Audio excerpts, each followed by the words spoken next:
bartender said it's on the house. You make me wanna fall in love. The weather felt better when we were in it together. Oh, I miss the way we used to talk about nothing. I hate to say I should have seen it coming. Last summer, everything was easy. We had it all, didn't we, babe? But no wonder you couldn't keep it. It got harder than you thought it would be. You stopped loving me on the dark nights. Now you won't kiss me in the sunlight. Last summer, I know you'll leave me, 'cause loving me is the key.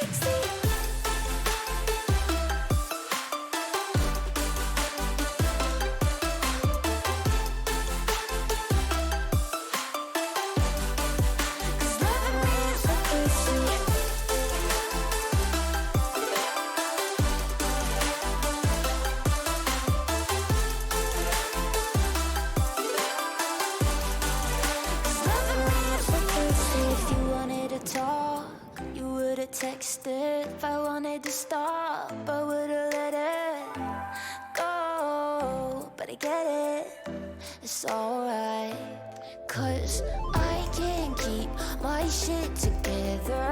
Safe, you can't debate that.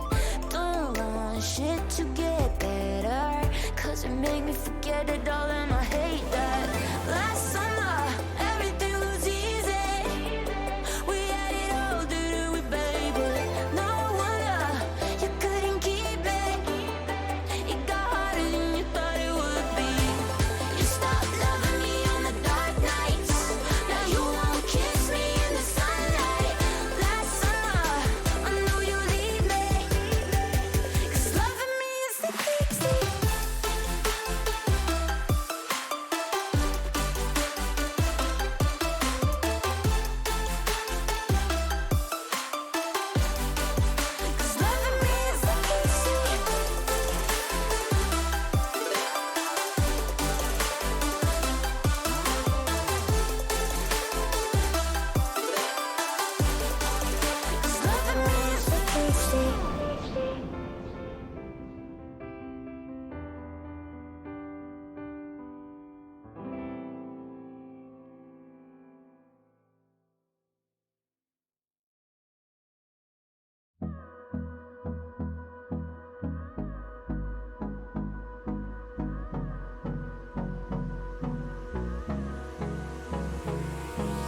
Hold me close till I get up. Time is barely on our side. I don't wanna waste what's left. The storms we chase are leading us, and love is all we'll ever trust. Yeah, no, I don't wanna waste what's left. And on we'll go, through the wastelands, through the highways, till my shadow turns to sun rays. And on we'll go, through the wastelands, through the highways, and on we'll go. And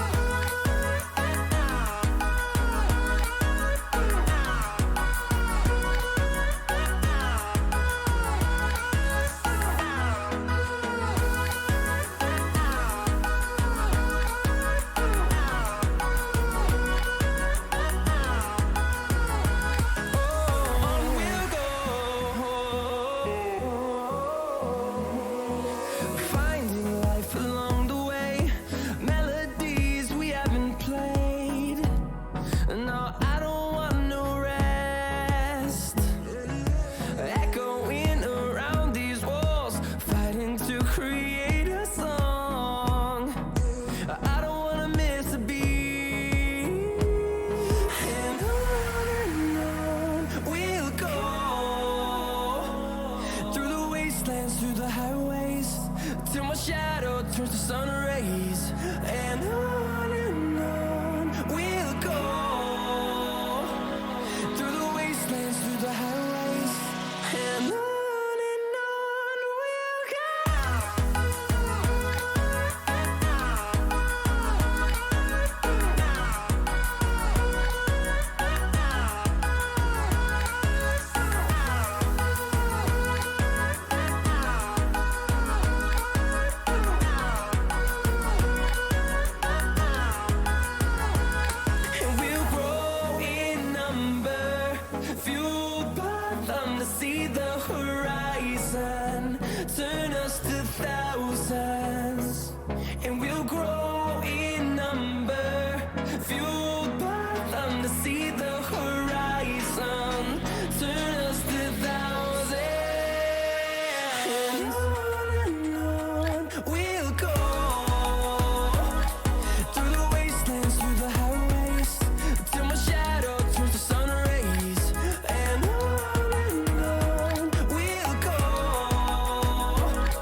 you've overused and wasted all I am.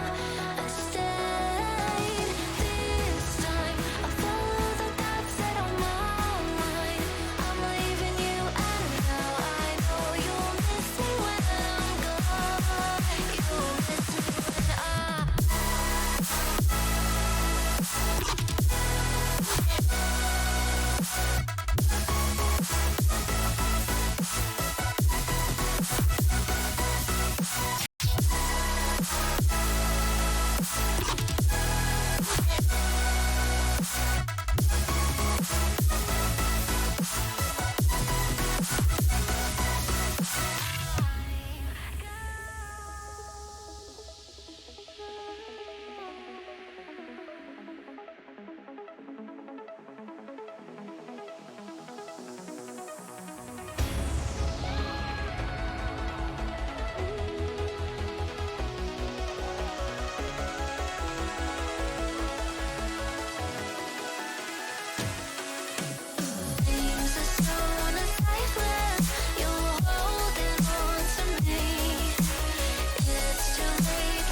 chase the wind and touch the sky. A star's light shines on long after it dies. Oh, in the night,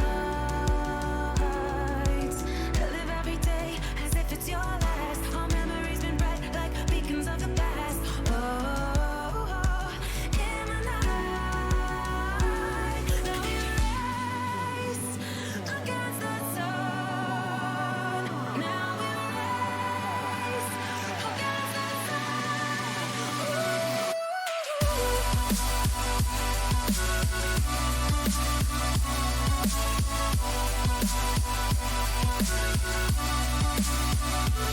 now we race against the sun. Now we race against the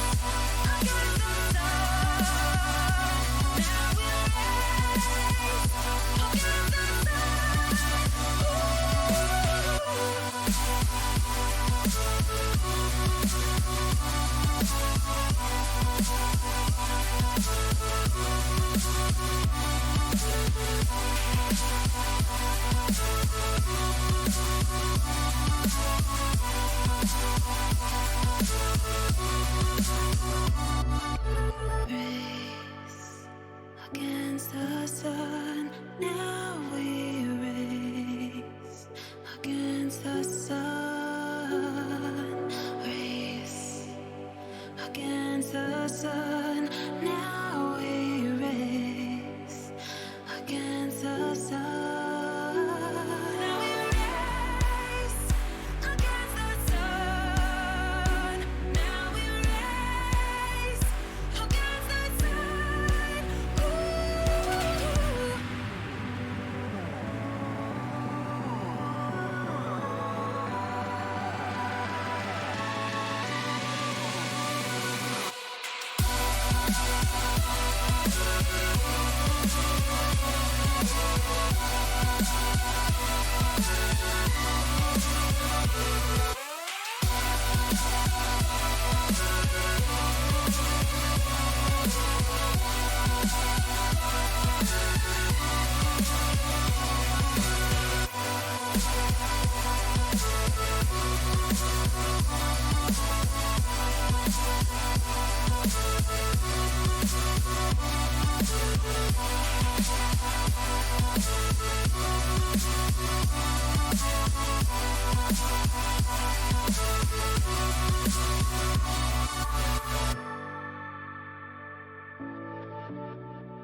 Wondering how to make a play all night, looking your way from out of sight, thinking I should ask if you're doing alright. You weren't easy, so hard to ignore. Pull up on your right, ask what you're drinking, ask what you like. Said you look good in the dim bar light, so damn cheesy. Who'd have thought you'd fall for somebody like me?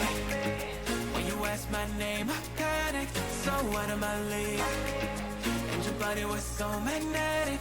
Before I knew it, we talked, and I think about you a cocktail. You told me that you've been waiting for somebody like me.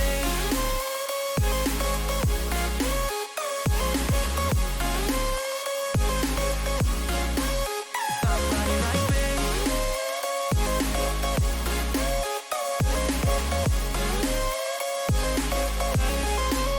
Somebody like me. Took you out and showed you the city. How would you let somebody so pretty's what they said to me? Yeah, that's what they said to me. Well, they told me I didn't stand a chance, yeah. Face value, had you at a glance, yeah. But nobody ever asked if you could dance, yeah. Well, only one who did that was somebody like me.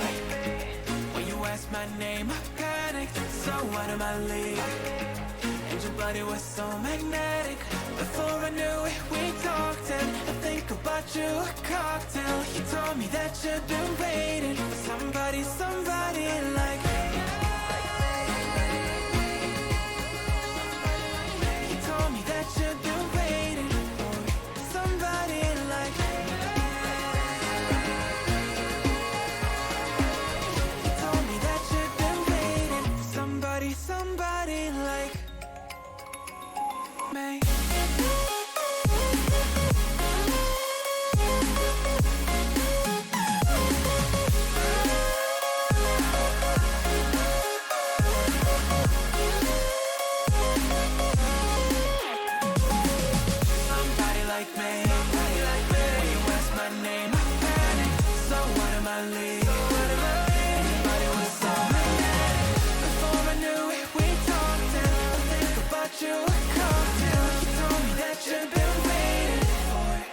Somebody like me.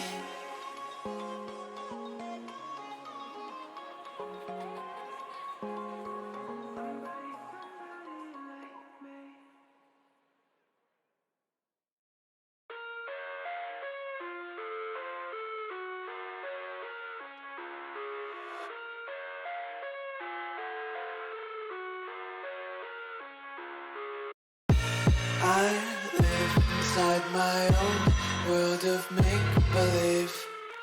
Kids screaming in the cradles, profanities.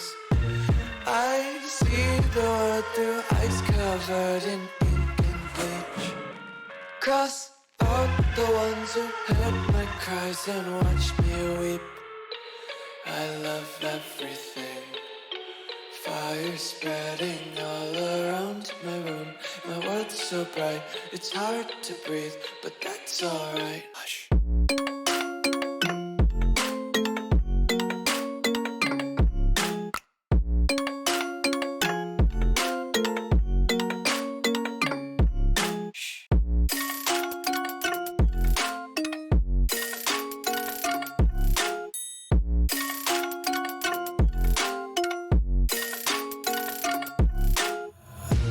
Tape my eyes open to force reality.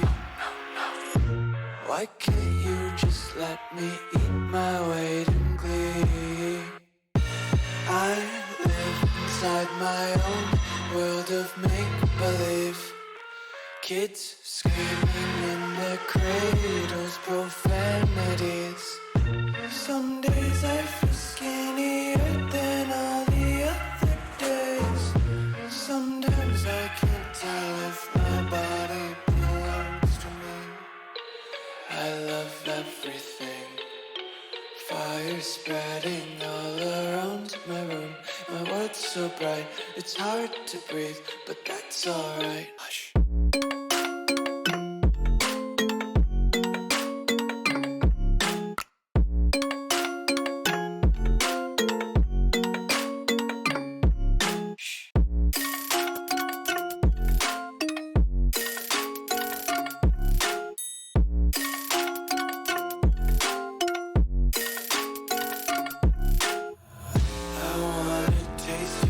content. Hold your breath and feel the tension. Devils hide behind redemption. Honesty is a one-way gate to hell. I wanna taste consumption. Breathe faster to waste oxygen. Hear the children sing aloud. It's music till the wick burns out.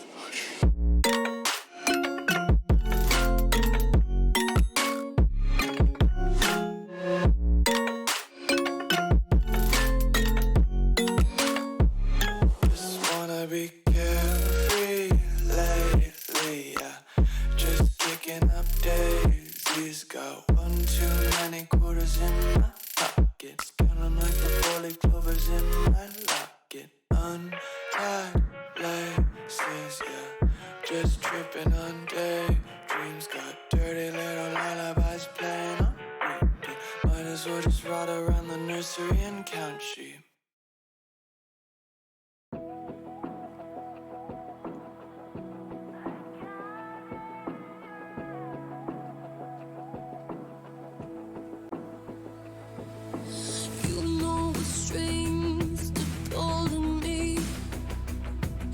That make me bend and break. You know how to feed my dark side. You hook me in like bait. Then in one split second, I'm like honey in your hands. I know that we'll never be perfect. So could you make me understand? Yeah, yeah. Happiness needs pain, like the ground needs rain, and fire breathes flame like I need you. Victory needs a fight, like the dark bleeds light, and wrong craves right like I need you.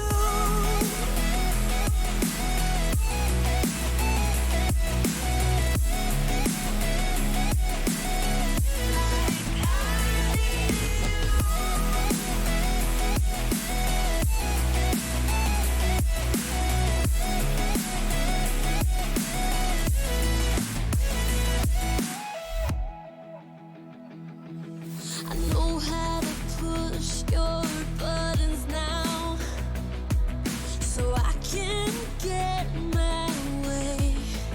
Yeah, and I know which words will cut the most, and how to turn and make you stay.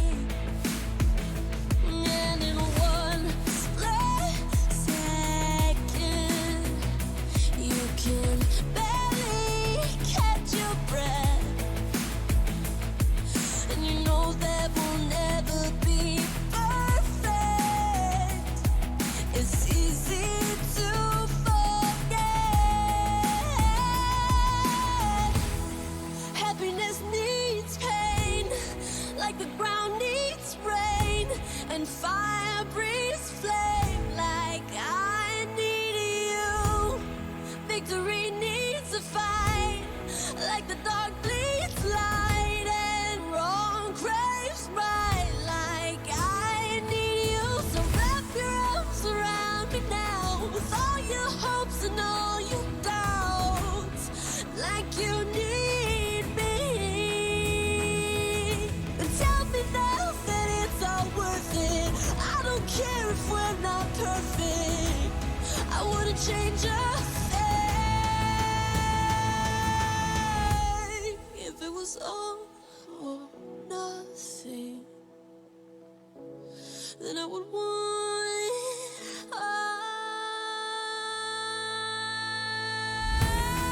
Happiness needs pain, like the ground needs rain, and fire breathes flame like I need you.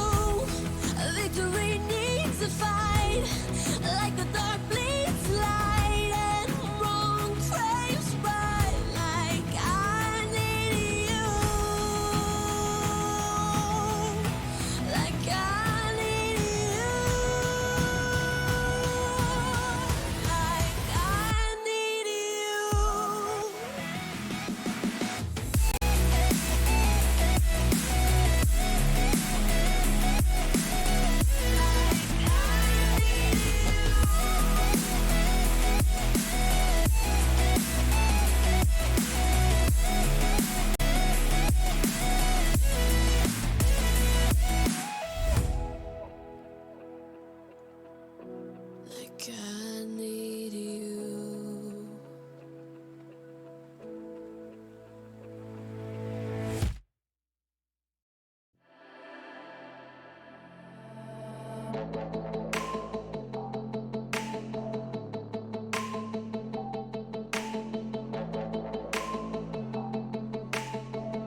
love me a new one. I won't waste my time. Fuck you with you. Oh, let me show you how. Find me another. You can't break me down. Under the covers.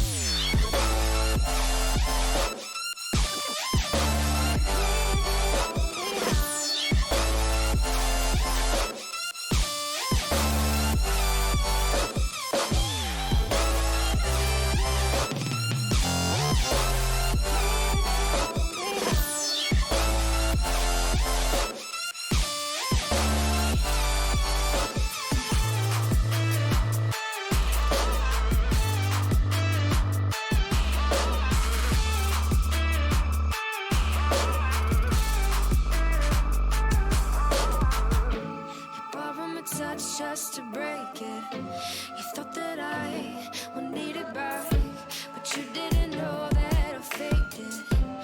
No tears, no heart attack. Leave it all behind.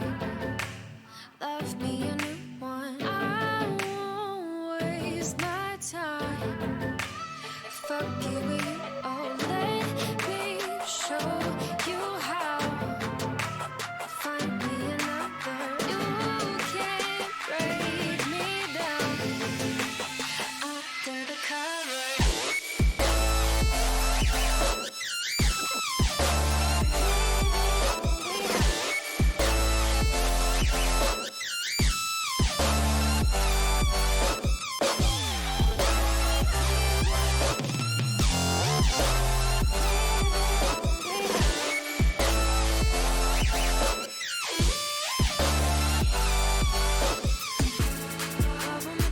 Just to break it. You thought that I would need it back, but you didn't know that I faked it. No tears, no heart attack.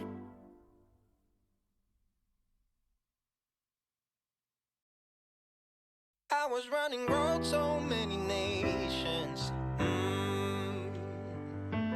Even when it's so sweet, I end up seeing red. Is it such a ghostly revelation? I may have fucked up all my chances.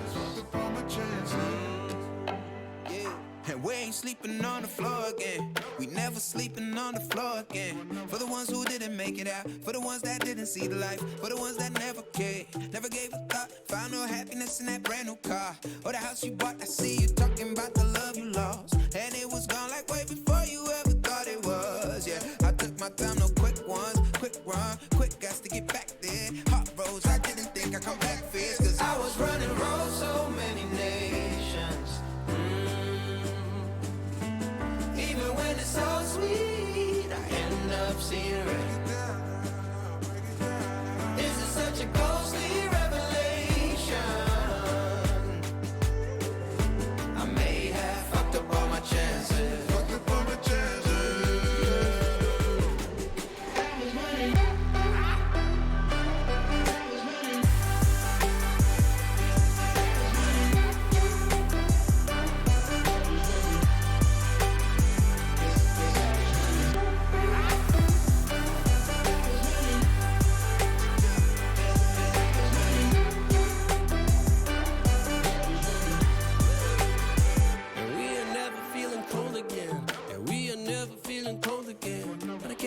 It's easy, it's hard to preach, cause I've been burning trees and watching fall.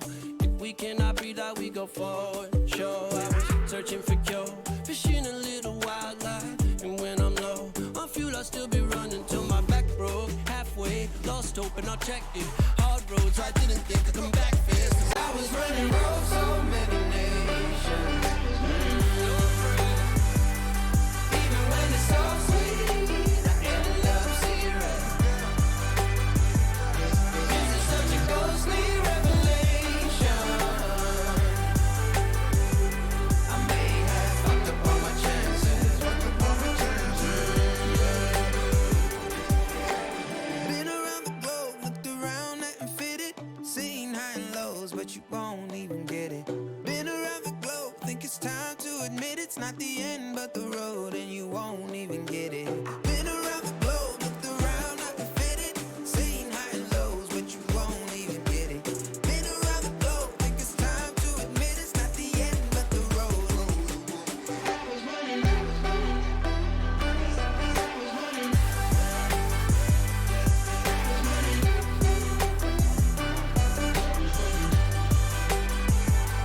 I was running roads so many nations. Even when it's so sweet, I end up seeing red. This is such a ghostly revelation.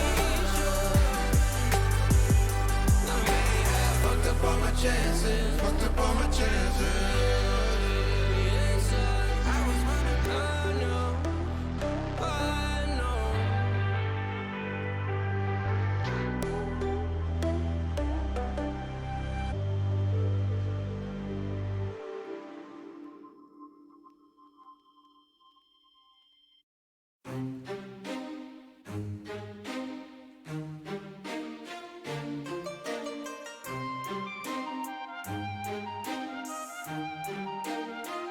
I'm alone here on my island, floating in the sky. I'm high above the world I used to know, and I'm far from any danger, safe from any failure. Guarded, I found shelter in the storm.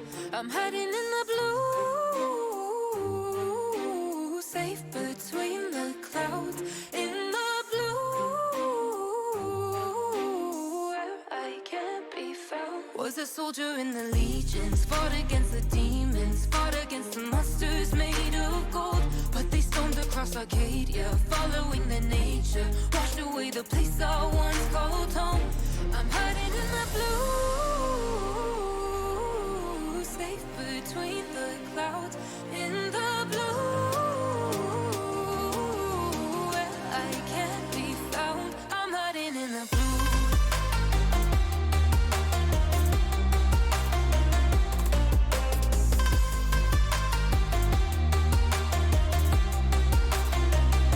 I'm hiding in the blue.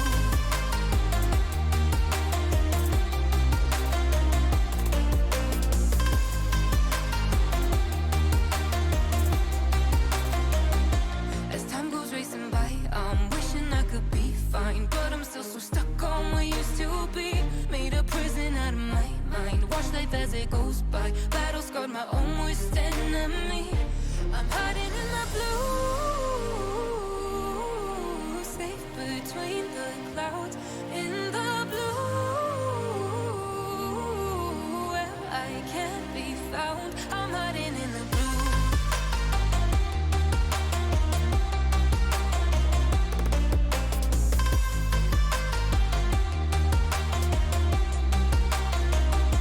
I'm hiding in the blue.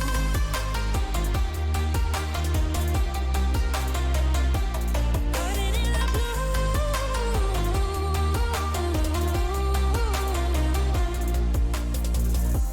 The world's passing by and I lost sense of time. I've gone numb, I miss the days when we were making legends. The days come and go, I'll wait through sun and snow for you to come and take me from this place and bring me home. In the blue, safe between the clouds. In the blue, where I can't be found. I'm hiding in the blue.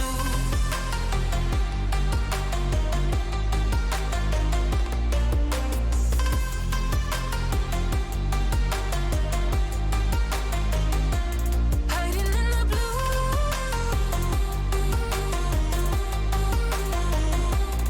In the blue.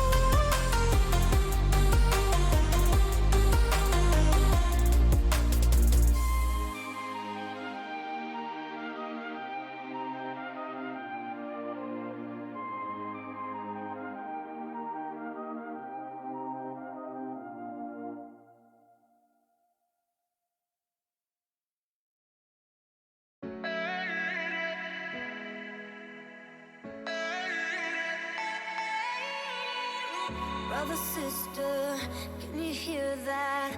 Our heartbeat cutting through the ether. Star drifters, can you feel that? One love can make us all believers. A generation of renegades, we don't have to stay alone. So brother, sister, can you see our light guide us home? We'll paint the sky with our energy, so they can see us from outer space. Through the dark we will radiate. They're gonna see us from outer space.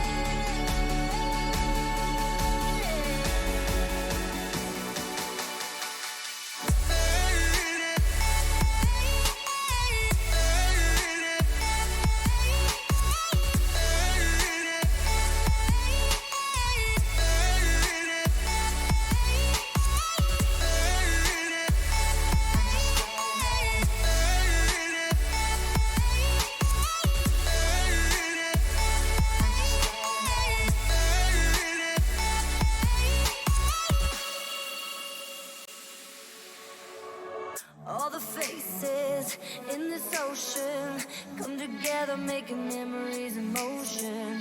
We're the traces of the chosen. Let's come together with a heart wide open. A generation of renegades, we don't have to stay alone.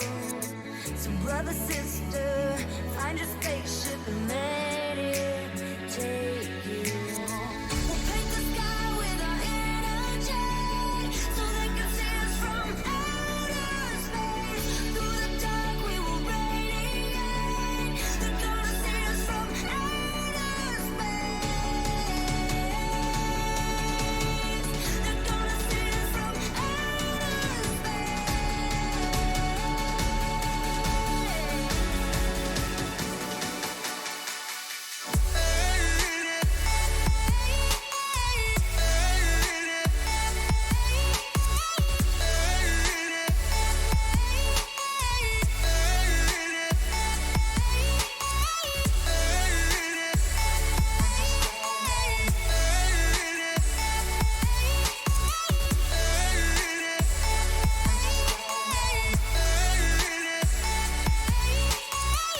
brother, sister, star drifters. We're the traces of the chosen. We'll paint the sky with our energy, so they can see us from outer space. Through the dark we will radiate. They're gonna see us from outer space.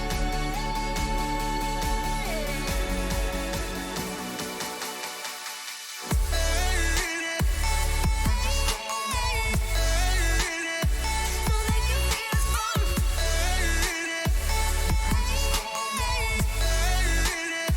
We'll paint the sky with our.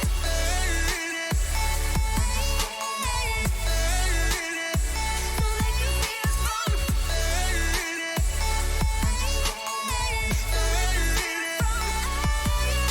space.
Hello everyone and welcome to the Goose House Beacon Major powered by Apex Gaming PCs. I am Hazza, joined alongside Cairo. We're going to be taking you through all of the action this weekend. Today we have 2 best of 1s followed by a best of 3. Then we move into the bracket out of Swiss. Cairo, firstly, it's a pleasure to be back on the Beacon desk. How are you doing, my man? I'm doing great. You know, Hazza, we have watched an amazing split so far, and we finally come in towards the last major where there is the last 1,000 points on the line. You know, the Goose House, they were looking for a couple of professionals to do it.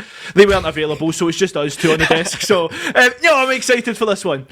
Yeah, well, I mean, look, when it comes to Beacon, I think it's fair to say we've been covering pretty much everything in terms of the watch parties and the English broadcasts. We've had quite a few sort of Scandinavian ones taking place with both leagues, the Finnish minor, which we had last weekend as well, OnlyFins coming out and winning that one. And they're one of the teams that we're going to have playing today on stream in the best of 1. A repeat matchup against Genke. At that point, they were known as Ongangalang, unsigned Puggers as well. The name keeps changing, but it's the same crop of players, and I'm really looking forward to how this matchup's going to be. Yeah, I'm really excited, and the great thing about the unsigned puggers is in towards this split, they decided, hey guys, let's rather than just be puggers, actually go for a proper team setup, a little bit of structure, and it's really paid off because they're up towards the upper echelons of the Beacon points.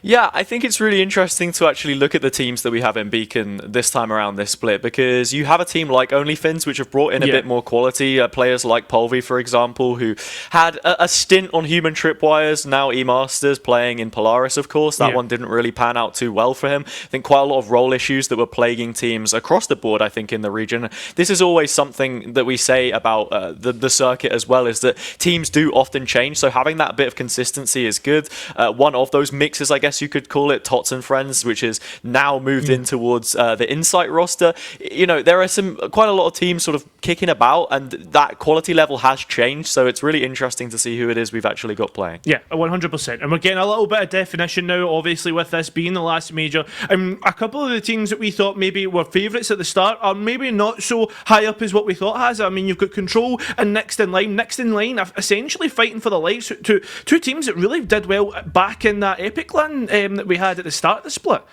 Yeah, Epic LAN, of course, the first LAN event that we had of the Beacon split, the first Beacon event of the split as well. So I think it was really nice to see both of those teams put in a pretty decent finish. I mean, in some ways, it was region locked to the UK. You didn't have everyone traveling to, the Kettering Conference Centre. May that sort of rest in our hearts, and hopefully they can find a suitable venue in the future. But I digress. Towards the circuit itself, it's nice to see those teams putting results, but this is going to be a really big tournament for both of them.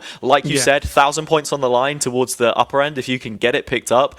I don't think that realistically, like, that is where we can expect to see them necessarily, but a few places down from there, giving themselves like a solid top 4, top 5 finish would probably be sufficient points to lock in that Div 1. Yeah, and it's all about getting that Div 1. Everything apart from that, Hazza, I mean, you think about it, it doesn't really matter apart from those top 8 to 10 places. As soon as you're in Div 1, the whole landscape changes. You've got a couple of weeks to practice to get ready for those games, and that's what I'm most excited for. But just now, it all matters about those points.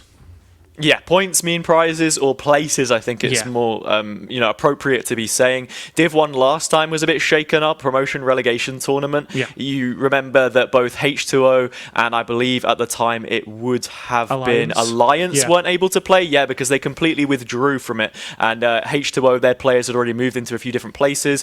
Jaff, of course, going on towards that E-Masters team, now playing with Coalesce in Polaris. And I think this is a comment that we have to make as well. It's been really nice to see the progression of some of those players from the Beacon circuit then move into Polaris this split, like Bully, for example, Rex, Dutchy, and all of them perform on a roster and actually pick up results. Oh yeah, 100%. Like, we're actually seeing that progression really work out. A lot of young talent now coming in and giving us good performances in the likes of Bully. I think is probably the biggest one that you can maybe see is the kind of outstanding performer. But not only that, I mean, it's just going to build that experience, and then coming back in towards this Beacon split or this Beacon Div 1, I mean, that promotion relegation might look a bit different. Yeah, I'm not I'm not entirely sure on what the format looks like, where how promotions and relegations work. I know that for certain, coming out of Div 1, there will be a spot locked into Polaris for 2024. Yes. That is my understanding of how it works exactly. There is a bit of a lengthy off-season, and I think this will then be interesting to see how the second split of Beacon subsequently looks and what the landscape is, because you already have that dynamic from the first, or the second split, I should say, of Beacon that we saw last year in 2022, of course, finishing in January of this year. And then even the first split before then, you had OnlyFins winning that, the roster obviously looking vastly different to the one that we have now.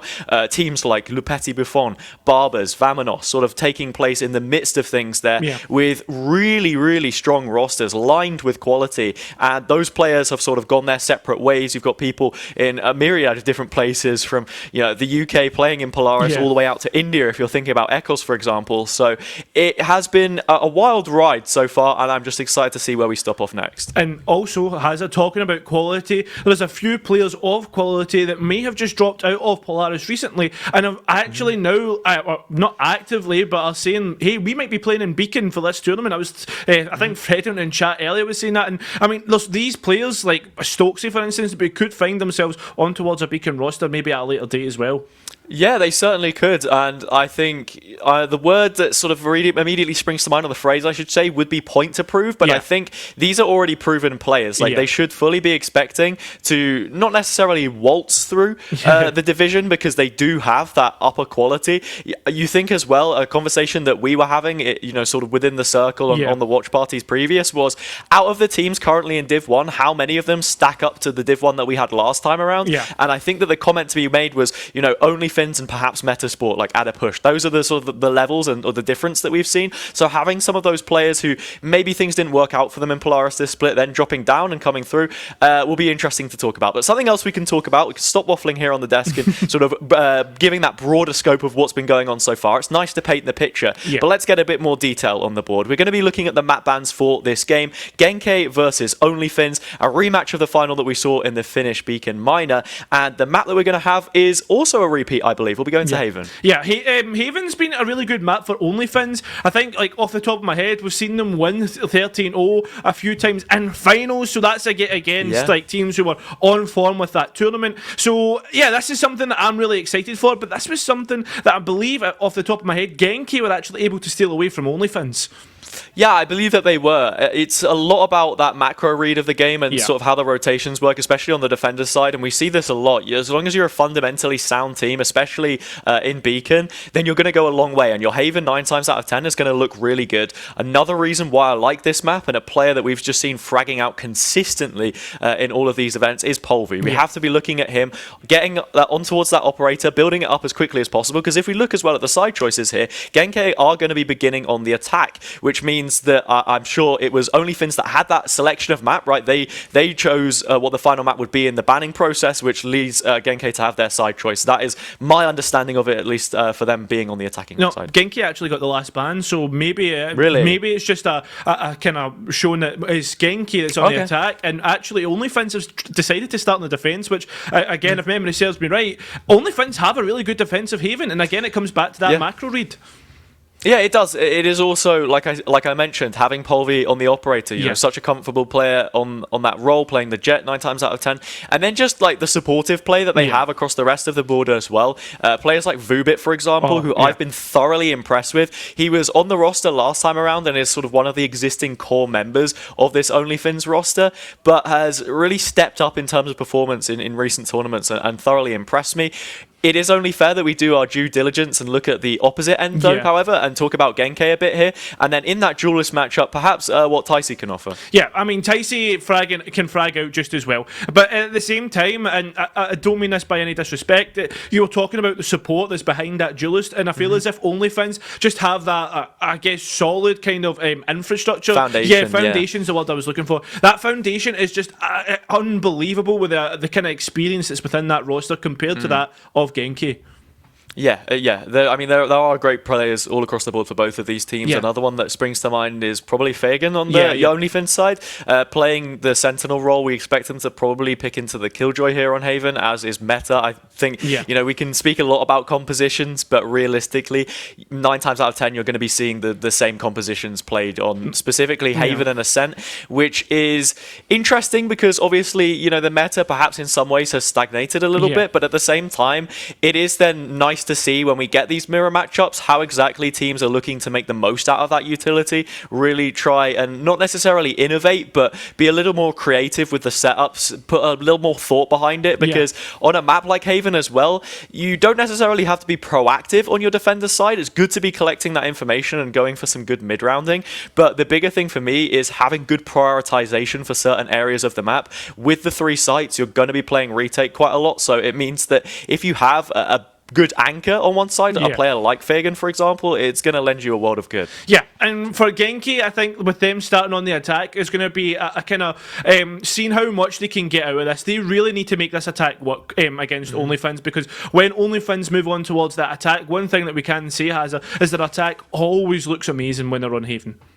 Yeah, it does. It's about creating those pressure points, those question mark spaces as well, making sure that, they're playing all ends of the map in the default specifically. I mean, the execute for them, I think, when they played last time, they struggled a little bit sometimes. They were just bashing their head against the wall, going for this quite repetitive C execute that we saw fairly often.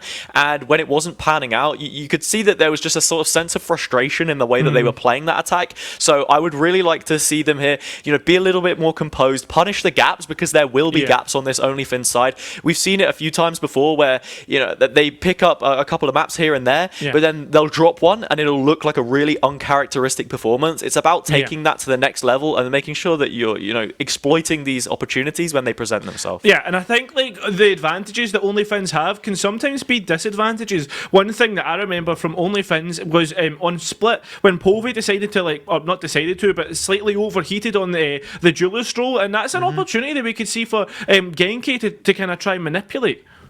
Yeah, we definitely could. Polvi always heavily involved, not just in being that duelist player, but then also you see him do a lot of the calling for this team as well.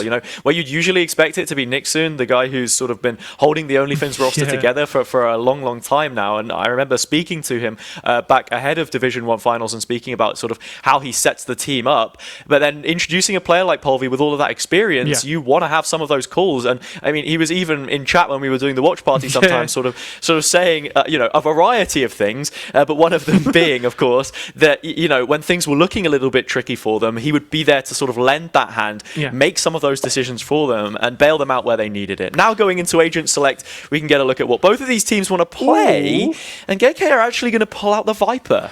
Well, we've seen this a few times in Beacon, most memorably that being next in line that brought out the Viper, and I think that was all the way back in Game or No against Control. It was Control actually that brought it out against next in line. Don't know if I like this Hazard, but at the same time, we're getting a Harper there as well. Yeah, it's going to be the double wall setup that they're going for. The standard double wall comp, one that we've seen sort of pioneered in the Brazilian scene, brought to the international stage, and then renowned popularly. In terms of talking about maybe there's a meta stagnation sometimes that you see on maps like this, this is the one caveat to that. And I think the most important part here is that the comp isn't just being selected for the sake of saying, okay, we can play double walls. This is something that we want to do. And there is an understanding of the fundamentals and what it is exactly that you're achieving with the utility there. I think we saw that a little bit on the Pearl gameplay that we had out of Genki last time, where, you were using this harbor wall to take a lot of control on the B ramp, but then there was no second layer to it. Yeah. And it is all about the kind of layers of utility, especially on that defense, and especially in post plant as well, because you can't just be flinging all your breach utility from under heaven in towards hell, and then there's nothing else to follow up the back of. For instance, there's an opportunity there. Yeah, certainly. I think one of the big comments to be made in terms of compositional differences, other than the fact that we do have double walls coming here from Genki, will be the breach player and how much value Vubik can get to just stall them out. Yeah, I'm going to say Hazard, the breach is going to be a big, massive miss for Genki. But the frags aren't already finding two. Polvi in towards the corner down in mid. But look at this, Genki already know about it and shut him down. Already, Genki finding advantages. And look at this, the site's completely taken on C. Really nice clearing, and you're seeing this high tide come through as well. Really good to react towards the later stages of the round where you don't have that fixed static setup, same as the Viper, but Vegan's found a kill. Look at that. The trade's already there. Genki aware of the entries, and you know what? As soon as that's calmed, all the players look towards CT and just clean up. Nice reaction though from Genki as soon as they get those picks in mid to go through Garage and get on towards C. Yeah, they knew about the gap as well. As soon as you take the breach player in that position, that's the stall that I'm talking about, then missing. In terms of how they're using the comp, though, already, we're seeing exactly what you want. The high tide being used, like I said, to cut up those sight lines in through Garage, and being a lot more flexible, as I mentioned. This Viper wall just being set up on A constantly, trying to give them that sewers presence, creating those question marks like I was talking about, and OnlyFins look to put themselves on the front foot again. Look at that, all the way up through A. This is a nice kind of break of pace as from last round, but the problem is they're allowing OnlyFins to get closer and closer, and as a stack 4 strong, especially with a breach, this is going to be big. Yeah, you also see the dark covering towards mid, denies the turret, and it's making Genki start to question what exactly the presence looks like here from OnlyFins. If they are testing this mid area, Trailblazer coming through to clear out some more of this space, and Saw's able to capitalize. Bullets flying through left, right, and centre, but OnlyFins have hemorrhaged 2 players. Already the spike making its way on towards C. The KG will be hearing all of this, but let's be honest, Hazza, it's all but over. A flawless round for Genki on that, and it's nice, I guess, a nice read and patience on that round.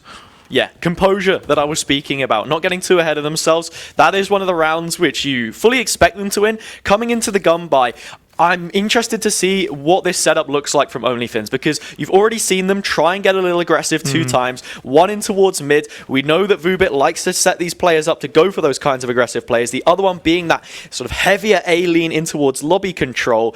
This time it's spread a little different. You've got a 1-2-2 split, and Fagan is your anchor for C. Priority for this C ultimate orb to get Shorin on the blades. Nice kind of saving of the economy there in the grand scheme of things, but it also creates almost a little bit of a fake here, Hazard, because of that priority towards C, and already they've taken the site. Yeah, they are. We have Soren just sat inside of the smoke. There's a lot of room here. He's just looking to get even more aggressive. Finds another kill, but Nixon will finally shut it down. A 3 versus 4.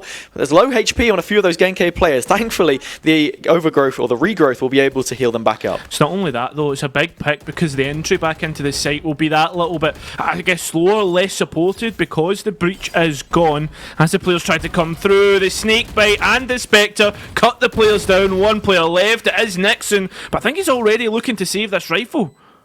Yeah, it would probably be smart. The positioning here is fantastic from Creamy Dreamy. Just playing the back lines. Nice lurk activated through mid. And that is the bonus round converted for Genki. You see OnlyFins there as well. Try and create a little bit of that pressure, but it just didn't really pan out. There's a fight being taken in Garage, and then Genki are just doing a brilliant job at pushing in, coordinated as a team. OnlyFins now, I'm curious to see what this buy exactly is going to look like for them, and yeah, it is just Sheriffs and a light. Yeah, it's going to make them make this round that I guess we're now in a situation now for every round that Genki win, but it's a rifle round, it's going to be almost 2 for them if they can convert that anti-eco, which obviously they have a good chance of already. A little bit of oppression using that harbour wall to go all the way down A long, and the information denial here is beautiful for Genki. Yeah, it's the cascade that you're talking about there, moving down it. You have the Viper wall, of course, as well, that we already highlighted. And this is problematic because OnlyFins, they want this information, they go looking for it, and Polvi gets punished on the overstep. Soren finding them, and just hot on form right now, flying straight into the site. A nice supportive flash, and finding the second entry. Jesmu's still not cut out, but the spam is smart, and the player is taken out. I mean, we've got an Omen flanking here. That's maybe something to be watching, but there is an alarm bot already to stop anything of the likes. The KG up in towards heaven, and Fagan, what can you find? Yep, the Omen of Nixon solution has been found, and already the players respond to that. Really good round, and a big round there by Soren. And a very comfortable one at that as well. Genki really looked to be firing on all cylinders here. Soren 10-2. Finally, the panic button pressed. OnlyFins not sweating just yet, I don't think, but 4 rounds down, far from ideal. On your defender's side, you're going to want to give us at least something here.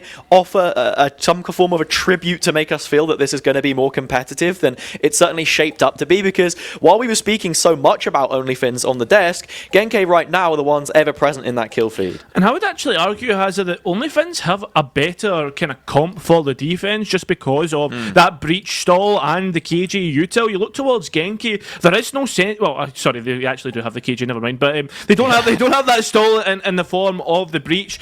So yeah, I mean, this has definitely looked like an out of form OnlyFins so far.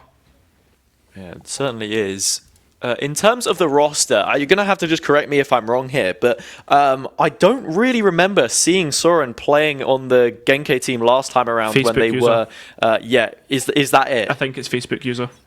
Oh, well, I mean, Facebook users in the server here as well. Oh, is he? It's the other one, isn't it? They had that other name, that other weird name, and I can't remember exactly what it was. I can't remember off the top of my head. See, this is the problem. People naming themselves stuff like Facebook user makes it so difficult to keep track exactly of what it is that's going on. But Soren, a brilliant duelist player, and one that we've seen, hanging around quite a lot before actually playing the VRC circuit in Poland, or in East, I should say, which is the equivalent of Beacon, but just in the Eastern region, stacked itself in terms of quality, and offloading some damage already here. Genki trying to find their way in mid, and the aforementioned player of Soren wins out in the jet battle and doubles up. That's Vubik gone. Supportive utility off the board, and the blades popped to add insult to injury. Yep, this is the second blaze we've seen in 5 rounds from Soren. Just shows you how well they're playing and continue to do so, but just gives themselves up. But at the same point, you look towards the C site, while they've been pulling all the kind of pressure and priority towards B, that's where all the players have been looking. Spike's going to try to go down on C. Oh, big pick. Yeah, trying to contest this with a Hunter's Fury. Gets at least one tag off him. We're back to a 3v3. Nixon's found a really nice kill in through mid, cuts out the lurk, and something that you also want to be talking about here is the fact that, OnlyFins have found their way back into this round. Genki, really nice read to take the C site after finding the 2 B players in rotation, but now they need to worry about this because there's util on the board to get this one going. Yeah, there is. Already the intel dart goes through. KG are going to be the only player in towards CT. Lovely shots from Jesmu, but look at this. The crossfire's well set up for Genki. These post plants, they look indomitable. Yeah, they really, really do. Nothing that can stop them at this point in time, it feels. I mean, you had the recon to come back through there as well. They're playing really aggressive, but just touching back on what I was saying there as well, Soren, as soon as they take 2 kills in towards B, okay, OnlyFins, they've had a high priority for taking A main control. It's likely that the 2 other players are towards that side of the map. We can just isolate this solo fight towards C. Garage control has been a hotly contested area, but one that they're very comfortable taking. It just completely opens up the round for them.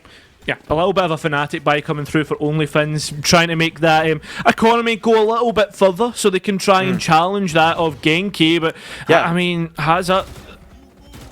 Oh, no. Look at the aggression down C long, and OnlyFins instantly are responding in the other areas of the map. Jesmu's found 2, but it does go traded. Yeah, it does. We're back to a 3 versus 3. There's that luck from the Viper, though. They might not actually commit to this A push. No, it doesn't look like it. Here's a bit of a pump fake. Viper player still up, so you have that toxic screen to be using, and just as I say it does become elevated. OnlyFins now need to make a decision whether they're looking to contact the site or not, because there is no turret there. And all the while as I'm talking, Famzam has been so forthcoming and taken so much space in towards defender's spawn. It's going to be hearing the rotate, despite the fact that it may not even be this side. If they walk through B, he's hearing all of it. Oh, hearing everything and calling it. But the players are going to walk right into the barrel of Famzam. Big first pick. Tries to get out, but turns it back at the wrong time. At the same point, though, Tyces actually went through B and is playing for another big position, and this could be a win condition. Yeah, it certainly could be, and is already holding on to the angle. You have the Killjoy utility for the stall, and that might now be what Genki look towards to make sure that this streak continues to be unbeaten. Yeah, they need to come up big. Creamy Dreamy needs to hold fast. Already all the util clearing out Cubby and the like. They should know that the player is out towards long as they try to get on the spike, just misses out on the bullets. But Vubit comes through massively. I think they've got enough time. They do so, Yeah, and that'll they be should. only Finns on the board. 0.5 of a second, right? Just made us hesitate for a moment as to whether that one would be secure or not, but really nicely done by OnlyFins. And yeah, Genki, I think there in the mid round when they had such big advantages moving into post, I should say, have just overcooked it a little bit. I like the angle being held by Ticey there, the off angle towards B, but when you already have a player in the form of Famzan lurking as far as spawn, in OnlyFins' mind, they know that any of those positions on the map could be contested. That's the reason why Polvi checks it, and yeah, they played the hands a little too soon. Yeah, I think so. As you say, overcooked, maybe a little bit kind of too many ideas towards that. But look at the way that they're actually denying the information that has it's misinformation at this point. The fact that you've seen kind of the intel dart being broken, and now already OnlyFins are responding into this. Yeah. And that's what you need to be seeing out of OnlyFins constantly. We had it on the previous round. Jesmu taking the space in towards Sewer. Polvi trying to do it alone.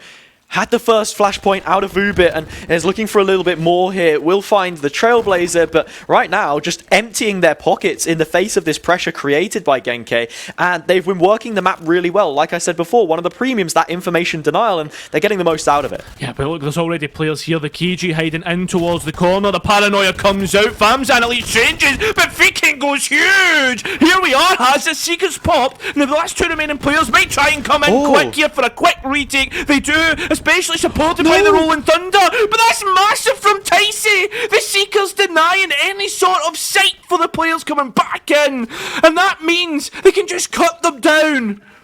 That is ridiculous. I mean, it's such a nice reactive use of the Seekers in hindsight there as well, because, you're being a bit forward-thinking, perhaps understanding, okay, OnlyFins want to go for the fast retake. They have ultimates up. It was the lockdown and, of course, the Rolling Thunder lockdown off the board because Fagan's playing up close, trades a couple of kills, and then ends up falling. But, yeah, Vubit with the Rolling Thunder, the main one we have to be looking at there, of course, as well. And just gets blinded walking out the cove. Really unfortunate.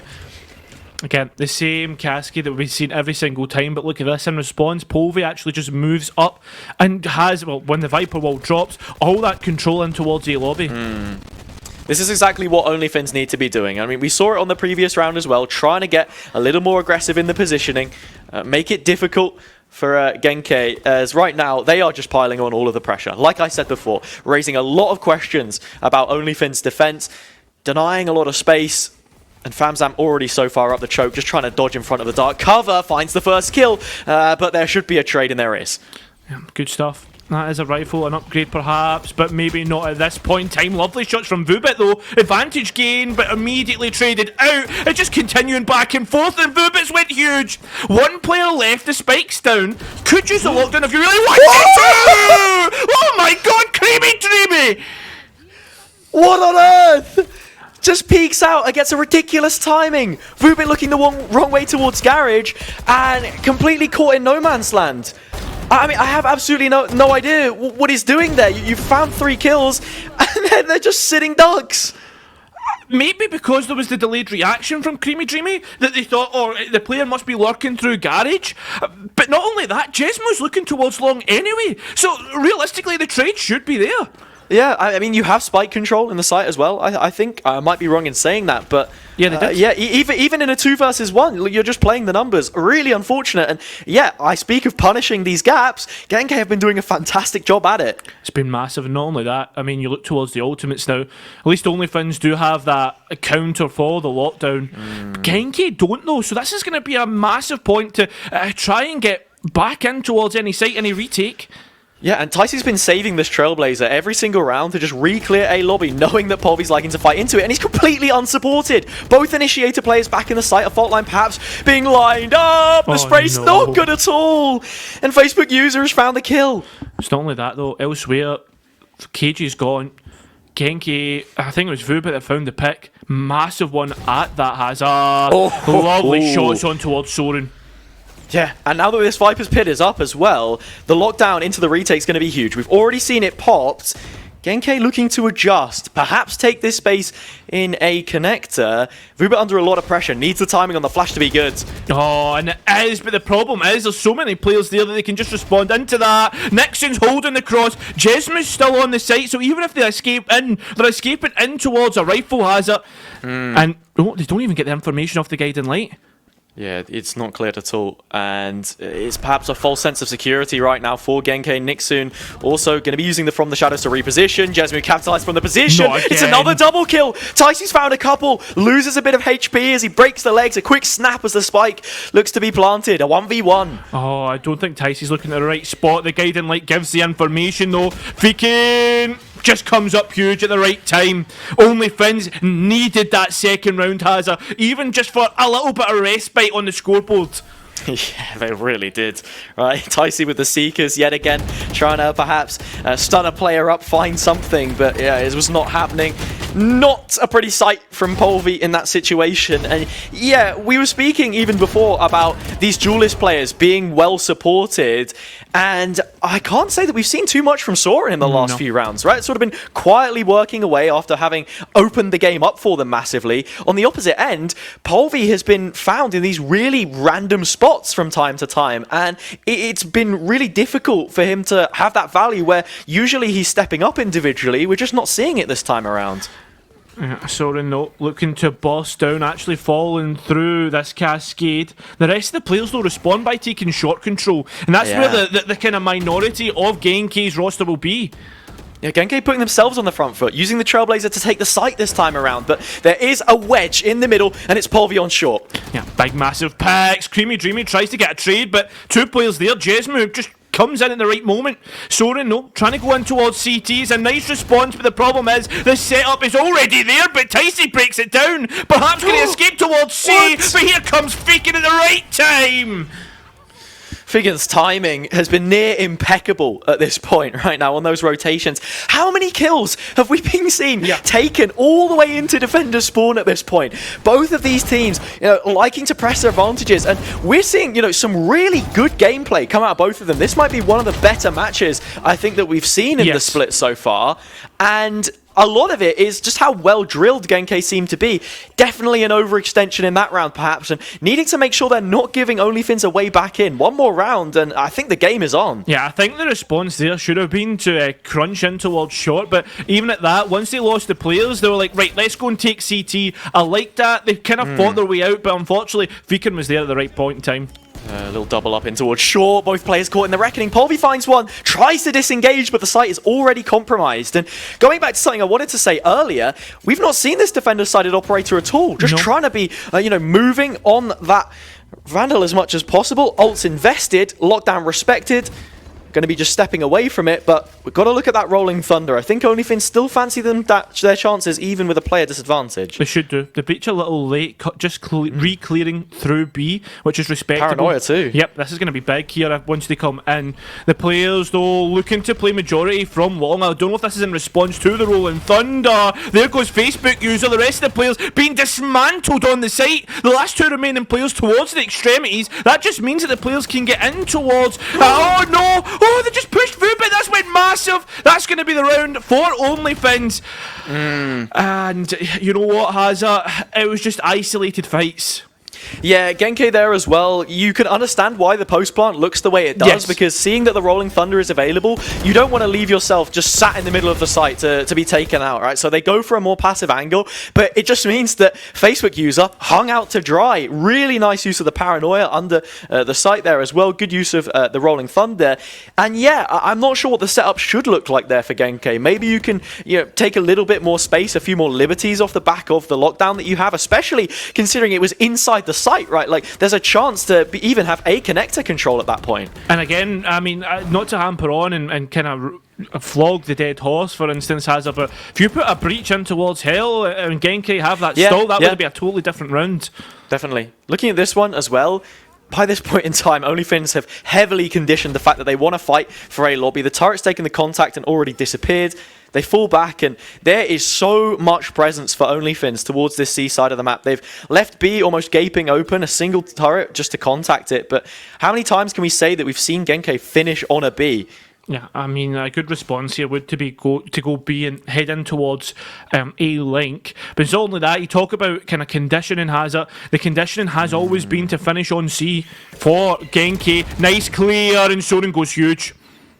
Finds that first kill, but the problem is OnlyFins have to react. The hand is forced in this position.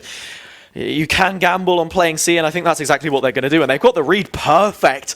This is a brilliant setup from them. You have the Hunter's Fury for the A plant deny, but with 30 seconds left on the clock and the shots coming out, you have to expect this C, and they've got it bang on. Yep, they certainly have already. The Hunter's Fury coming through. The players now starting to scarper, but they're going towards A, and it's Ticey there first in the foot race, Hazard. That means that site control is in Genki's hands, but it's all about that site setup, that post plan. Oh, this is really nice. Cove just to secure the plant coming through. You've lost your Hunter's Fury for that denial, and while it looked like OnlyFins had the setup right, the correct gamble, Genk knew they were walking into a trap. They avoided it, and now they set up brilliantly. Number advantage for them. Nothing really to go off here for OnlyFins either. Time ticks away as the players look to come back in towards the site and pick something to get in, a foothold. But you know something, Hazard? The hold is absolutely perfect. Genki with not only just a respectable half, but a very dominant half, 8-4. Yeah, it feels dominant, and I think that the scoreboard certainly reflects that as well when you look that there's not even a singular player on OnlyFins' side that isn't going negative at this point in time, but those last few rounds were pivotal. Yes. The fact that they were able to find 4 here gives them all of the foundation that they're going to require to make this attacking side look doable. It starts with a pistol round. Last time, it was that first 5, a big conversion of the bonus, cycling into a very strong economy for Genk. Finally, they readjust by the time the half closes, but yeah, far from ideal. Seems if Genki are going for a similar play that OnlyFins did by taking that early mid control. Only difference being was OnlyFins actually took A lobby as well, so that's going to give a chance for OnlyFins to get through. Nice kind of use of the shadow step to already take that A short control Hazard just to deny deny the denial of information. You can already see that Genk are fully set up for this A retake, however, and while OnlyFins are using all of this utility to clear it out, the paranoia already coming through, the smoke on cooldown at this point in time, this is the plan for Genk. The util coming out, and they are ready to take this space back. They really are. Still just a little delay. I guess there's even a dash still for Soren. Look at this, the util's absolutely perfect, but the pistol's even better for OnlyFins. They come through at the right time, and they finish off Genki's retake. There won't be much of a retake left, as it's only Ticey looking for, I guess, 1 or 2 before capitulating. Yeah, the nanos were huge for the stall there as well, because you can see Genk wanted to retake really fast. I think the high tide went up a little early, and now Ticey's in a really difficult spot. A 1 versus 3, the players just fade into the distance as the round looks less and less likely. And that is the pistol round exactly as OnlyFins would have wanted it. Yeah, nice from Ticey to realise, hey, there's no point going for more kind of fights. I'm low. Just let the spike take me. That way you deny that extra ultimate point. Exactly, right? Denying the ultimates, which are now going to start building up. Jesmu already halfway towards that Hunter's Fury, and some purchases coming through. And I think we have to reiterate here, if you guys want to make some purchases of your own, as this stream is sponsored by Apex Gaming PCs, nice little segue here, you can use the code BEACON23 for 5% off at the checkout. So that's going to be a decent one, right? Get yourself a new PC. I know that I'm certainly due one. Yeah. But yeah, thanks to them for sponsoring this broadcast. I guess we could call the ecos the kind of Apex PC's ecos. Yeah, something like that, right? Yeah. The Apex. Oh, I don't know what we would call it. The Apex Flawless. The Apex, something like that, right? Well, anyway, good read from OnlyFins here, Hazard, to go and take CLA and the Ticey spotted something. The turret's not going to clear this either, but the footsteps are surely being heard. Figuring out in mid, only has a ghost, and now there's 5 players chasing him down. Ah, nice Big pick there. They're looking to see if they had any bodies, but look at this. The response to go and take CT is massive from OnlyFins. Really nice reaction. Really nice reaction as soon as the space is compromised, but Genki know about this. Ticey has seen another little instance, something cheeky, plays around the corner, and there's more of them facing down. Jesmu's lost the Bulldog. Vubit is here as well. The flash is good, but the spray is poor. Finds 2 kills either way, and just about Genki maintain that numbers advantage. Not only that though, they're now going to have Bulldogs to come back into this, but Soren doesn't need one, only needs a sheriff. Polvi dashes out, but dashes into the open, and Facebook user just collects. Massive round from Genki to win out the anti-eco. Slams his head against the wall, and oh my goodness, a few OnlyFins players probably not happy with that one at all. Just a train of players isolating fight after fight, and yeah, I said here the spray wasn't good. Vubit just about gets away with 2, but even then, it's Polvi on a Vandal and Vubit on a Bulldog, both finding, 2 multi-frags, and that is it, right? Those are the kills found on the round. There was no real coordination. Yeah, it was a nice reaction in towards spawn, but Genki just so quick to be hot on the heels, finding these jewels and winning them out. And that's the big thing. It's all about winning those duels, playing together, getting those trades. The same kind of tape that we've seen, or the same tape we have seen on A. Right at the start, in towards the pistol. Soren gets the entry and actually punishes Polvi. Yeah, and they know about the player in the corner here as well. This is where you'd like the breach to just aftershock it, but OnlyFins have already regrouped in this position. Soren now full HP from the overgrowth. That is the aftershock we're talking about. Double updraft to just reposition. Util coming in! What a spray! Soren finds 4 to make it flawless. Brilliant. Not only that though, Hazza, we talk about the kind of missing utility in the form of the breach, but it's the way that Genki play around that missing utility, and what utility they have. They use Ticey to just set up Soren, and again, it continues to frag out. Yeah. It's really, really nicely done. 18 assists right now in the server. Like, this is the guy that we were seeing on the duel list before, but Soren is a fantastic duel list player, in their own right. It depends what compositions they're looking to try and run. And right now, this double walls has been brilliant. You've got so much denial across the board for C. Usually it's the A wall that we see standard. Polvi taking early engagement and getting away with it. Famsam dodge trade. It is a brawl in mid. It really is. They're trying to get the trade back and they get it. Big stuff here because that's Nixon. That's your smoke's gone. Both teams almost at an equal footing here in terms of what they actually have for the site. Yeah, both initiators still up for OnlyFins. Hunter's Fury to close out the round, perhaps. It is that initiator of Jesmu who's just being the front line of attack here, taking all of that room, but I would not be surprised if they move into a much deeper lying post plant. Perhaps it works both ways. The expectation from Genki is actually there, so they are fighting a little heavier in the site. Stun prepared for the contact made, but yeah, nobody peeks. Just a little bit of a peek there from Vubit, although that's a big entry back in towards the site. Here we go now. Everybody starts to press go. There's a utility there. The guiding light just denies anybody coming through. Soren flies up and shoots down. Genki move on towards 11. One off map point. Oh, nearly. You thought the transfer might be on the cards, but it certainly was not. Genki up 11-5, making this defender side look like clockwork. And even when there was a set idea there from OnlyFins, you've got your player Jesmu off-site using the ultimate to try and sort of win out the round, be that condition. And then, a stun from Vuvit, a contact play for Polvi, and the timing was just off. They weren't able to deliver the value from it. And I think that's not the first time that this breach and Jet have looked a little disconnected, I think, in this utility usage. It's not only that, though. We now head in towards the first ultimate cycle, the first one used in the Blade Storms of Soren, but OnlyFins got 2 big wins, Hunter's Fury and Rolling Thunder, but you've also got to think of the retake capabilities of Genki here. Yeah, this is such a nice Poison Cloud as well. Just maintains that backside control for Genki, which they've actually completely discarded. And Polvi's found a kill into Garage, Soren gone. That top-performing duelist loses out in the mirror matchup, and Polvi's found himself another. Ticey's gone walkabouts, but made his way through the door, and now there's an alarm bot behind. Ticey could check it, but finds a kill first. It's not only that, though. Polvi might actually pull Genki towards the other side of the map, and the response from OnlyFins just waiting to see the response of Genki. Yeah, Genki are going to be playing for retake, however. They have the Reckoning. It was the solo hold here on towards the A site from Facebook user who's now moved back, and yeah, they've read into this perfectly. Really nice macro gaming that we're seeing from them here. Need to get that first pick at least, has it?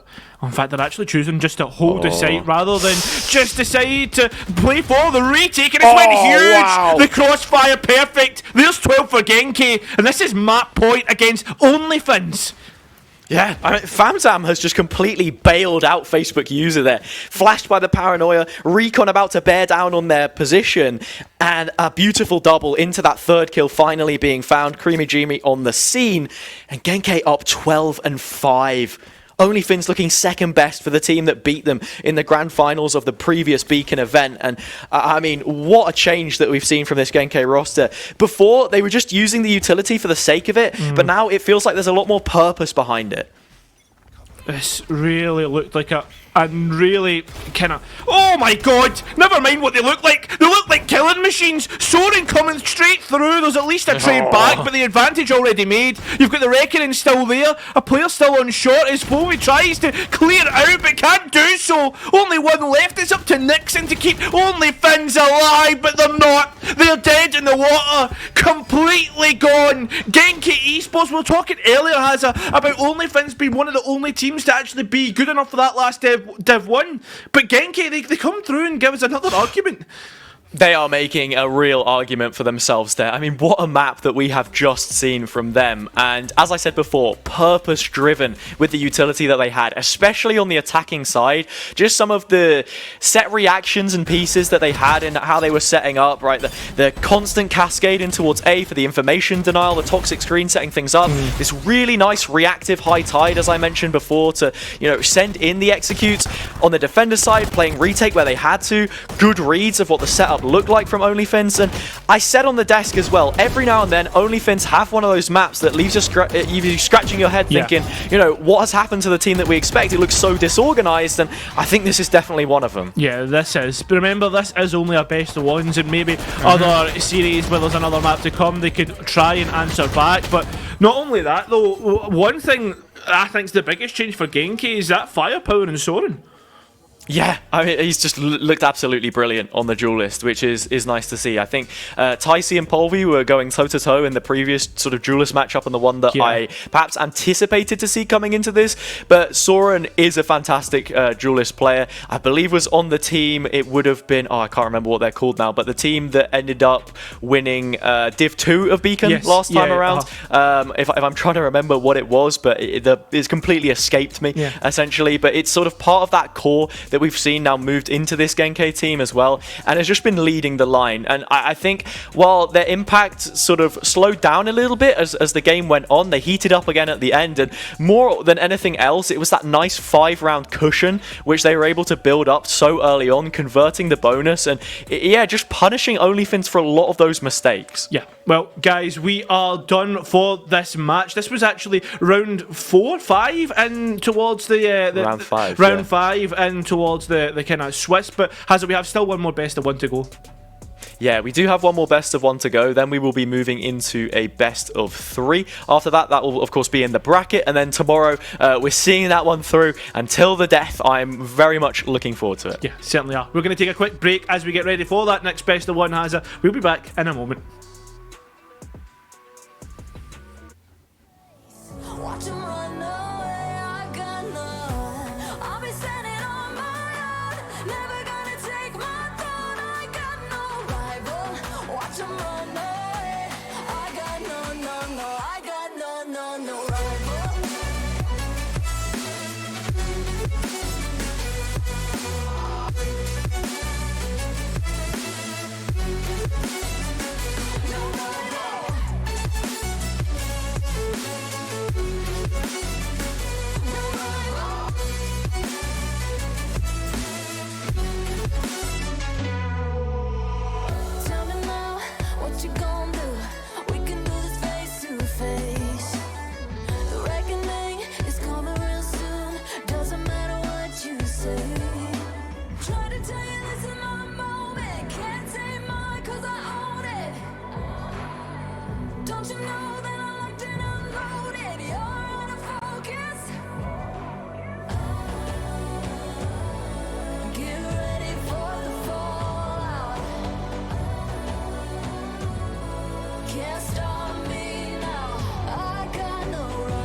Baby, can you pray, pray tonight?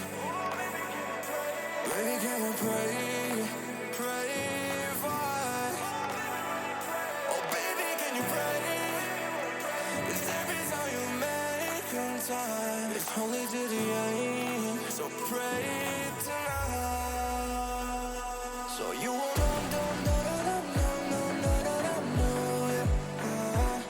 for every run that we have, just run and not do it. But I'll be ready every day. You know everything's alright. Are you gonna pray? Are you gonna pray tonight?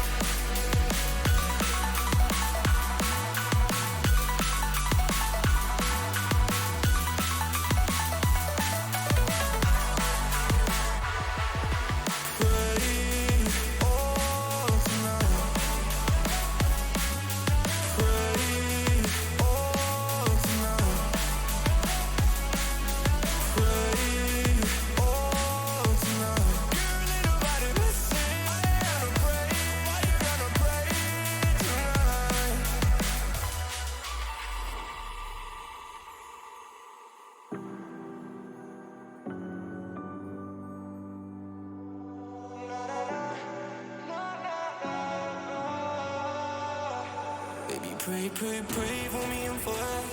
Baby, pray, pray, pray for me and for us. Baby, pray, pray, pray for me and for us. Gotta pray, pray, pray for me and for us. Baby, pray, pray, pray for me and for us. Baby, pray, pray, pray for me and for us.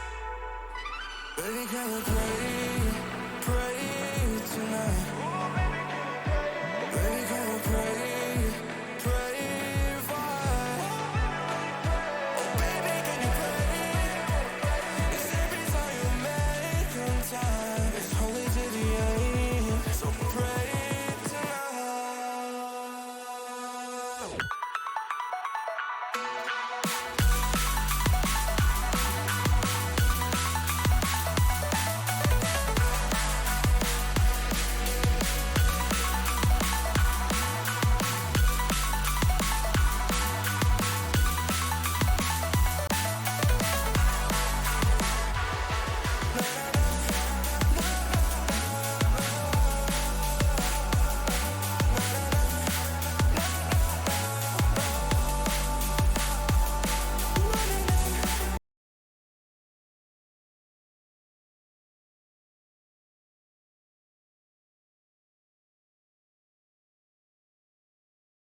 cold at the touch, dead in the eyes, no signs of life no more. I put your love under the knife.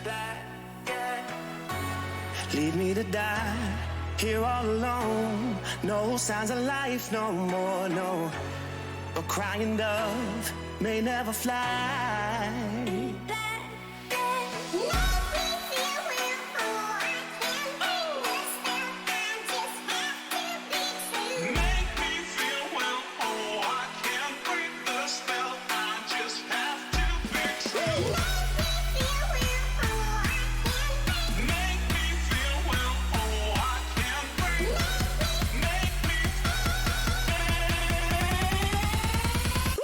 It's black and white.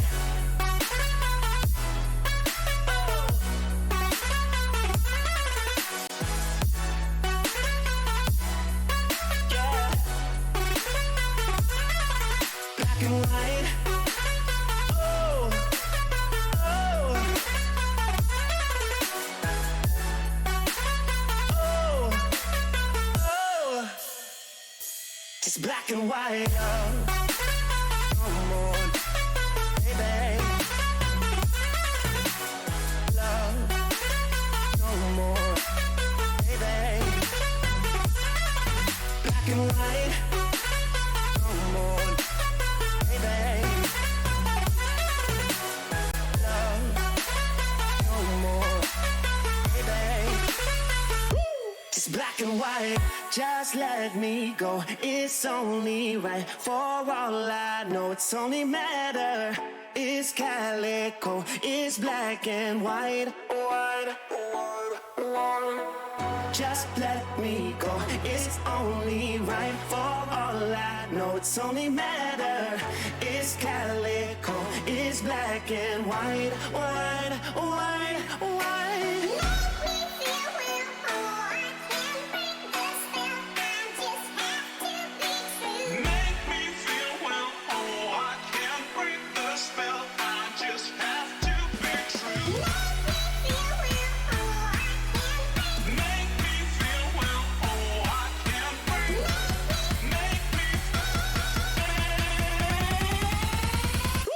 It's black and white.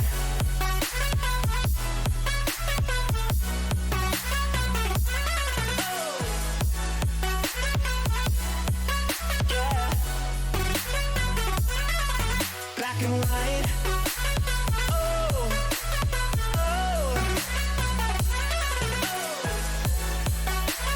oh, oh, oh. It's black and white.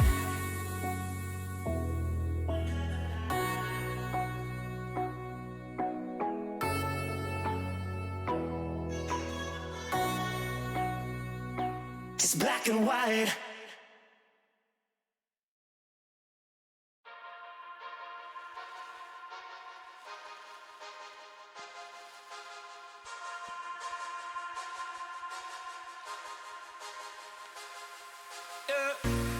Just tell me where you wanna go. Let me take you there. You see, I've been around the globe. I've seen a lot, but I wanna see what's above. I wanna see what's below. Just tell me where you wanna go. You can name the place, yeah, you can name the time. We can leave it all behind. No stop or rewind. Before we running out of time. I can see us both flying around, chilling in a pool right by the coast. I can see our clothes down on the floor. I can see it all, baby, we should go. Get set, go, take off.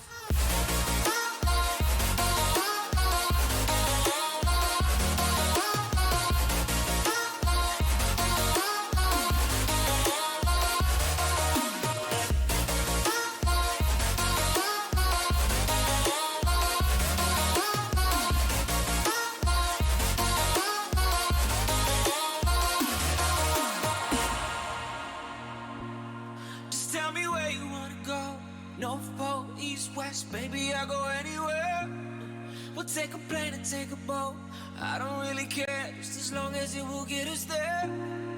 Cause I wanna see what's above, I wanna see what's below. Just tell me where you wanna go. You can name the place, yeah, you can name the time. We can leave it all behind. No stop or rewind. Before we running out of time. I can see us both flying around, chilling in a pool right by the coast. I can see our clothes down on the floor. I can see it all, baby, we should go. Get set, go, take off.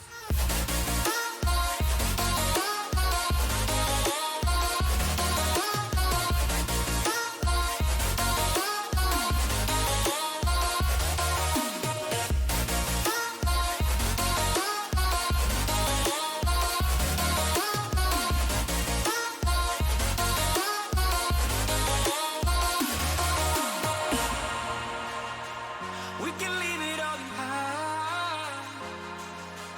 Why? Before we running out of time. I can see us both flying around, chilling in a pool right by the coast. I can see our clothes down on the floor. I can see it all, maybe we should both get set, go, take off.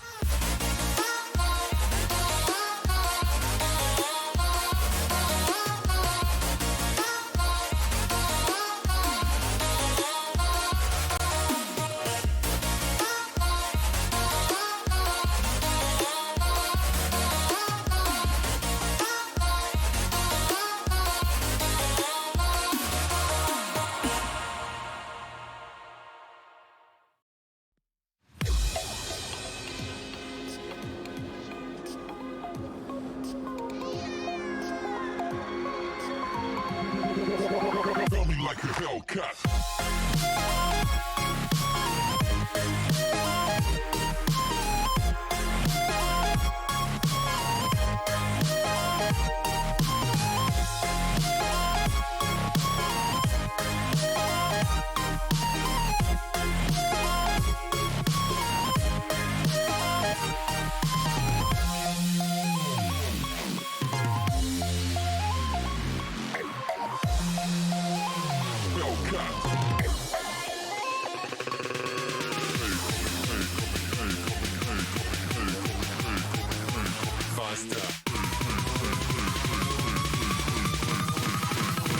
Like a Hellcat.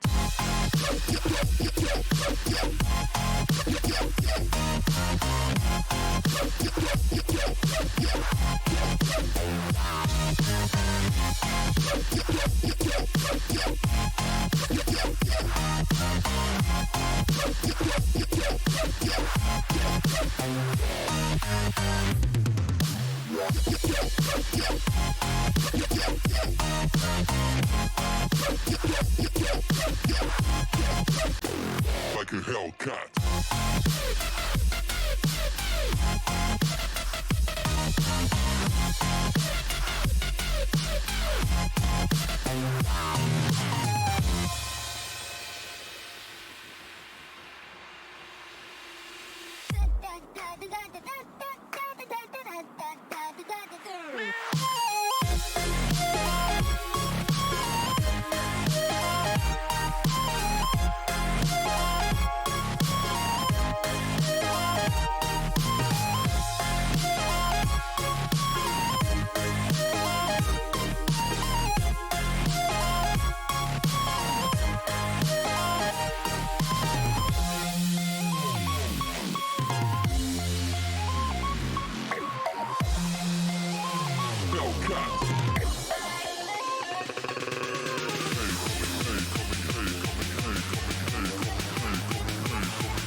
Hellcat.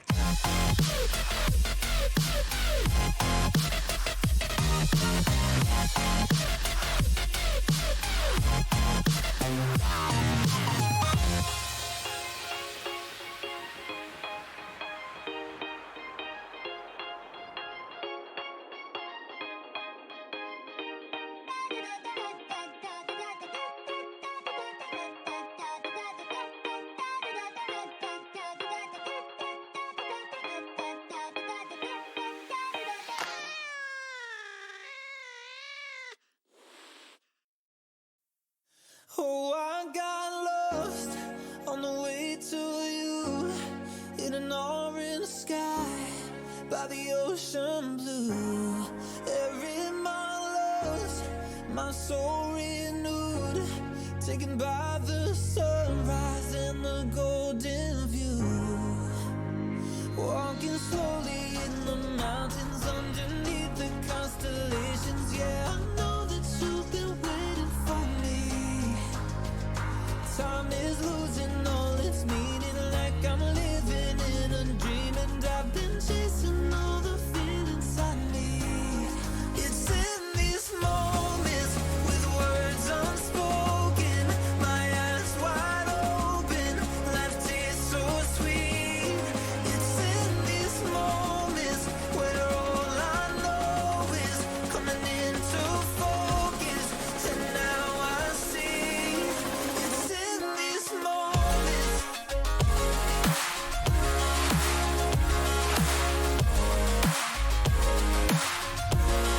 It's in these moments. Oh, I know that you've been waiting. It's in these moments. Oh, I got lost on a winding road in the dark of night with the stars aglow. Heaven's up above, got me below as I head to you like the river flows. Walking slowly in the mountains underneath the constellations. Yeah, I know that you've been waiting for me.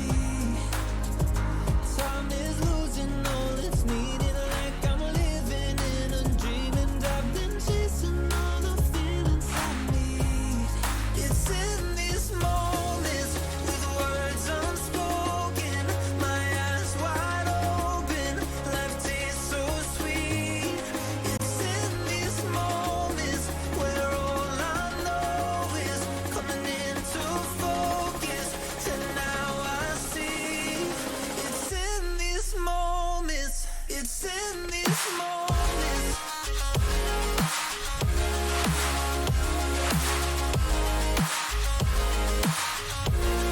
It's in these moments.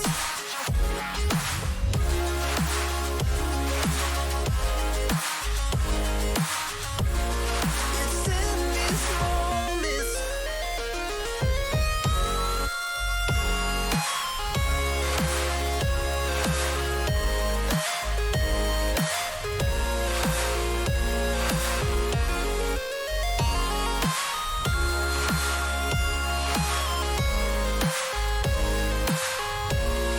It's in these moments with words unspoken, my eyes wide open, life tastes so sweet.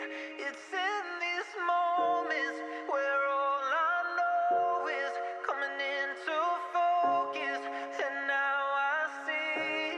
It's in these moments.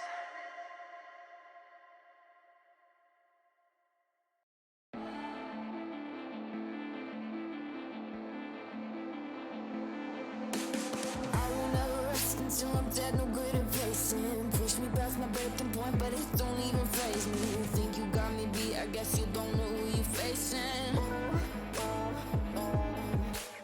I got places to go and you know I'm gonna make it. Adrenaline is pumping, feel it running through my veins, and feel the rhythm in my bones. I put my soul down on the pavement. Nothing can slow me down, I'm coming, so don't look now, girl.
getting enough of this that I invest in.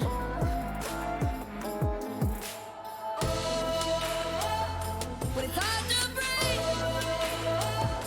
I will not leave.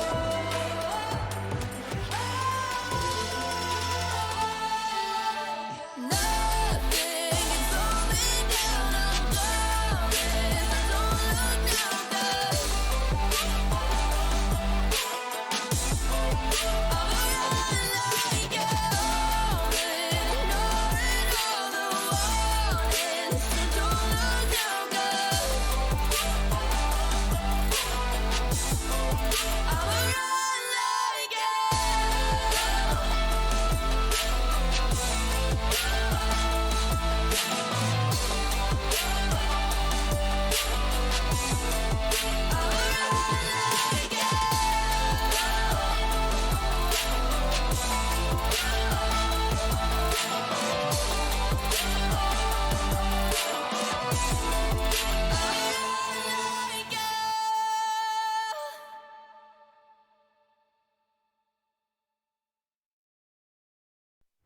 Swipe left, someone said something stupid. Swipe right, now I'm watching what you did.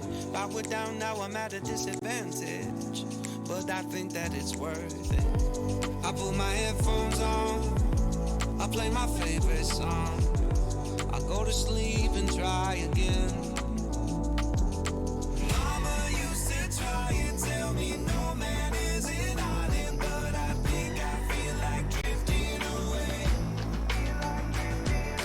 Mama used to say tomorrow never comes, so make the most, but I think I am done with today.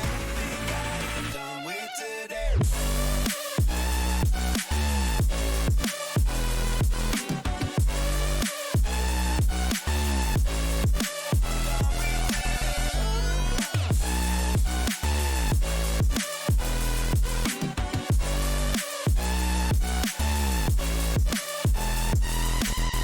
Boss says, man, you gotta make an effort. Feel like all I do on earth is just say yes, sir. And when I tell people how they make me feel, they treat me like a leper. I put my headphones on, I play my favorite song. I go to sleep and try again, again, again. Mama used to try and tell me no man is an island, but I think I feel like drifting away. Mama used to say tomorrow never comes, so make the most, but I think I am done with today. Think I am done with today.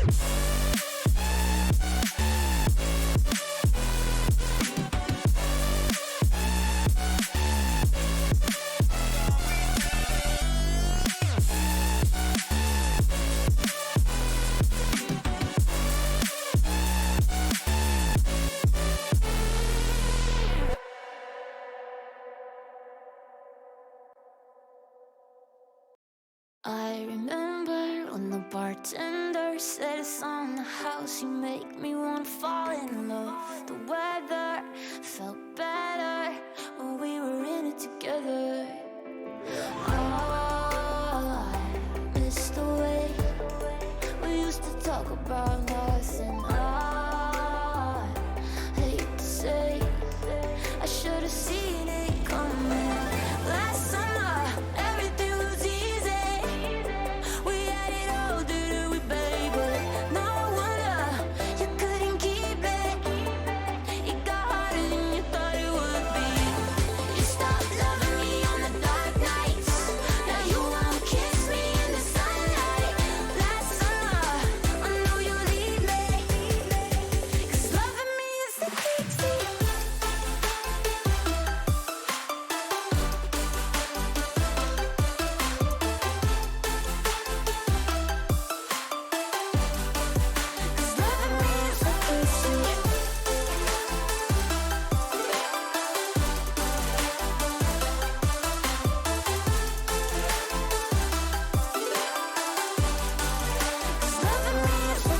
If you wanted to talk, you would've texted. If I wanted to stop, I would've let it go. But I get it, it's alright. 'Cause I can't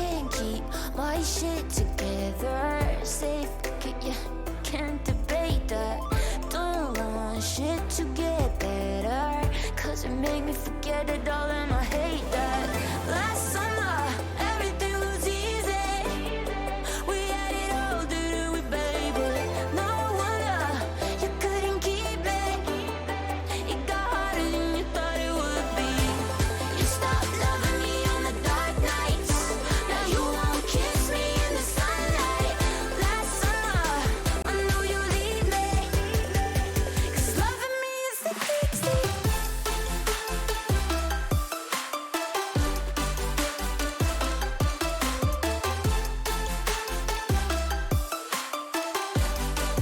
Cause loving me is the crazy.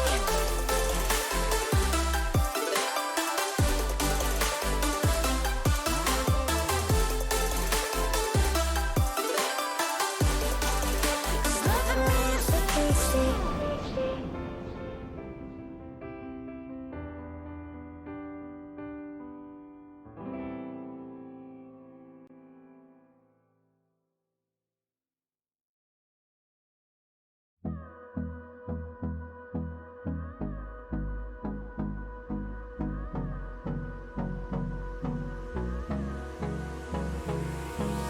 Hold me close till I get up. Time is barely on our side. I don't wanna waste what's left. The storms we chase are leading us, and love is all we'll ever trust. Yeah, no, I don't wanna waste what's left. And on we'll go, through the wastelands, through the highways, till my shadow turns to sun rays. And on we'll go, through the wastelands, through the highways, and on we'll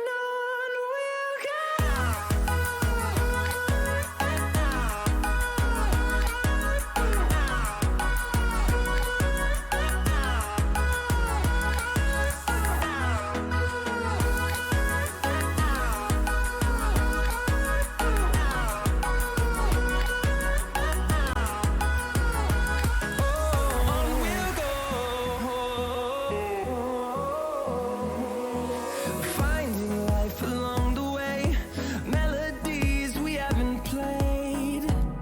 No, I don't want no rest. Echoing around these walls, fighting to create a song. I don't wanna miss a beat. And on we'll go, through the wastelands, through the highways, till my shadow turns to sun rays. And on we'll go, through the wastelands, through the highways, and on we'll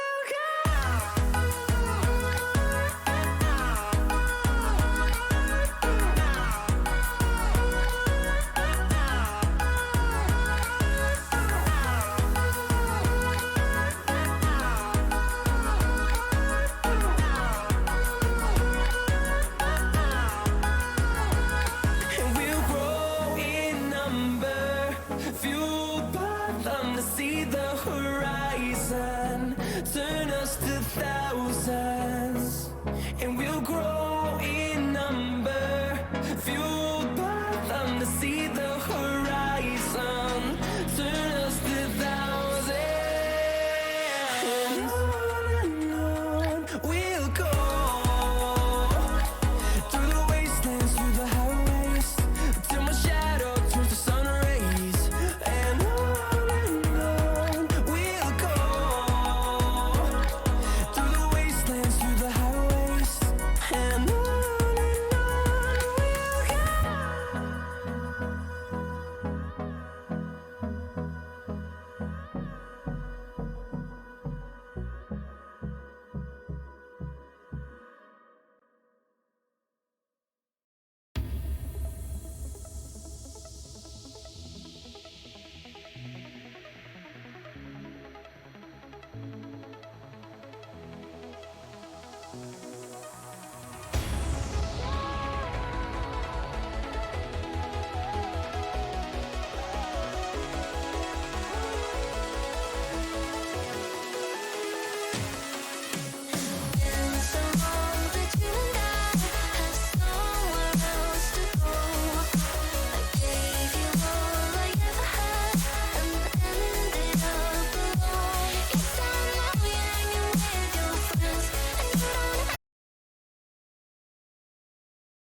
firepower in Mike and Serginho. Yeah, I mean, we've seen quite a few roster changes on Control over the months, years, I guess I think it's fair to say, right? Yeah. You saw Druid leave, MJT come in, MJT, of course, now stepping down. We've had Serginho and Mike step into the roster. Serginho sort of dusting off the mouse and keyboard, making a return to the UK scene, which is brilliant to see. Another one of those players which I'm really going to be looking forward to playing here. Mike, of course, from the E-Masters roster, getting dropped from that one in Polaris, and now, taking the step back down towards Beacon, which I think is a difficult one as well, because we never saw him necessarily prove himself at that level, whereas the rest of the roster now is doing so, which means that this could be quite an interesting game. It certainly will be, and we've already seen Genkai prove himself in that last matchup as well, Hazza. So we are going to see who actually is top of the pops for this Beacon tournament, this seeding kind of Swiss stage, so that's something that I'm excited to see.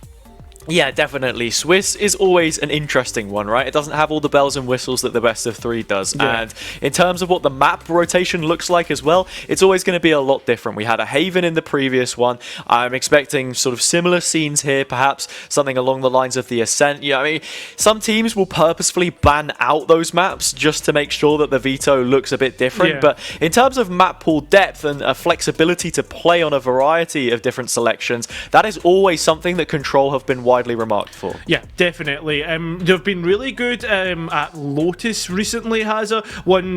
A map that I've always seen them pick up results. Fracture as well, off the top of my head. And those are two really off picks for teams, and something that's really good as an ace up the sleeve for those best of 3s that you were talking about. Yeah, best of 3s will be the main focus, I think. As long as teams are qualifying through Swiss, it doesn't ultimately matter, as long as you then make that deep run in this playoff bracket that you want to and secure that Division 1 spot. This is what it's all about, right? Yeah. Making sure that your position in the tournament is sufficient to be locking in Div 1, looking towards the next. The same way that, in any of the Challenger Leagues, a team's primary objective is going to be make it to playoffs, so you're even in the conversation for something like Ascension in the first place. Every single one of these tiered competitions is just feeding up to that next level, so it's making sure that you're locked in, you're not shut out the door, and you're very much in that conversation. Yeah, historically in terms of maps, Genkai usually playing in towards Split, Haven, that's kind of the kind of standard stuff. As for Control, Hazza, one thing that they really love to ban out is actually Ascent.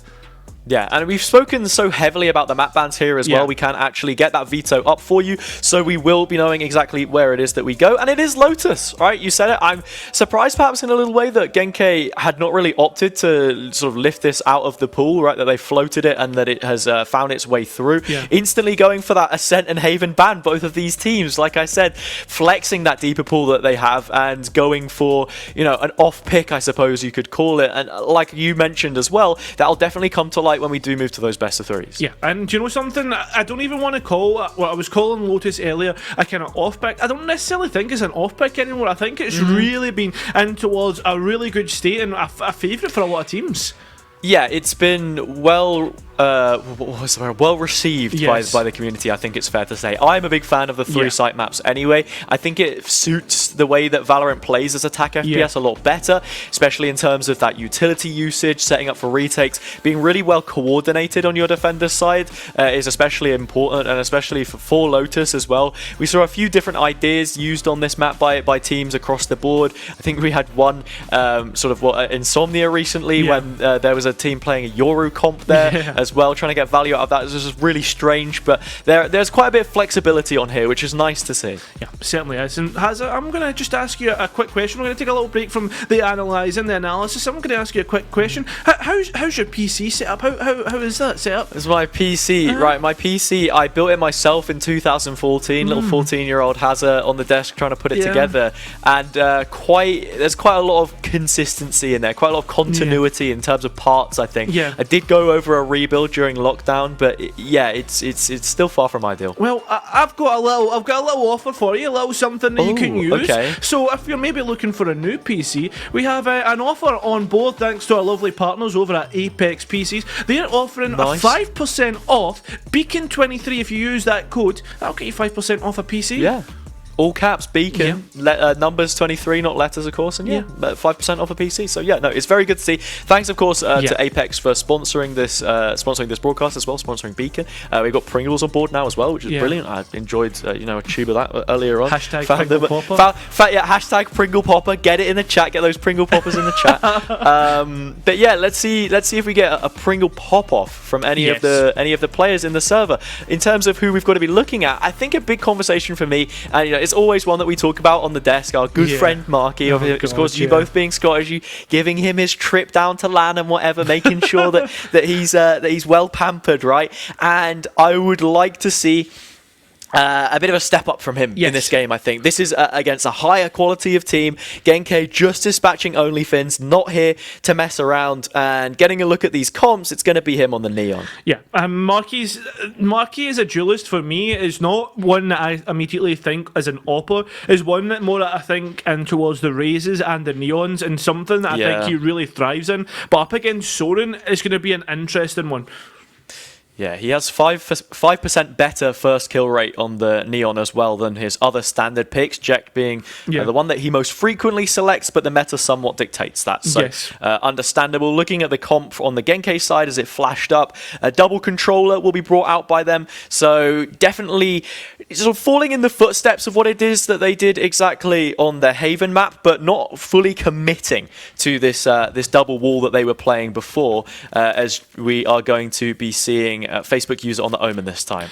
Do you know something? I really prefer the Omen rather than the double walls on towards Lotus. Yeah. Just because of the retake ability of that Omen Paranoia.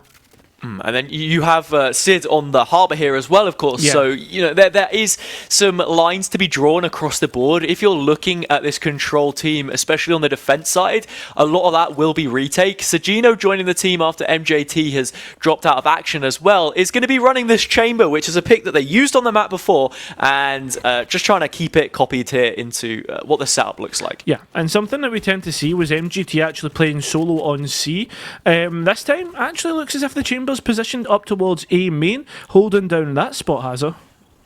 Yeah, you have the rendezvous, which can take you back inside the safety of the site. The trademark is up, of course, as well. Early high tide coming out here from Control Esports, just denying some of that scaling from Genk. They'll post up the Viper player in the form of Famzam, who's now turned the door as well and is keeping the pressure on as these players move towards C. Yeah, there's only one player in towards C, so obviously looking to retake here as JKG. Sits down a smoke, but actually reaggresses. I don't know how much I like this, Hazard. He's moved up close. Doesn't have anyone else here to contact for him. Can't use the paranoia and will be trying to make the most out of the frenzy. Oh, and gets taken out straight away. Look at this. The response control already rotating through because of the amount of people that has been seen in towards C. That spike going down now. Some of the value that you get out of playing Omen on C as well is how good he can be at disengaging, using the Shrouded Step to just go back, sightline by sightline. But yeah, JKG playing up close there, affords himself the pick. And look at this re-aggression from Genk. Yeah, nice prioritisation to take the space more, but look at this, the burst outside of the smoke. There's only one player left though, it's up to Mike. And well, that is a drop of the mic. There goes Genki getting number one. Nice little one there. Yeah, I know exactly what you mean. Control, they wanted to play for a bit faster of a retake. Like I said before, the fact that JKG drops with the paranoia in hand, that's a big bit of util gone. There was, a decent effort there as well, like you mentioned, from Mike, from Sid to Gino. No. But the pieces not quite falling together. And yeah, as well, you want to be setting up your Neon as much as possible to cover that ground. And yeah, Marky not quite able to do it there exactly. It's a heavy stack on the A side of things now. Sagino much more well supported. Oh, look at this aggression here. This is something that we've seen Control many a times and already denying that A space. But, well, if that happens, Genki says, okay, you guys can take A. We'll go and take C. They run all the way down, and this is looking like a free site. Yeah, the path very much paved for them to walk in here. Quite a bit of utility being used, but there is a gap in that regard between the two teams. The spam from Soren, able to find Sid. And yeah, no High Tide coming back online into this next retake. Yeah, I think as well, Control know exactly what they're doing by taking that A space. They know they're going to flush Genkai in towards C. And that's exactly what is happening here. But how does the retake look? As all the players take their time, waiting for utility to come back online in the form of Guiding Lights and the Light. But that also allows Genkai to get their own util up. And with better weaponry, they'll be better supported. The bust out comes through, Soren cuts them down, and the rest of the players just hold the angles and collect. GKG at least gets one back, but 4 players get through with the upgrades. A very nice post plant from Genkai. Yeah, it really was. Soren on a 4K. Already building up the numbers yet again. We saw him in the previous game be instrumental to how the map was started on Haven. They converted the bonus round, and they'll be looking to do the same here. In many ways, there are a lot of parallels that we can draw from that previous encounter with OnlyFins. This map also having 3 sites, but the way in which you approach it a lot different. I'm curious to see if this early A control that Genkai have been trying to fight for is something that they want to diversify a little bit more if we get a B off it. Players now looking to contest in towards C main, on towards Mound. Only 1 player left, and the turret's actually watching from B main, so there's an opportunity. Look at this aggression coming out of C as well. It's only Sagino fighting it, and the rest of the team join up. Marky takes the kill, Creamy Dreamy gone. The flank lost, and the reaction from Genkai is to take some space of their own. Yep, they do. Picking up Sid, massive. There goes your walls, although Marky just over-aggresses, and the rest of the players get cut down. The Knight's doing the work, and the Phantoms and the Rifles, well, you know exactly what they're up to. Mike's now left to walk very slowly, soddenly, and probably thinking about a save. Really, really nice reaction from Genkai. As soon as they lose that space in main, the post plant readjusts, they take platform control, aggressive flashes in as well, just setting up Soren, who, like I said, been hitting those heights for this team thus far. A very well-regarded duelist player in the Beacon circuit, and one that we'll have to keep watching out for as the bracket progresses. Both of these teams destined to make the playoff stage at the very least. And yeah, unfortunate there as well. Marky in this duelist battle taking that first kill on the flank, just then the rest of the team in the site not doing so well in the retake. Big round there to win out the bonus as well. Breaks controls by. Although Mike at least getting that rifle through, we have a hero rifle to play through on. But I mean, Mike's a good player on her own. I would maybe argue probably better getting pushing it on towards Marky to kind of try and get those entries. Yeah, I think that's a fairly decent idea. I was going to say Sagino because you have the rendezvous, but Headhunter in hand, there's not really too much point in doing so. Util coming in towards A again.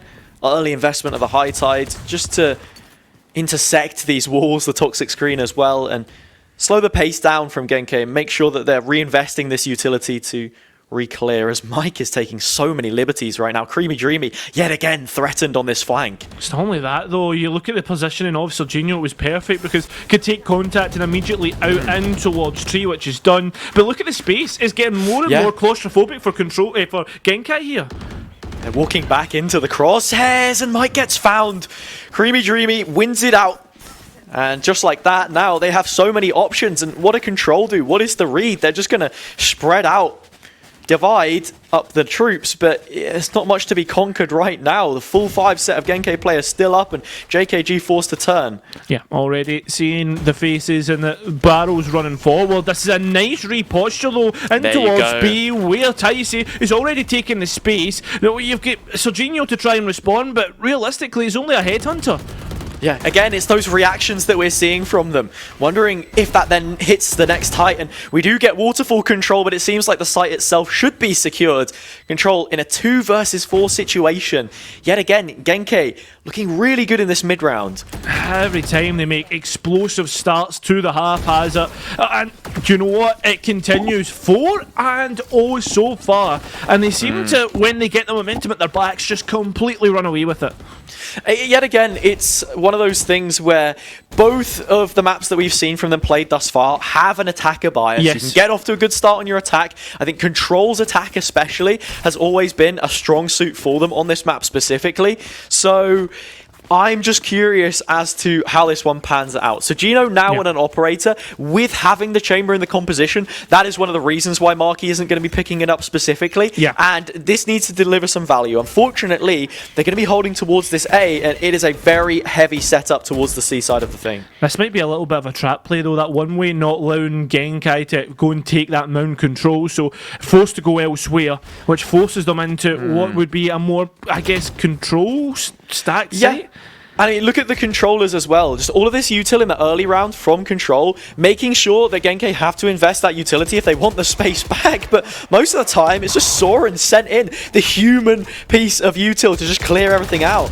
Oh, Sid, just a chance there, but Soren just that bit better. Gets the headshot, gets the kill. The man disadvantage right now for control. Spike's still not down. They want to make sure this is well and truly in towards Genkai's hands before they commit to that. Because you're plotting on B, you know it's a cauldron. You're inviting that pressure for things to just bubble over. JKG finds 3 kills. With that player now found, a little bit of space for Ticey, some wiggle room to stabilize. Sagino hot on the heels, however, already so close towards spawn and might even find the kill. They don't! A 1 versus 1 presents itself for the Skies. Bowling point has been met. Nice. Seekers just to give away the position of Mike. Now knows exactly where the player is after the spike goes down. Just the circumference giving it away, but the drop gives away what Mike was up to. Gets picked up. That's 5 for Genkai, and honestly has a, I think it's a control timeout. It's excellently read by Ticey in that situation as well. Seeing Sagino quickly contest the spawn position, you have to anticipate the next player, but it's so unfortunate for JKG even seeing it on the replay there. Finding 3 kills when he was the isolated one on the C side of the map. Yeah. And still, they're not able to convert from that position. I thought that control would have timed out after that. That's 5 rounds on the bounce, and also 2 buys that hasn't worked out. Maybe they thought, or there must be an idea that, you know what, control, they have the control of the round. They have good ideas, and it is somewhat working out for them. Yeah, I mean, maybe just better to make that adaptation on the fly in the round, I guess. Decent damage from Sid, because this is Eureka, of course, and you can see it in the weaponry there as well. A different gun, and, perhaps it's a different story for Sid. Another 4 versus 2. It's not only that, though. It's just, when you're in this man disadvantage, the weaponry disadvantage, there's so much that Genkai have in their pocket. They just double up and they play together. That's just the way it is. Marky has an upgrade, but no chance. There's not a way that he's going to be able to claw this back. He slides through, but slides out. Genkai, they get 6-0. Oh, I mean, we're seeing some brilliant individual plays here on the control side, but right now it's not quite finding their footing on this map. Something for me that has got to be a big highlight, and especially when you change 2 players in the roster, is how good do those fundamentals look. Yeah. Sometimes we've seen them a little bit staggered coming into these retakes. Like I mentioned before, Genkai excellent in their reactions and taking that space back as soon as they feel a point of contact, that sort of barometer in terms of how they approach things. And yeah, the timeout here, not so surprising. They didn't want to invest it on the eco, took that one on the fly, didn't work. It's just, something in the wind. Forget about it. JK now involved, and we're going to be seeing what it is exactly that they have in store. I wonder if it's going to be a change to actually fight early, but I mean, the fighting early actually almost converted the round. Sure, there was a little bit of disconnected 1 versus 1s towards the end of the round, but I think that could be a real contention point for control. Yeah. Yeah, it definitely could. I mean, you're looking at what they're trying to do here. You have the trademark already placed on B. Sagino has, you expect them to be playing this operator, and I imagine that will go back to what the setup you said before was the one that they most traditionally played when MJT was the C anchor for this team. You're rolling those controller smokes more towards the A area. You've got JKG who can sort of pivot between B and where he's been playing previous. So, I like this from them. I don't know if you want to go too aggressive with Marky, but just look at the ults. They have a lot to work with. They really do. Nice. The biggest issue is they don't have the counter for the lockdown. Yeah. That is going to be a real hurtful one, to be honest. Looking to now play through and get the value out of the chamber. Nice break of the Trailblazer, but an overpeak at that Hazard. Entry made and entry in towards the site. C-site firmly in Genki's hands as Soren just walks up, goes almost like a turret, and everybody starts to get cut down. Yeah, very preemptive reckoning there to try and take the site, but it's just that awareness, the lockdown coming through, no real capitalization. JKG out on an island and can only get away with a singular kill. Something I have to say though, has Genki really good at staggering ultimates and making them last for rounds. This time though, I mean, there's 2 invested in towards this one. Marky gets Ticey. This is 2 versus 3, it's workable. I mean, he was probably hoping that would be the Viper player found, but it's not right now. Realistically playing for exits, well, you're only a singular player at the disadvantage.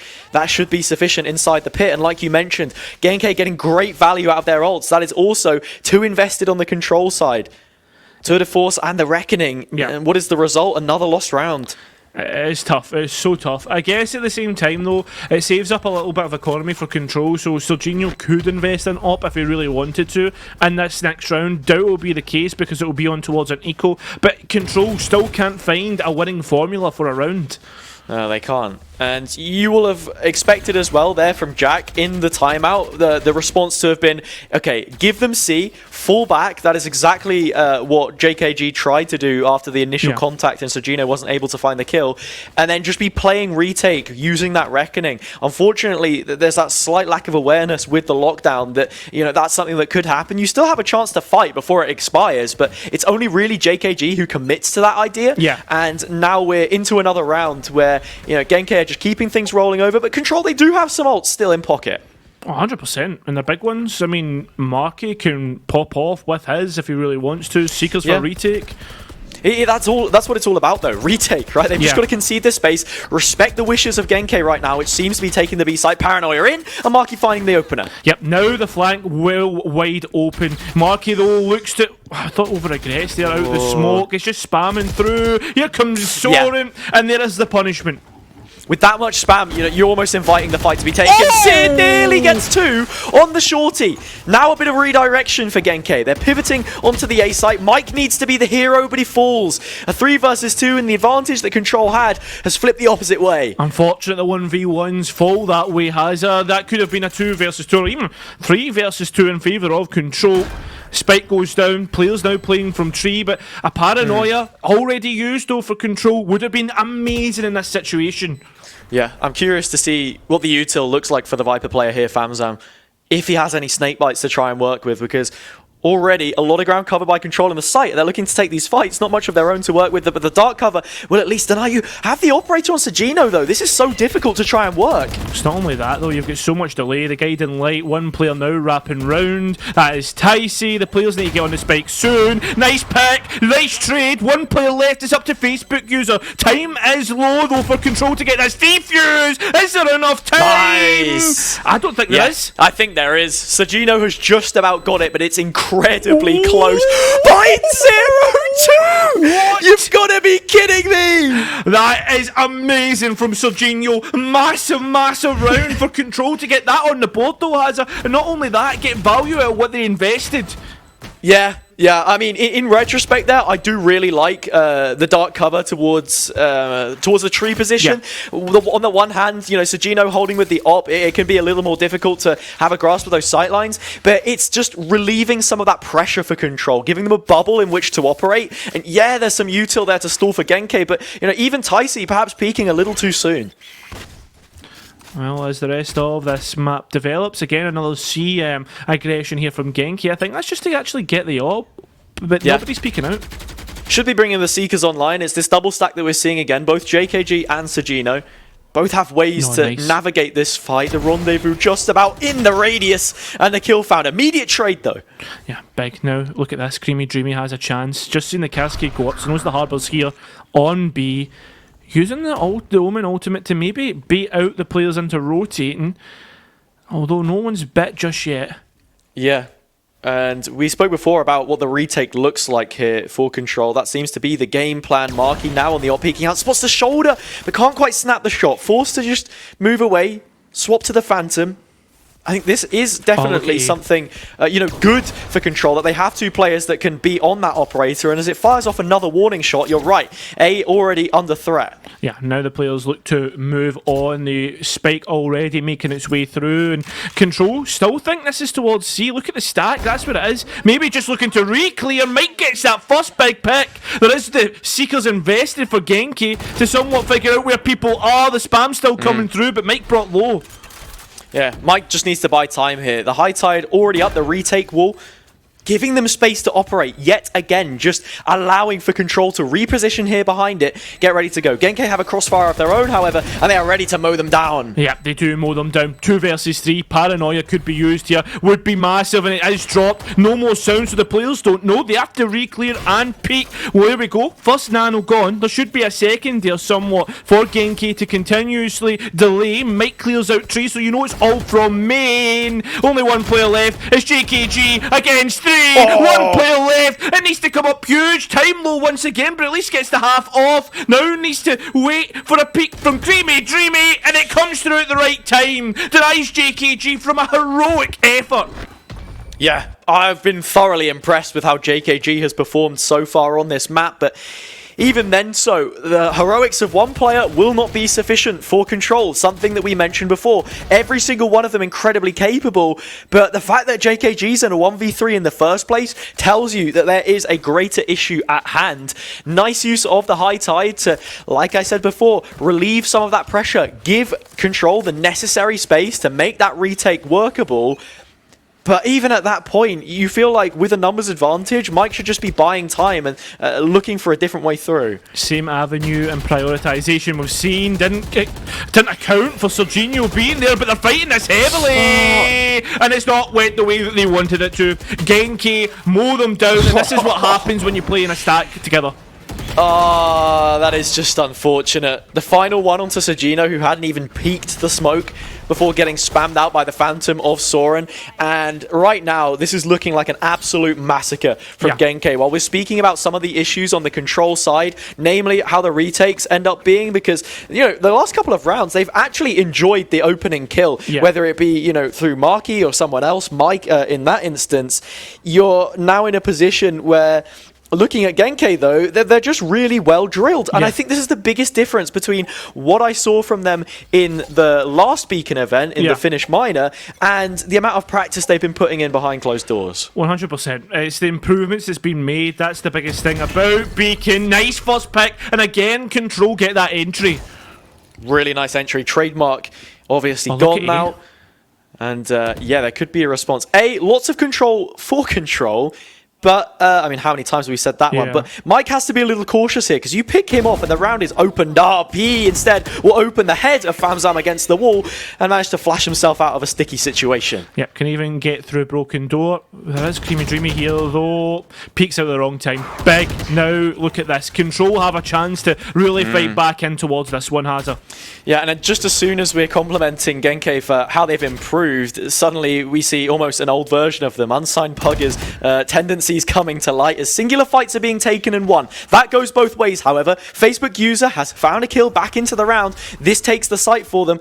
What is the retake looking like? Is it swift, or are they even offered a chance? Perhaps not. Paranoia through, and things halted for just a moment. Mike's re-cleared B, so they have an idea of where the players are heading. It is in towards A. The players setting up the crossfire. You see the head of the sky. Facebook user left, taken up. Second round, and a lifeline for Control.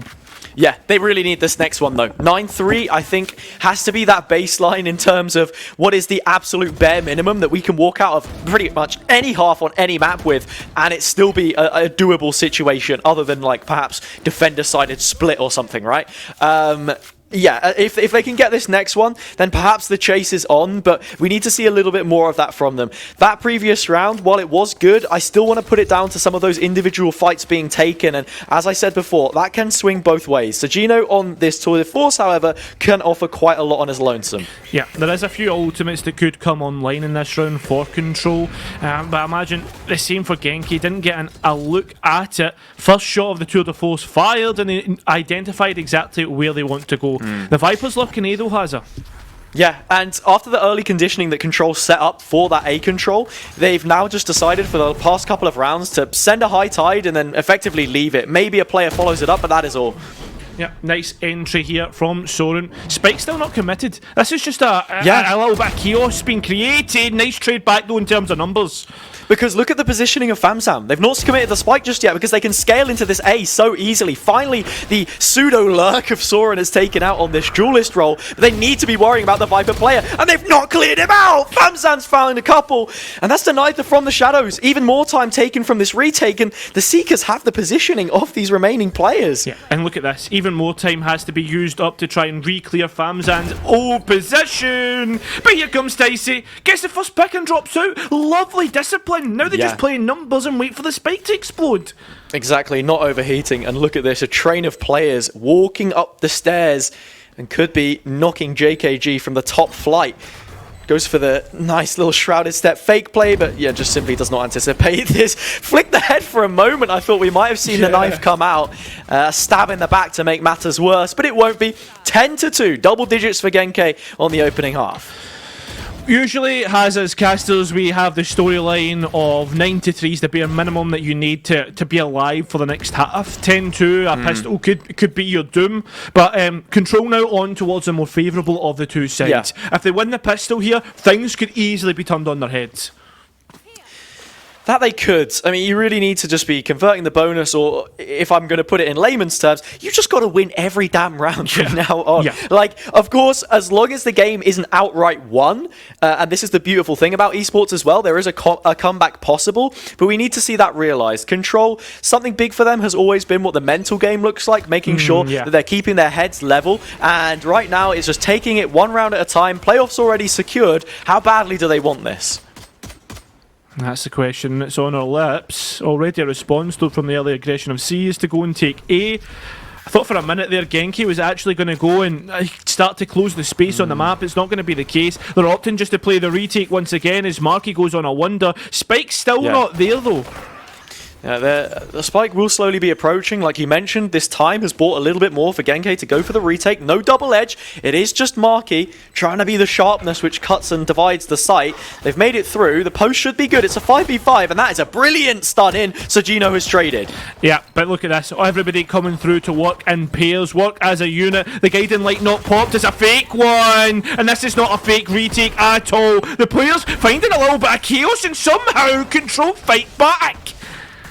Mike anchoring from tree there brilliantly, finding the final two frags, and Control have the pistol. That is, at the very least, what they needed to open this one up for them. Nicely done here, as you see, and dispatched in the end by the remaining players. It's like a bit of a rodeo trying to wrangle your way around the site with so many angles. Post plants on A, on this map specifically, can always be quite difficult. C, you have a variety of options. You can push waterfall, you can push towards defender's spawn, you can go for the deeper lying one in mound with an open plant. I mean, there's so much flexibility, whereas on A, you find yourself quite constricted, and there is only going to be one sole defender for this, which is Soren. Guiding light comes through, but gets away with murder. Oh no, on the other side of the map though, there's murder happening. It's down to 3 versus 3 after Sid gets away with 2. Yeah, and you know what? This is actually a really good situation for Genk. You found a 3 versus 3, couple players with gun upgrades. Sojino looking for the frag and finds Soren. This has made things a lot more doable for them. Paranoia laid up with a trademark, confirming the positioning. That's a little of an overstep. They need to be careful. Yeah, I don't like that at all. You place the trademark, you can just dip off and hold the angle. Now FamSam's left with it all to do. And well, there's not much left to do as Control convert that, but lost a lot in that round. Yeah, this bonus is going to be looking a lot less healthy than perhaps it could have been. Selfless from JKG as the Phantom is tossed to the hands of Marky. Losing in the duelist matchup there, as we've seen yet again, Soren on that fiery hot form, even with the Sheriff. Yeah. This is one that we're going to have to constantly be focusing on here as we move on to the attacking side for Control. Marky is always that outlet in terms of entry frags. So far in the game has struggled a bit on the defender's side. More difficult to work with the Neon, but unleashed on this agent, we expect quite big things. Now, with Control reinvesting towards this with all rifles, looking to take the match to Genki, which is respectable. Now coming through, though, that early aggression has somewhat been met as they've re-cleared all but don't want to go for the ultimate, or probably the easiest out of all the sites or all the lanes to get. Yeah. I mean, with the exception of B, of course, sometimes easy to forget that there are 3 ultimate orbs on this map. That one sits a little closer to the hands of the attacking team. Neither of them, really playing the operator with the sides being flipped around as they are. Perhaps Sagino's tour de force will find value later on. But yeah, Genke here, I don't think you put down Soren as being, that operator player. And look at this reclear from Taisi. Oh, missed the timing's ridiculous! Wow. And he's found 2! I can't believe he's got away with that, Hazard. I cannot believe it. And now Control, they're left scratching their heads. Where do you go? How do you fight back? How do you even get into this round? Yeah. And it feels like a lost battle. Yeah, I mean, how much control have they actually taken here? Not really done too much to push up on the map. Finally, Taisi gets taken down, but the rotate is fast in motion, and Sagino has already dropped 140 onto Marky, but he's still alive. I mean, could somewhat fight back, slides No in, way. Gets the pick, and look at this, Famzan's coming from behind. This is an isolated duel. Time Low, though, has to commit to the spike, and that might be committing to his doom. Looks away, just waiting for a flash. There's nothing there. No flashes even on the roster. Players will just get that defuse. It will be 11 for Genki. Yeah, unlucky for Marky there. A speck of dust would have been enough to topple him. Yeah. And he still gets away with 1 and a spike plant. A slight injection of cash while it's only a few credits. This could be enough to keep that buy cycling through. But the main thing for me is that Control didn't really create any pressure, raise those same question marks that we saw on the attacking side when Genki were doing it, with the scaling, the value they were able to find out of having both of these controllers, and just maintaining that presence, using these cascades to be taking some room towards A, perhaps even using the toxic screen that Genki have up against them, since it limits the amount of vision you have of an immediate site execute. Players already from Genki looking to take that 8 early 4 of aim. them. Yep, it's big. Remember, Hazard, the Control invested in that last round, so the buy, pretty shoddy to be honest. The Blaze though, flying. Oh my god, Soren's like an F-22 jet at this point. Now, you look towards what Control have to fight back, and Sid. Sid's hiding behind. Yeah, look, Mike is just trying to keep them at bay on the front line so Sid can get to work. 1 kill would be sufficient, but he's not found it. Sid coming through, regrowth there, the health popping back up, Bulldog in hand, he needs to start spraying him down, but he's only good for 1. JKG, the last line of defense in the site, gets a headshot on initially, but it's just not enough. Creamy Dreamy with the Phantom, that little bit better. Genki find their premium on the penultimate round, 12. And on top of that, with Control half buying in towards that round, Hazard, what does the buy look like for the last? This is, or what could be the last. It doesn't look great. It doesn't fill me with much confidence. And, well, if you're a Genki fan, you're absolutely buzzing, especially with a lockdown online. Yeah, they definitely are. It means that you can play heavier for that retake setup, which is effectively what the round was, just pushing 4 through A, understanding that, Control, they're not really testing too many areas of the map. Like, there was that early C presence, but, Sid trying to hold things down, be the anchor, the pin in the middle of things that keeps it all together. But finally, it's just the same again, right? Utility dumped in towards Rubble. Players here, they can look to do whatever they want off this. Utility must be invested for Control to reclear. Oh, we are going to get the Neon Ultimate immediately shut down, though, traded out. And now the players look to go elsewhere, looking to hit in towards B. Genki somewhat have a read, though. Yeah, I mean, the rotation's always going to be so fast here, and while it is an adaptive setup, you've got all of this Harbor utility to give them that room. The lockdown is in response, as it was previous, and this is going to be so difficult to try and work with. Yeah, as is making things the timing! Oh, no, surely not. Mike is crossed, he's behind, he's going to be detained them. Where have we seen this one before? Oh, please don't give us another Control moment. Not like this, Genki, but at this point, Taisi does go for the reclear and finds Mike. Found it. It's massive. They're reclearing all the way through on towards A. They don't know where Control is, but they're outside B, and this is where the KG's set up. Yeah, you still have all of this Killjoy utility to run through. If you're Control, it's going to segregate the push somewhat. The players just waiting a moment longer, and that moment is sufficient for Genki to get in position. They're ready to go, and they got the numbers. They do have the numbers. The players lie and wait, the jaw open, waiting to snap close. Couple of spams, maybe a twitch in towards that jaw of Genki, but they're taking their time. And now, look at this, the timing pays off. They're just trading all the way down. Only one player left. It's JKG on another heroic effort. 5 HP, but it's a nightmare. It's not a dream. It's Genki to win it all. 13-4, Cairo. The pit dropped, and JKG falls to end that one out. A star performance from him, but even then, it's nothing but a glimmer in the sky of a quite clouded one, a grey performance as far as Control are concerned. As we mentioned before, playoffs are the prerogative. They don't have to really worry about how that one has ended up turning out, just making sure that the mistakes are corrected heading into the playoff bracket. Yeah, 100%. If you're Control, you dust that one off, you don't care, you think about the best of 3 that is up next, because that's going to be the most important match. And then, it's what I can't remember who it was, but every match is important, and the next one is the most.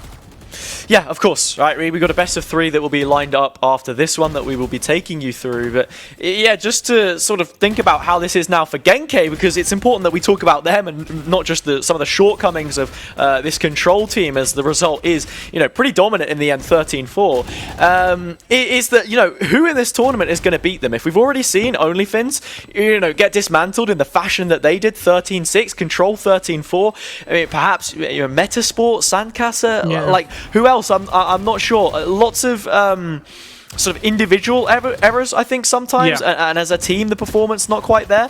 But in terms of what the reactions look like, the practice, just how they're responding to things right now, Genki are on some serious form. Yeah, we have seen 3 site maps, Hazza. So with that being said, though, maybe that's just a strong suit of theirs. It'd be interesting to see them perhaps on something different, like a fracture, for instance. See if that's where their strengths lie.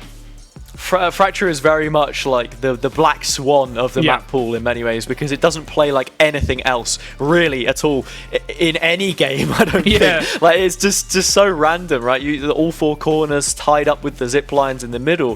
So that would be one to think about. I mean, they could always just ban it out, right? If that's the one map that you're not comfortable on. The bigger thing for me is, because these are the more macro testing maps, the ones that are really going to push you as a team, and they've looked this good on it. Just sort of sets me up to believe that they are on a brilliant trajectory. It's just whether that carries into the best of 3s. If when the pools open up, you're not getting maps that are going to favor you as much, your opponent has a pick, and maybe you're forced to a decider, does the quality stay the same? Is it as consistent? These are only 2 maps that we've seen total, and this is a team which can deliver a performance like this on one map, similarly to OnlyFins, and then go missing on the next. Is it going to be the same? Yeah, 100%. And it's good to kind of talk about quality. But speaking of quality, just before we head towards a break, I've got a quality deal for you. Do you want to know what it is? Do you now? I absolutely have no idea. It could possibly be something to do with a 5% discount code that happens to be Beacon23 for an Apex Gaming PC. Would I be correct in thinking that? You would be correct. Yes, that is right. Wow, it's my lucky day. Yes, Apex PCs, a lovely partner for this tournament, have decided to give us a 5% discount. Beacon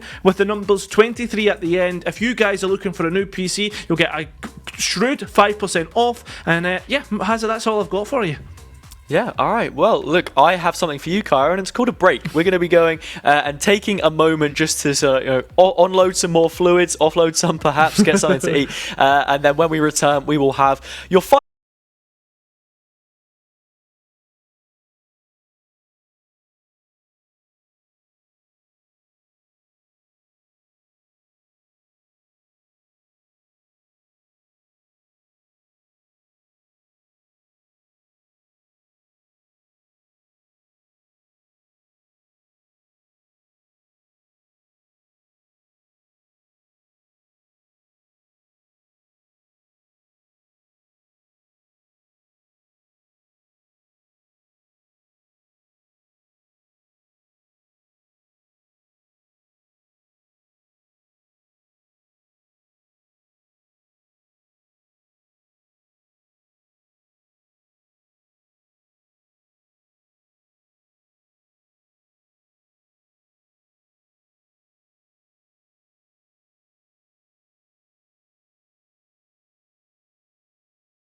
ocean, empty motion.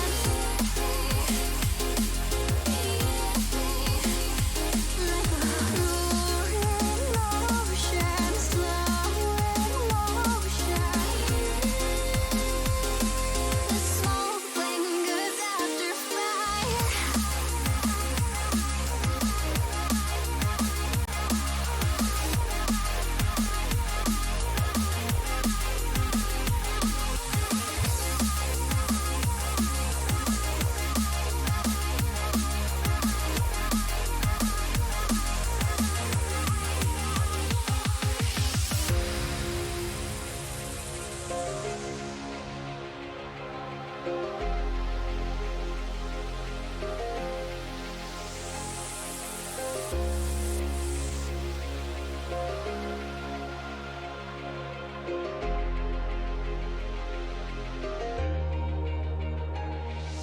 Lay down your troubled mind. We are only kind and will kindly cease to be as we intertwine with the universe and its cosmic symphony.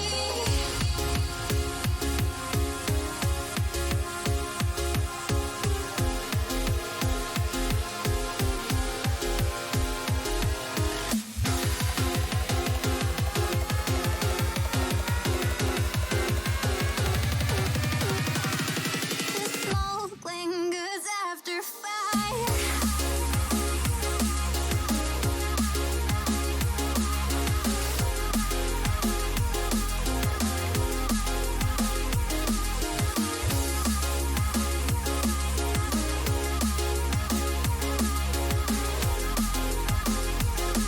The smoke lingers after fire.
Maybe I'm colorblind. Don't know where I lost the colors. I only see black and white. Come to think of it, but it all comes back when the moon gets low, dancing in the afterglow. And when the room starts spinning and my eyes are closed, feeling like I'm not alone. 'Cause there's a ghost in the machine. I only see you when I go to sleep. I build a wall under the sheets, and when I'm dreaming that you're here with me, I close my eyes, keep us alive. Someone please turn off the lights. 'Cause there's a ghost in the machine. I only see you when I go to sleep. There's a ghost in the machine.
sleep. I'll build a wall under the sheets. And when I'm dreaming that you're here with me.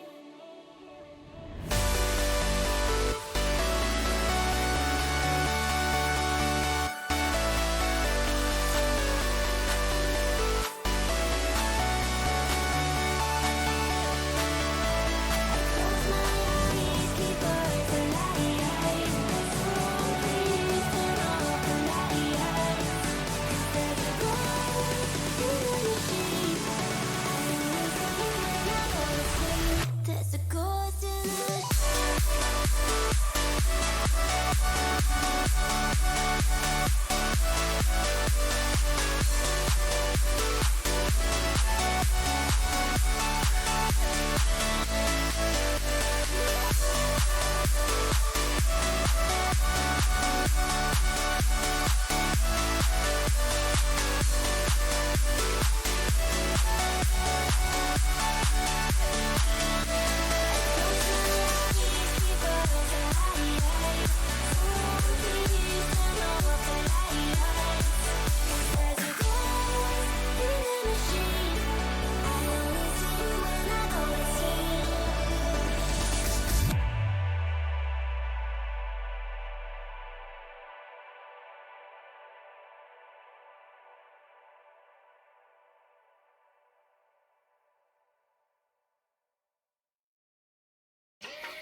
We have to put our hands up when the sun goes down. We have to put our hands up when the sun goes down. We have to put our hands up when the sun goes down. We have to put our hands up when the sun goes down. When the sun goes down.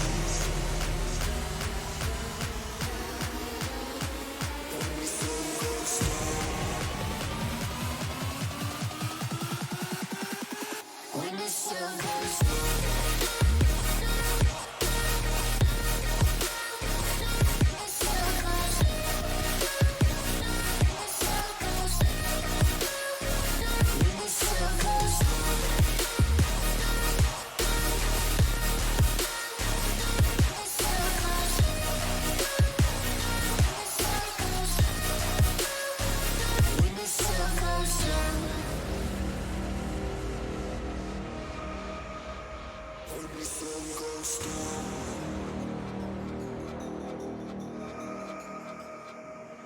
We have to put our hands up when the sun goes down.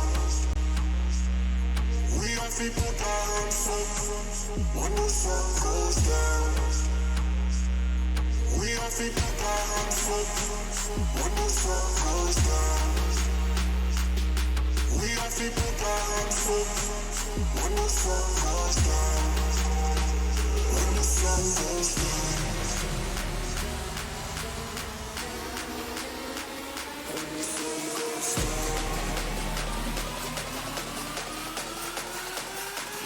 Feeling alone.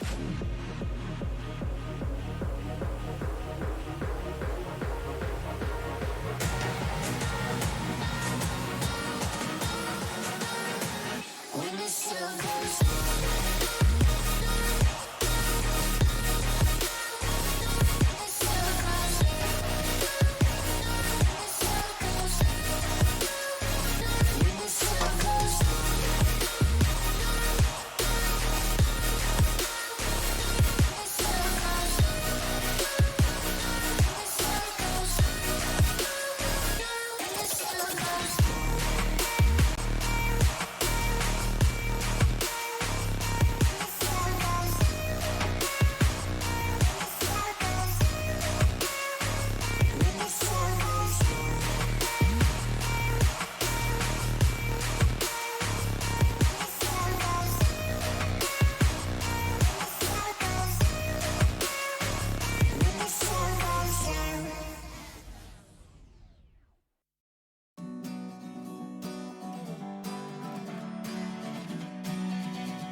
Sitting lonely in my room again, trying to find the words to say, but nothing comes out. I am looking for the better days, seem like they just stay away whenever I try. There's so many things that I keep in my mind. My friends keep me out and it hurts every time. With all the emotions I built up inside, oh why can't I? Will someone look for me if I disappear? No matter how much that I scream, nobody hears. But I see the light from far away, it's down the line. Maybe I should not give up without a fight, 'cause there will be a time. Oh, oh, oh, oh, oh, oh, oh. There will be a time. Oh, oh, oh, oh, oh, oh, oh. There will be a time.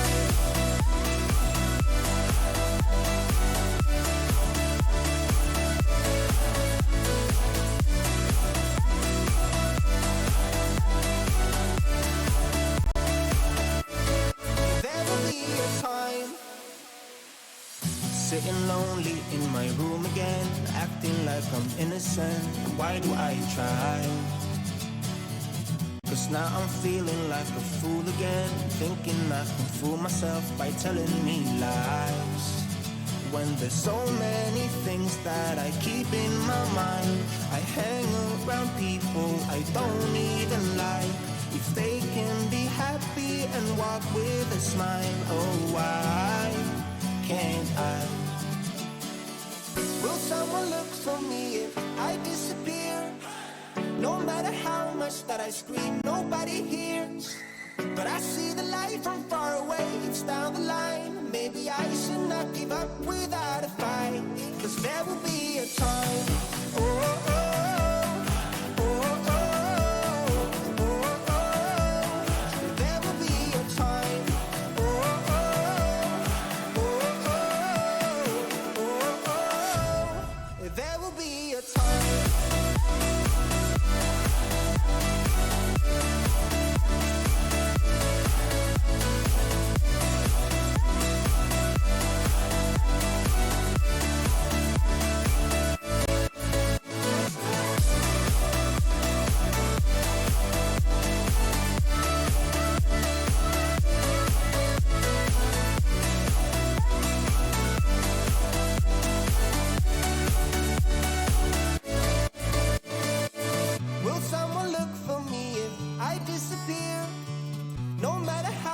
That I scream, nobody hears. But I see the light from far away, it's down the line. Maybe I should not give up without a fight, 'cause there will be a time.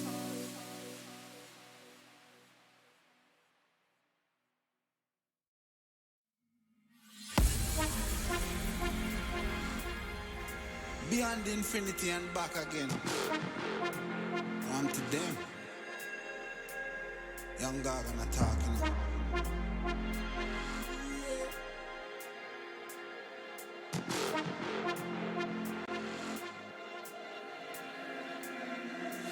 You know once in the shine, don't vex when you get married.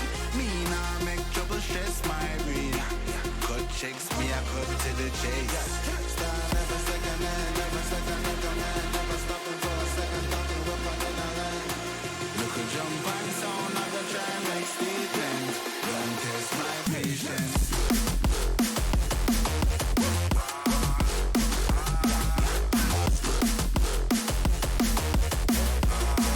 Don't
I started healing. It made me find another chance. So I tried to survive all the pain inside my mind, but only God knows how to leave it all behind. We were bound at the start, now you're tearing me apart, and I'm the one to start the fight. From once upon a time, will I just keep floating away from this world? Pick me up, give me hope, let me say one more word. Heaven's so far away tonight, but where the water meets the sky, we'll be alright. The world we left behind.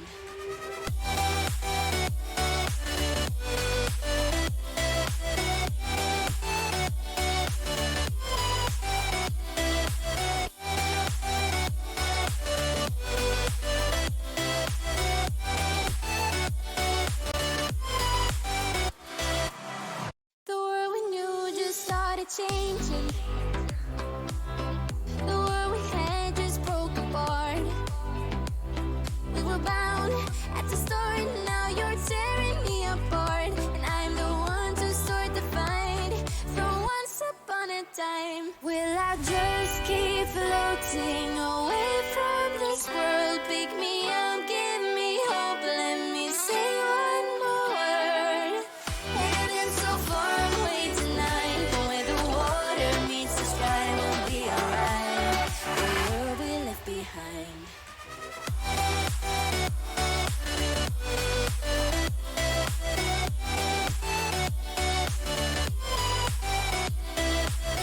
Heaven's so far away tonight, but where the water meets the sky, we'll be alright. The world we left behind. I'ma show you how to listen to my body. And now you're gonna hear it in your bones. Ouch, when you love someone you're hurting. You gotta take it or leave it here, wasted all alone. I know you feel it right. I know you feel it right. I know I'm still gonna need to let you go. I know you fool me when you hold me like, you know you're never gonna let me go. I know you feel it right, like you're never gonna let me go. I know you feel it right, like you're never gonna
need another story, something to get off my chest. My life gets kinda boring, need something that I can confess. Till all my sleeves are stained red from all the truth that I said. Come by it honestly, I swear. Thought you saw me wink, no, I've been on a brink. So tell me what you want to hear, something that'll light those ears. Sick of all the insanity, I'm gonna give all my secrets away. It's time, don't need another perfect life. Don't care if critics ever jump the line. I'm gonna give all my secrets away.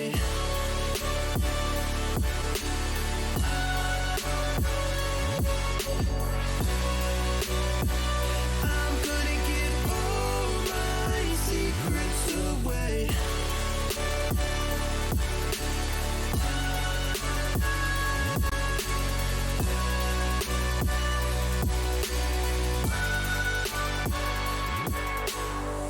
My God, amazing how we got this far. It's like we're chasing all those stars. Who's driving shiny big black cars? And every day I see the news, all the problems that we could solve. And when a situation rises, just write it into an album, send it straight to gold. I don't really like my flow, no, so tell me what you want to hear, something that'll light those ears. Sick of all the insanity, I'm gonna give all my secrets away. It's time, don't need another perfect life. Don't care if critics ever jump the line. I'm gonna give all my secrets away.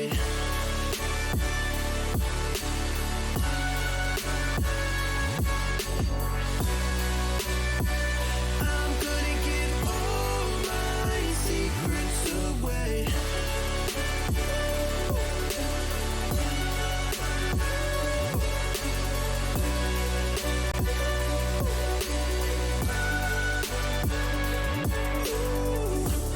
Got no reason, got no shame, got no family I can't blame. Just don't let me disappear, I'ma tell you everything.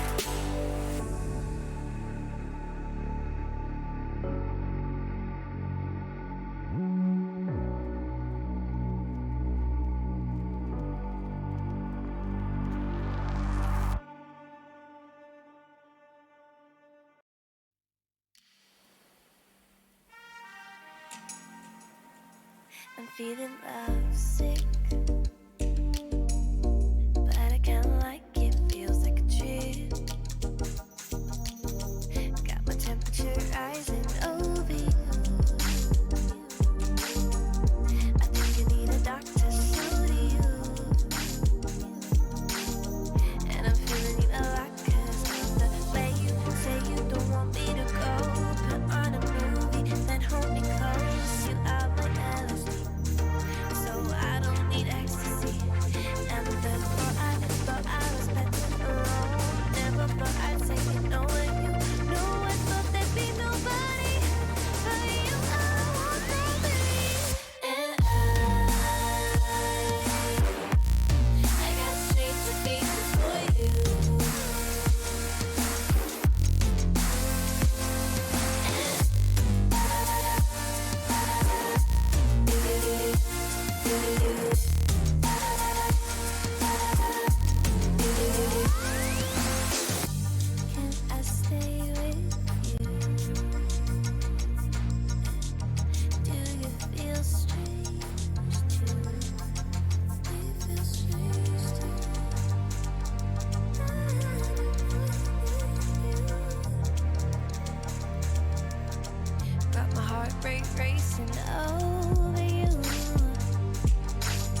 Feel the ground shaking underneath, trying to take me alive.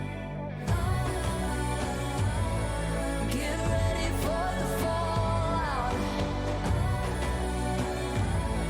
Can't stop me now. I got no rival. I'ma find my way through the blood and pain game of survival. Any time or place, watch 'em run away. I got none. I'll be standing on my own, never gonna take my throne. I got no rival. Watch 'em run away. I got no, no, no. I got no, no, no rival.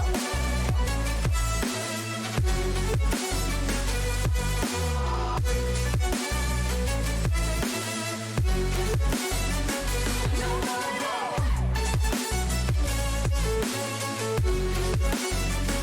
No rival.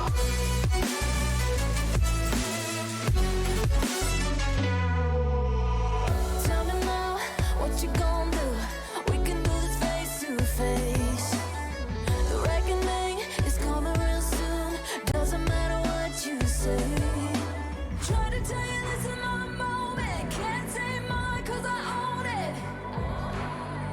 Don't you know that I locked and unloaded? You're out of focus. Get ready for the fallout. Can't stop me now.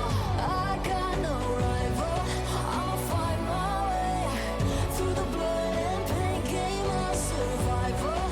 Any time or place, watch 'em run away. I got no. I'll be standing on my own, never gonna take my phone. I got no rival. Watch 'em run away. I got no, no, no. I got no, no, no rival. No rival. I got no, no, no, no rival. No rival. No rival.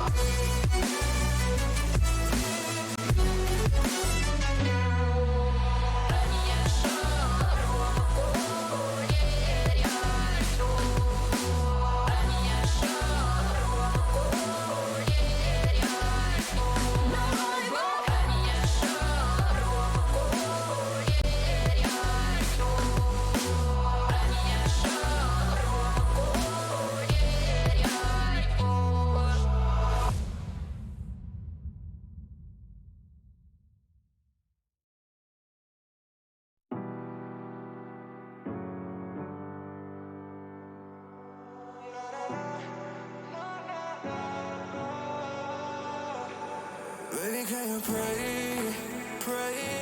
tonight? Baby, can you pray for? Oh, baby, can you pray? 'Cause every time you make time, it's only to the end. So pray tonight. So you won't know,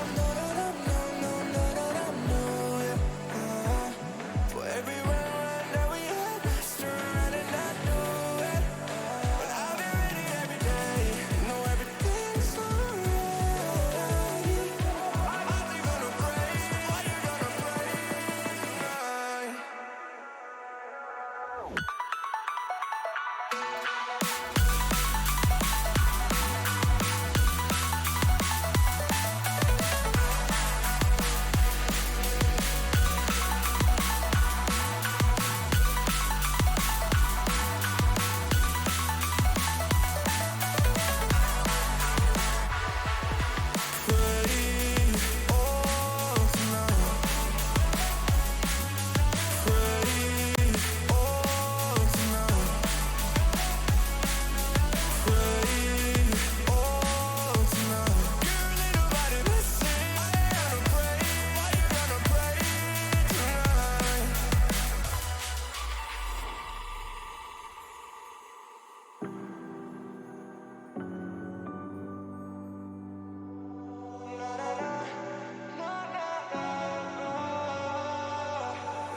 Pray, pray, pray for me and fast. Baby, pray, pray, pray for me and fast. Baby, pray,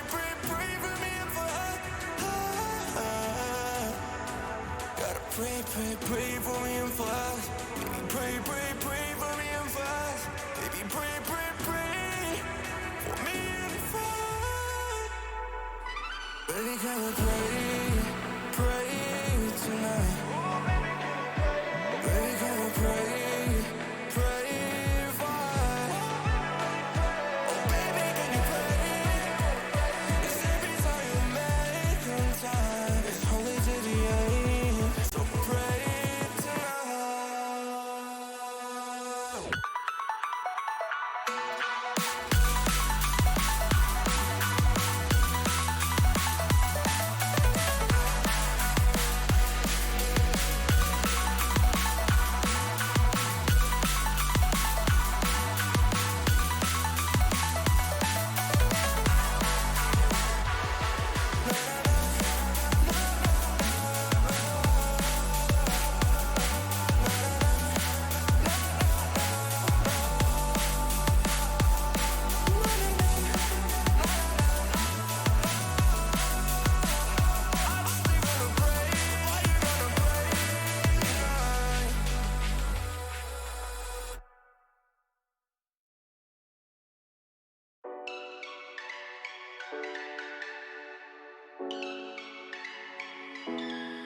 We had a barbecue in San Tropez in May with some friends drinking booze, getting all loose. We drove the cars to the beach on the outside of the street, sat around a bonfire, eating marshmallows all night. We were young at the time, I know it, but you were so damn fine. Couldn't get you on my mind. We were young at the time, I know it, but I wanted something more than you.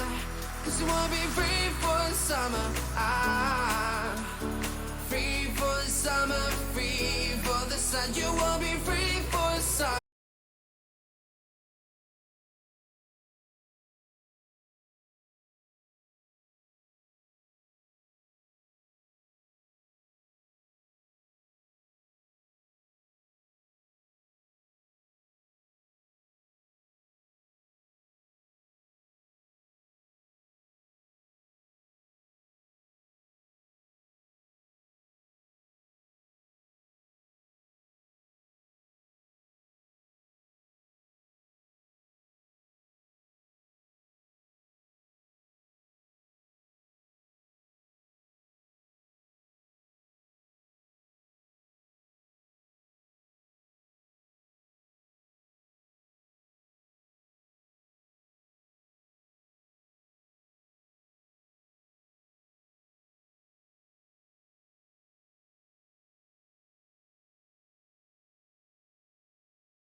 It's black and white.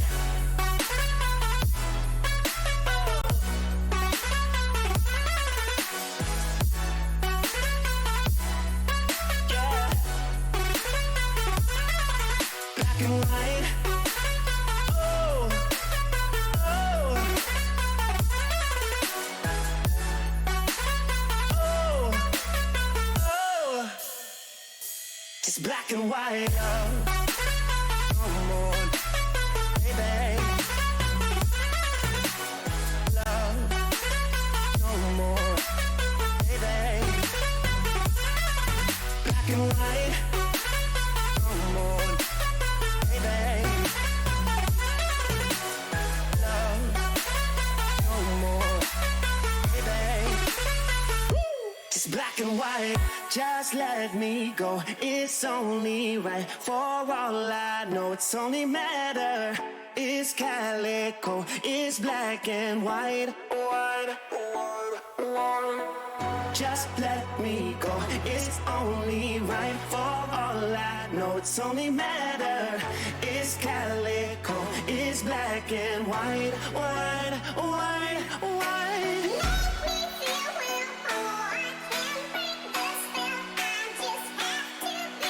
Make me feel well, oh, I can't break the spell. I just have to be true. Make me feel well, oh, I can't break. Make me It's black and white.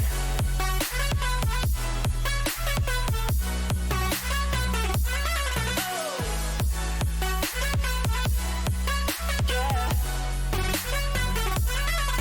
Black and white. Oh, oh, oh, oh. It's black and white.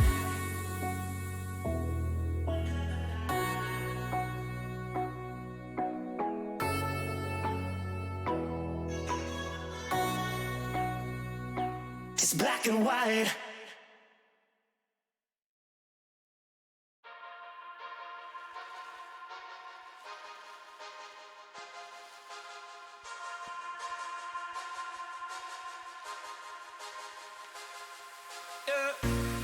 Just tell me where you wanna go. Let me take you there. You see, I've been around the globe.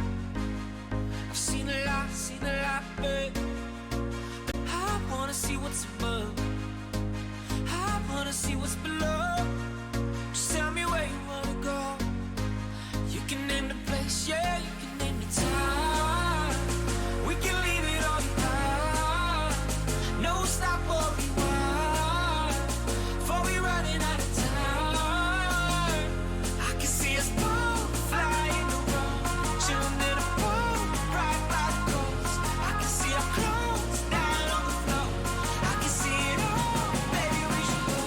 Get set, go, take off.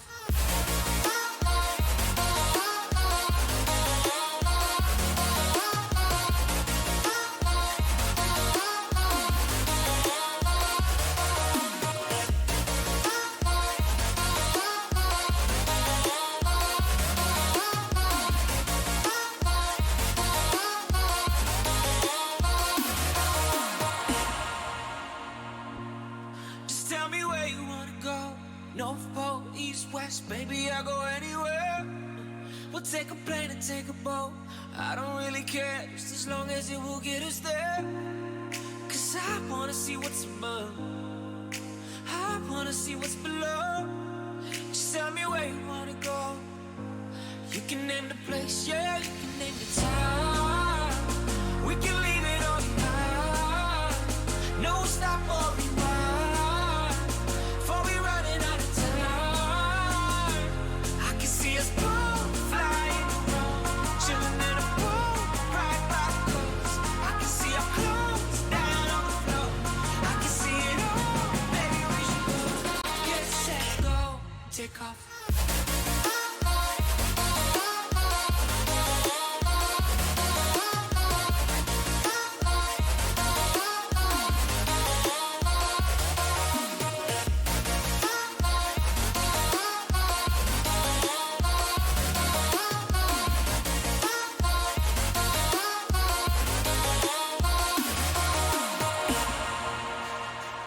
We can leave it all behind. Why? Before we running out of time.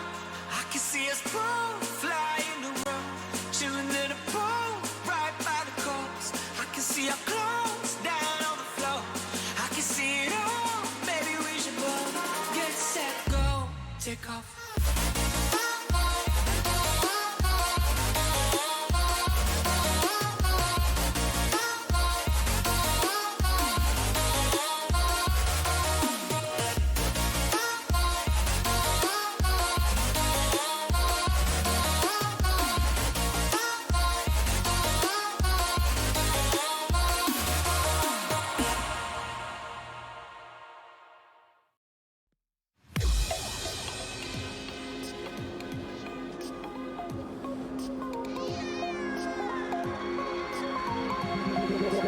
Feel me like a Hellcat.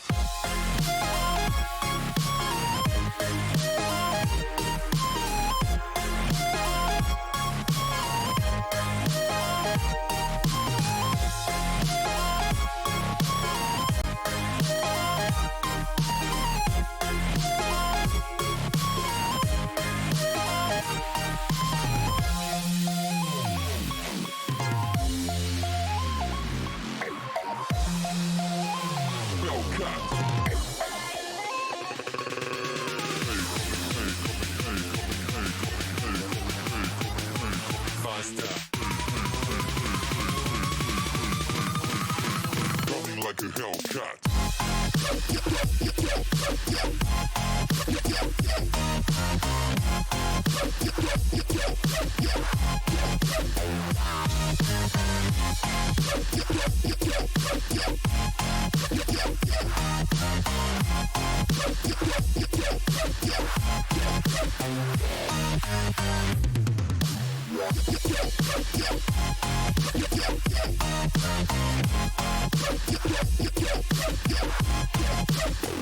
Like a Hellcat.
Running like a hell.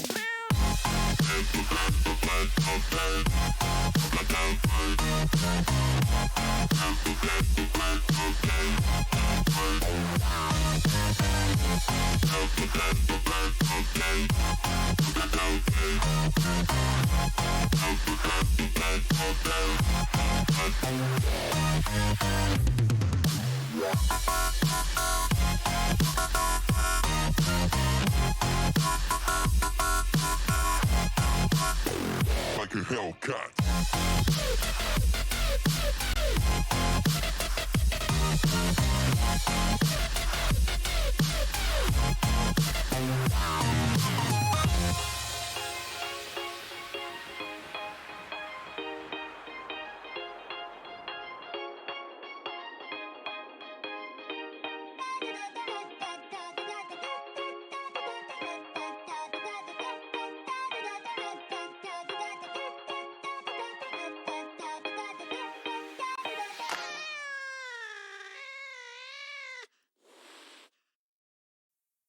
Oh, I got lost on the way to you in an orange sky by the ocean blue.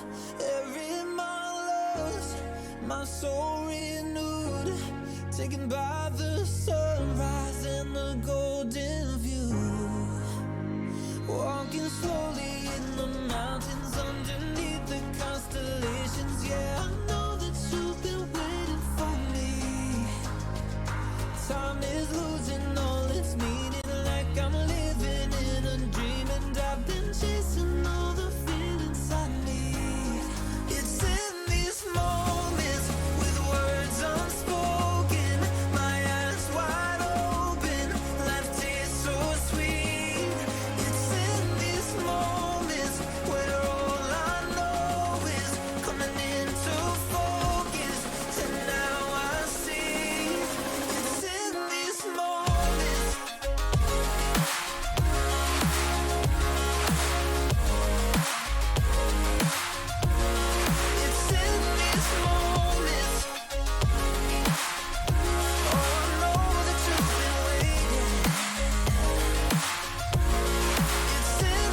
till I'm dead, no good at placing. Push me past my breaking point, but it don't even faze me. You think you got me beat, I guess you don't know who you facing.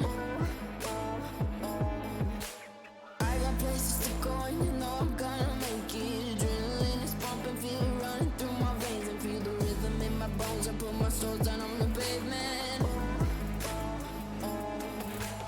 Nothing can slow me down, I'm coming, so don't look now, girl. I'ma run like you're coming, ignoring all the warnings, so don't look now, girl. I'ma run like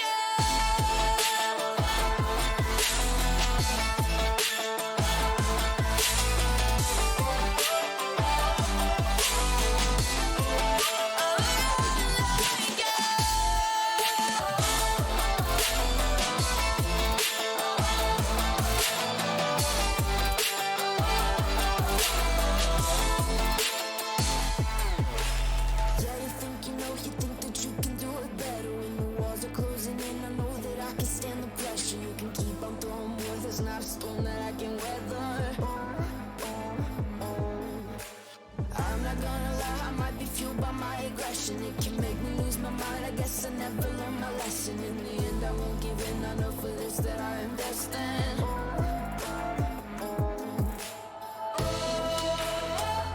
But it's hard to breathe, I will not leave.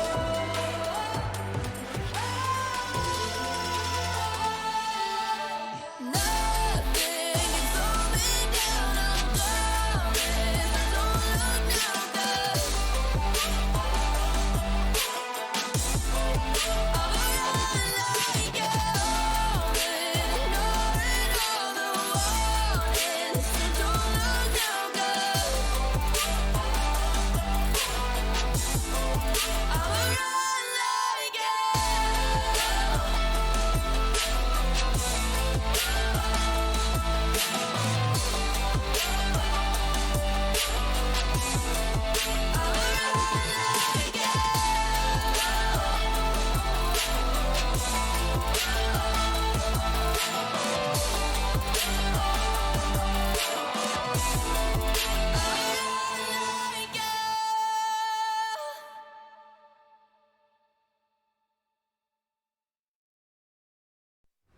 Swipe left, someone said something stupid. Swipe right, now I'm watching what you did. Power down, now I'm at a disadvantage. But I think that it's worth it. I put my headphones on, I play my favorite song. I go to sleep and try again. Mama used to try and tell me no man is an island, but I think I feel like drifting away. Mama used to say tomorrow never comes, so make the most, but I think I am done with today. Think I am done with today.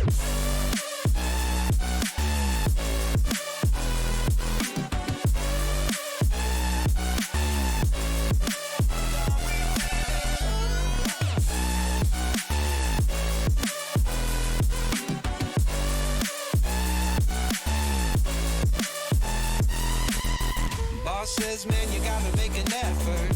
Feel like all I do on earth is just say yes, sir. And when I tell people how they make me feel, they treat me like a leper. I put my headphones on, I play my favorite song. I go to sleep and try again, again. Mama used to try and tell me no man is an island, but I think I feel like drifting away. Mama used to say tomorrow never comes, so make the most, but I think I am done with today. Think I am done with today.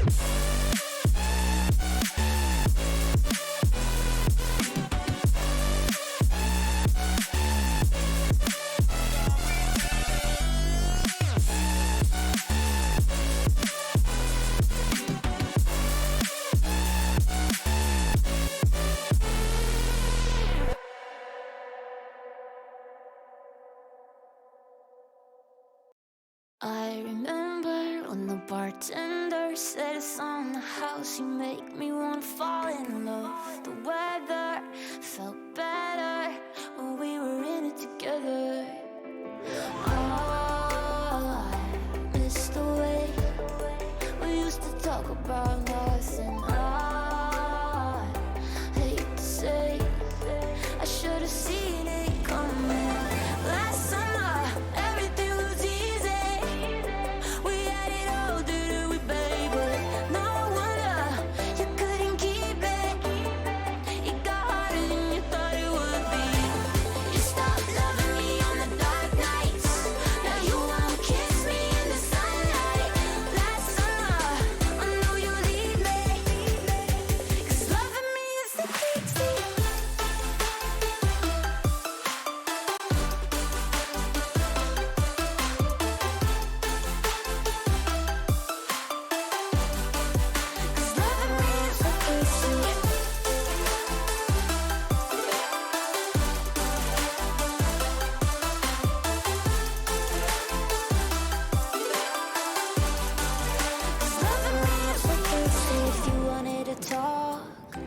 texted. If I wanted to stop, I would've let it go. But I get it, it's alright. 'Cause I can't keep my shit together. Say fuck it, yeah, can't debate that. Don't want shit to get better, 'cause it made me forget it all and I hate that. Last summer, everything was easy. We had it all, didn't we, babe? But no wonder you couldn't keep it. It got harder than you thought it would be. You stopped loving me on the dark nights. Now you won't kiss me in the sunlight. Last summer, I know you'll leave me. 'Cause loving me is the key to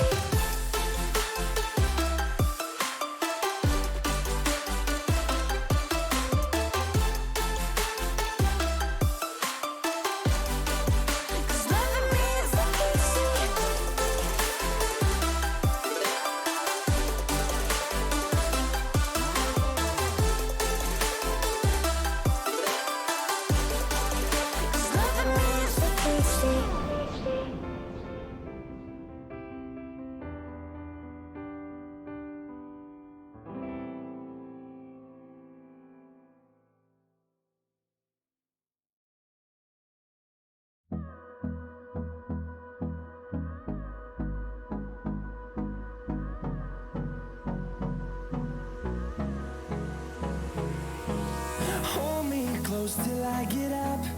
Time is barely on our side. I don't wanna waste what's left. The storms we chase are leading us, and love is all we'll ever trust. Yeah, no, I don't wanna waste what's left. And on we'll go, through the wastelands, through the highways, till my shadow turns to sun rays. And on we'll go, through the wastelands, through the highways. And on we'll go.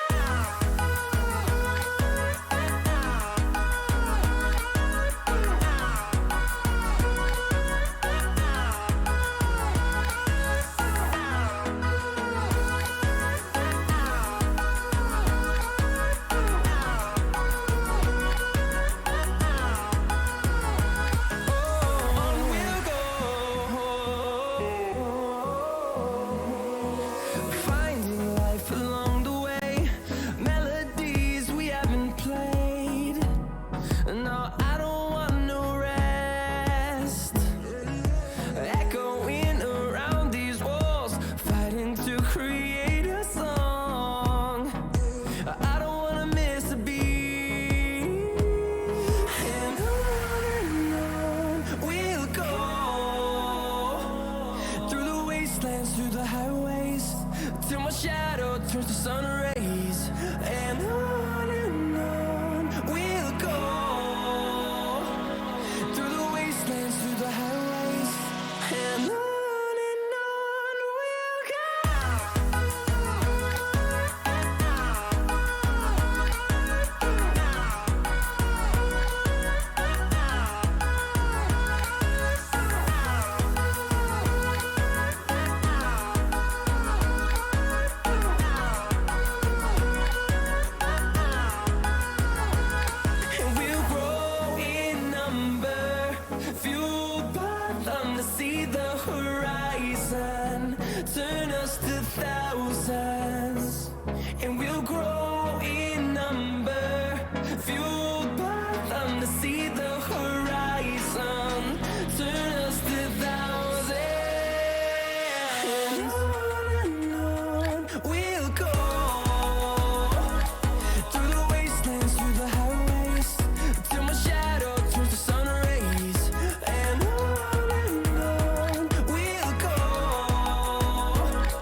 you've overused them and wasted all I am. I stayed. This time I follow the thoughts that are my mind. I'm leaving you, and now I know you'll miss me when I'm gone. You'll miss me when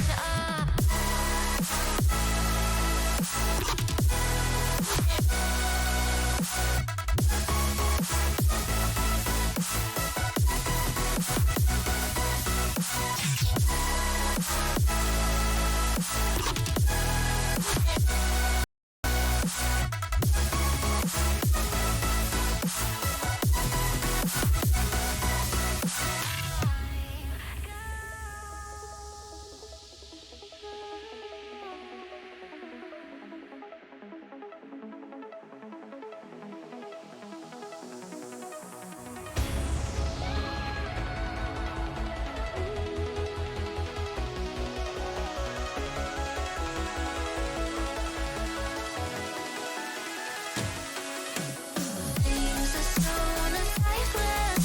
You're holding on to me.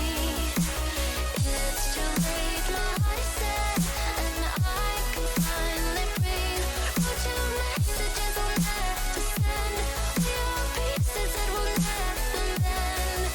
And now I know you'll miss me when I'm gone.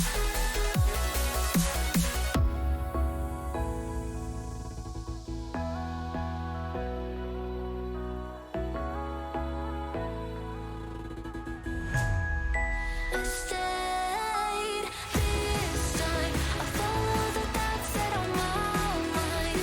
I'm leaving you, and now I know you'll miss me when I'm gone. You'll miss me when I'm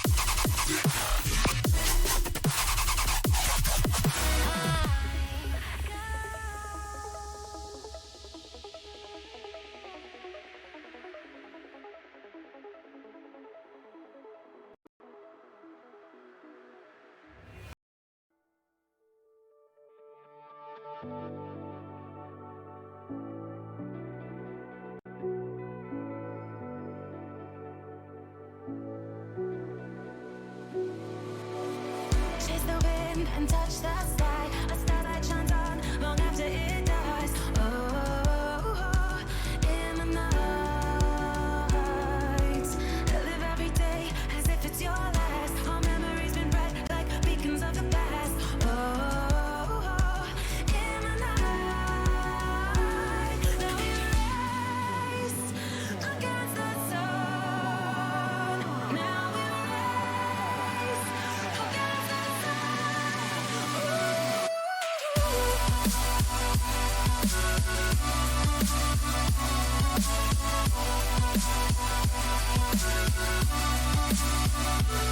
now we race against the sun. Now we race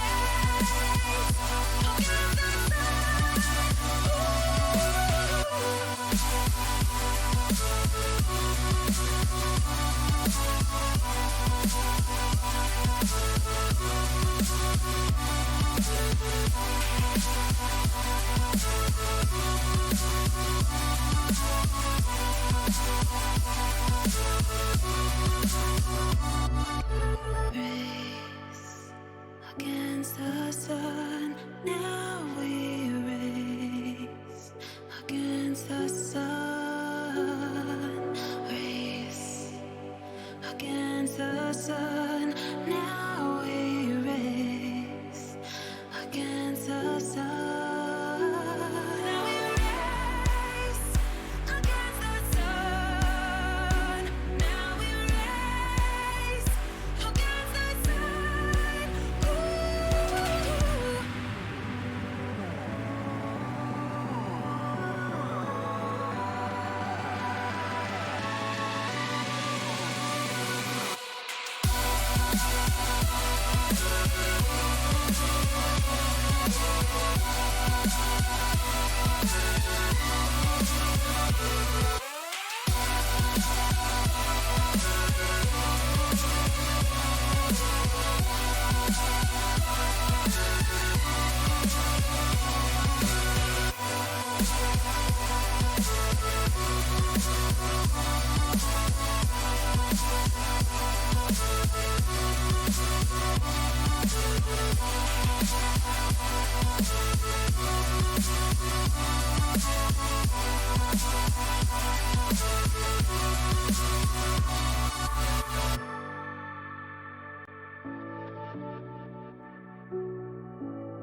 Wondering how to make a play all night. Looking your way from out of sight. Thinking I should ask if you're doing alright. You weren't easy, so hard to ignore. Pull up on your right. Ask what you're drinking, ask what you like. Said you look good in the dim bar light. So damn cheesy. Who'd have thought you'd fall for somebody like me? When you asked my name, I panicked. So out of my league. And your body was so magnetic. Before I knew it, we talked and I think about you a cocktail. You told me that you've been waiting for somebody like me.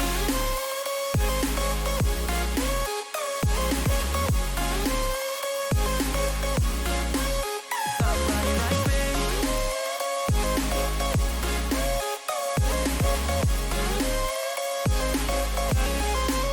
Somebody like me. Took you out and showed you the city. How would you let somebody so pretty's what they said to me? Yeah, that's what they said to me. Well, they told me I didn't stand a chance, yeah. Face value, had you at a glance, yeah. But nobody ever asked if you could dance, yeah. Well, only one who did that was somebody like me. When you asked my name, I panicked, so out of my league. And your body was so magnetic. Before I knew it, we talked and I think about you a cocktail. You told me that you've been waiting for somebody, somebody like me. You told me that you've been waiting for somebody like me. You told me that you've been waiting for somebody, somebody like me.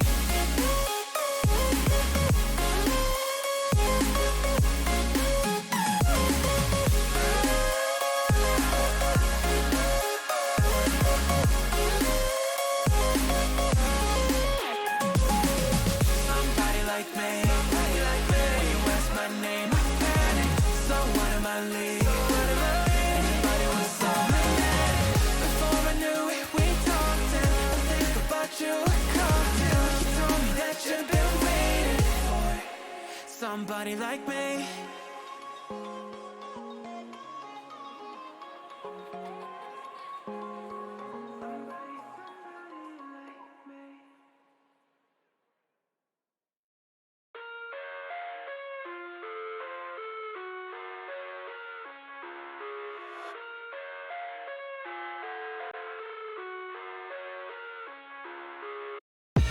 I live inside my own world of make-believe.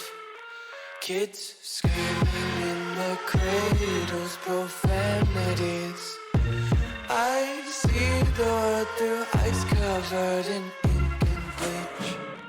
Cross out the ones who heard my cries and watched me weep. I love everything.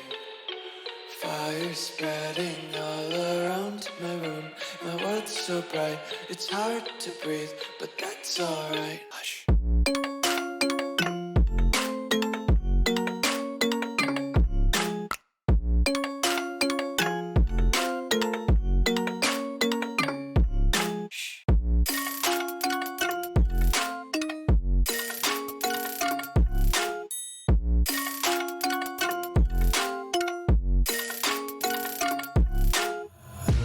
Take my eyes open to force reality.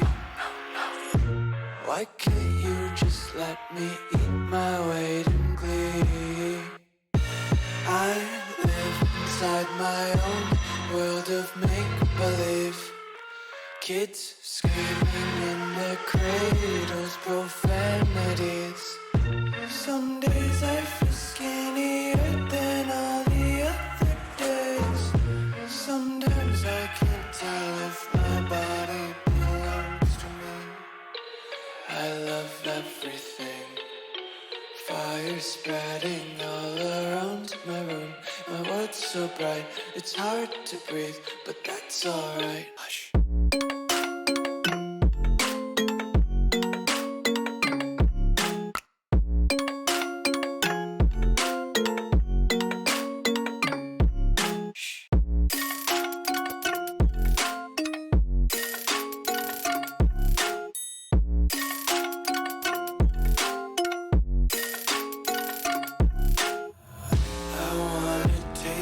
Content, hold your breath and feel the tension. Devils hide behind redemption. Honesty is a one-way gate to hell. I wanna taste consumption. Breathe faster to waste oxygen.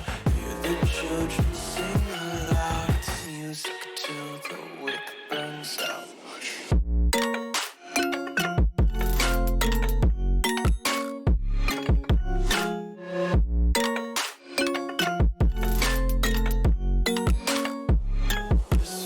Be carefree lately, yeah.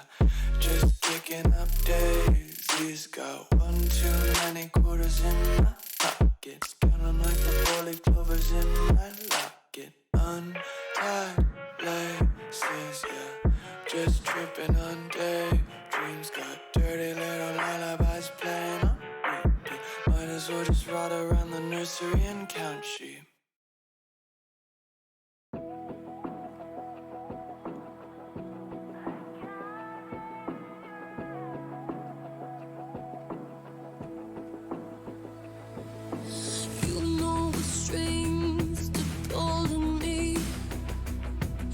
They make me bend and break. You know how to feed my dark side. You hook me in like bait. Then in one split second, I'm like honey in your hands. I know that we'll never be perfect. So could you make me understand? Yeah, yeah. Happiness needs pain, like the ground needs rain, and fire breathes flame like I need you. Victory needs a fight, like the dark bleeds light, and wrong craves right like I need you.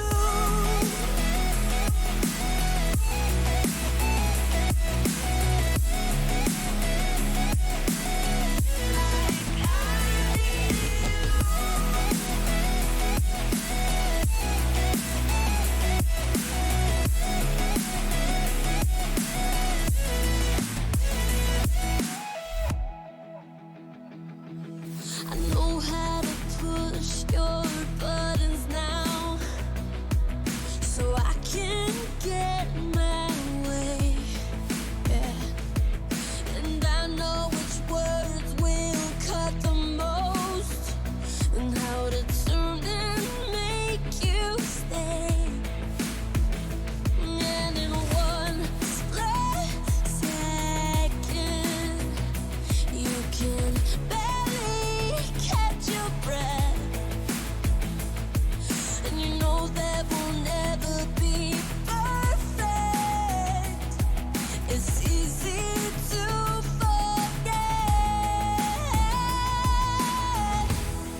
wouldn't change a thing. If it was all or nothing, then I would want it all. Happiness needs pain, like the ground needs rain, and fire breathes flame, like I need you. Victory needs a fight, like the dark bleeds light, and wrong craves right, like I need you. Like I need you. Like I need you.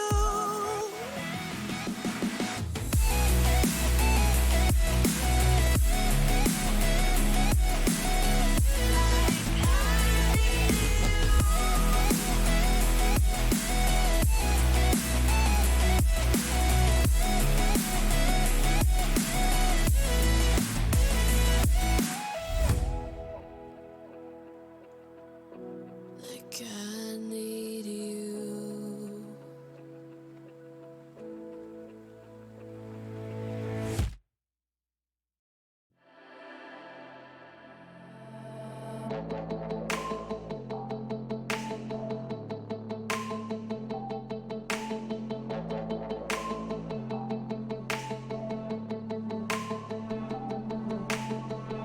She been in your bedroom, I know that.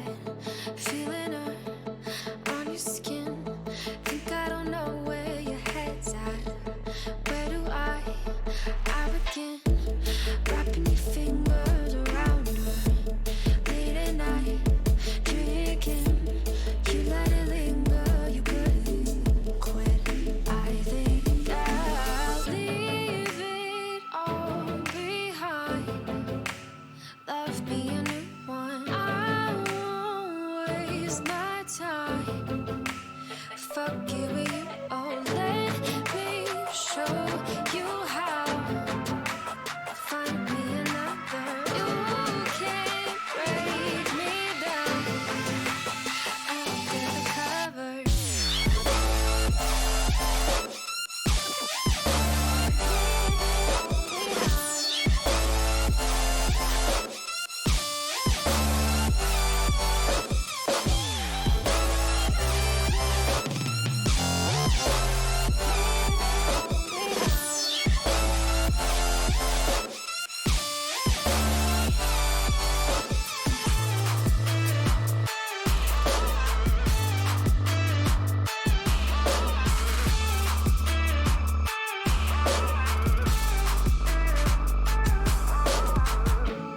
Borrow my touch just to break it. You thought that I would need it back, but you didn't know that I faked it. No tears, no heart attack. Leave it all behind. Love me a new one. I won't waste my time. Fuck it with you. Oh, let me show you how.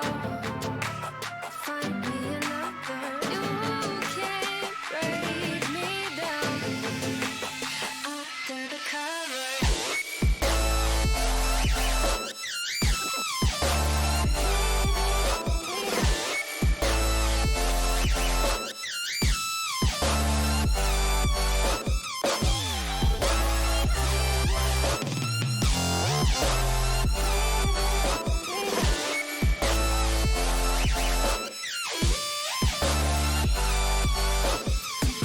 Borrow my touch just to break it.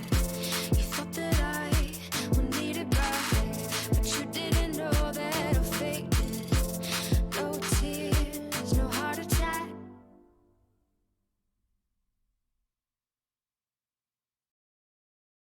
I was running road so many nations.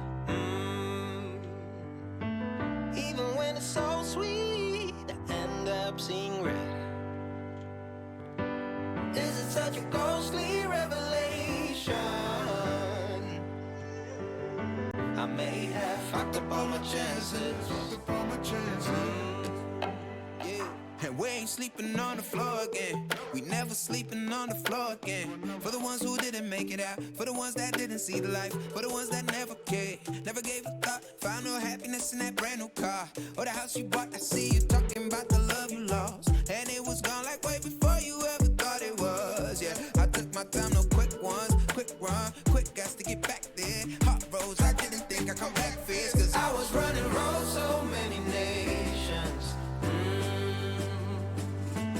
Even when it's so sweet, I end up seeing red.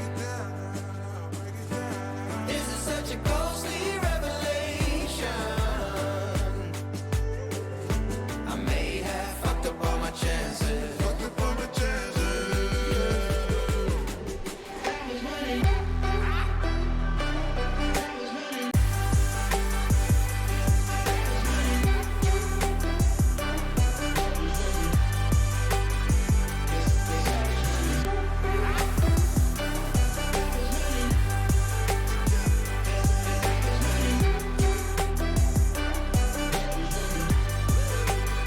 And we are never feeling cold again. And we are never feeling cold again. But I can't act like it's easy. It's hard to preach. Cause I've been burning trees and watching fall. If we cannot breathe out, we go forward. Sure, I was searching for cure. Fishing a little wildlife. And when I'm low on fuel, I'll still be running till my back broke. Halfway, lost hope and I checked it. Hard roads, I didn't think I'd come back fast. Cause I was running roads so many nations. Even when it's so sweet, I end up seeing red. This is such a ghostly revelation. I may have fucked up all my chances. Fucked up all my chances. Been around the globe, looked around, nothing fitted. Seen high and lows, but you won't even get it. Been around the globe, think it's time to admit it's not the end, but the road, and you won't even get it. Been around the globe, looked around, nothing fitted. Seen high and lows, but you won't even get it. Been around the globe, think it's time to admit it's not the end, but the road.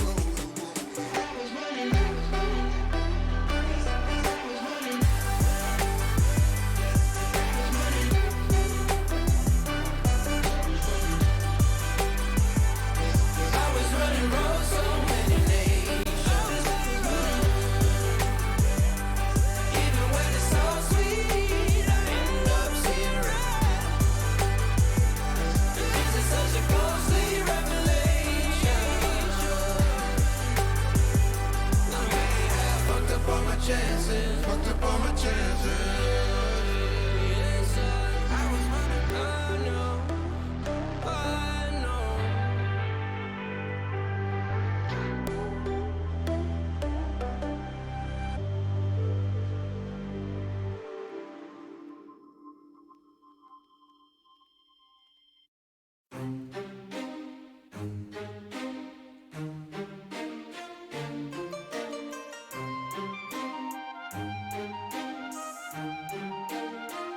I'm alone here on my island, floating in the sky. I'm high above the world I used to know. And I'm far from any danger, safe from any failure. Guarded, I found shelter in the storm. I'm hiding in the blue, safe between the clouds. In the blue, where I can't be found. Was a soldier in the legions, fought against the demons, fought against the monsters made of gold. But they stormed across Arcadia, following the nature, washed away the place I once called home. I'm hiding in the blue, safe between the clouds. In the blue, where I can't be found. I'm hiding in the blue.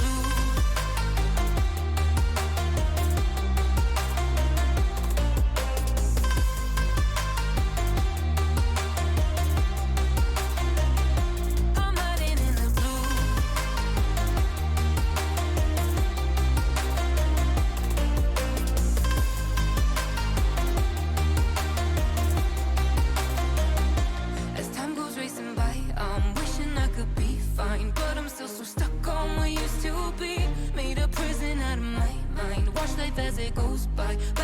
my own worst enemy. I'm hiding in the blue, safe between the clouds. In the blue, where I can't be found. I'm hiding in the blue.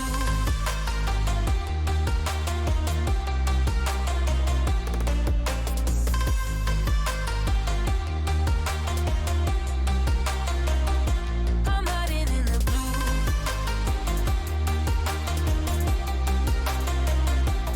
Hiding in the blue.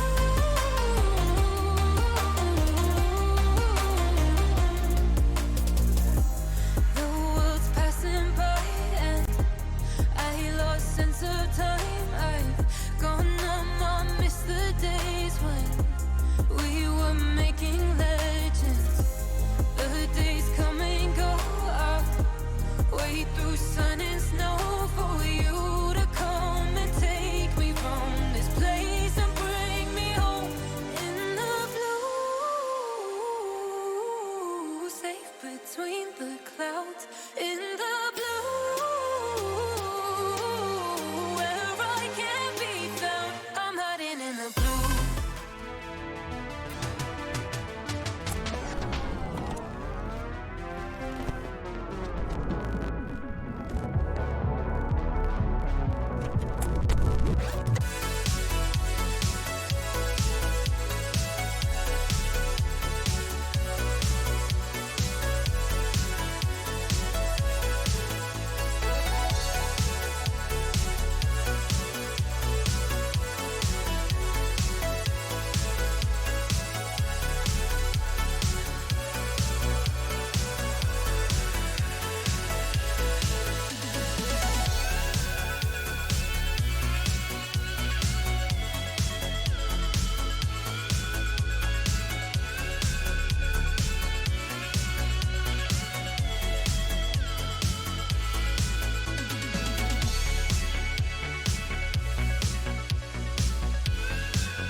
Hello everyone and welcome back to the Goose House Beacon Major. After a little bit of an intermission there, sort of over an hour or so, we are now ready for the best of 3 stage. Of course, this tournament is brought to you by Apex Gaming PCs. You can use the code BEACON23 for a 5% discount off your order. So I am Hazza, of course, joined once again with Cairo on the desk. Cairo, we have a great best of 3 coming up for you.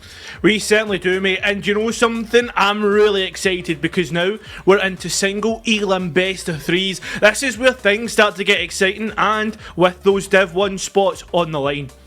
That's exactly what we've got to be focusing on. Those Div 1 slots, this being the last major event of the Beacon split, and we can get a look at that bracket for you to contextualize things a little bit further. In terms of positioning, there aren't too many up for grabs, as I don't think there's anything. Oh, there we go. Brilliant.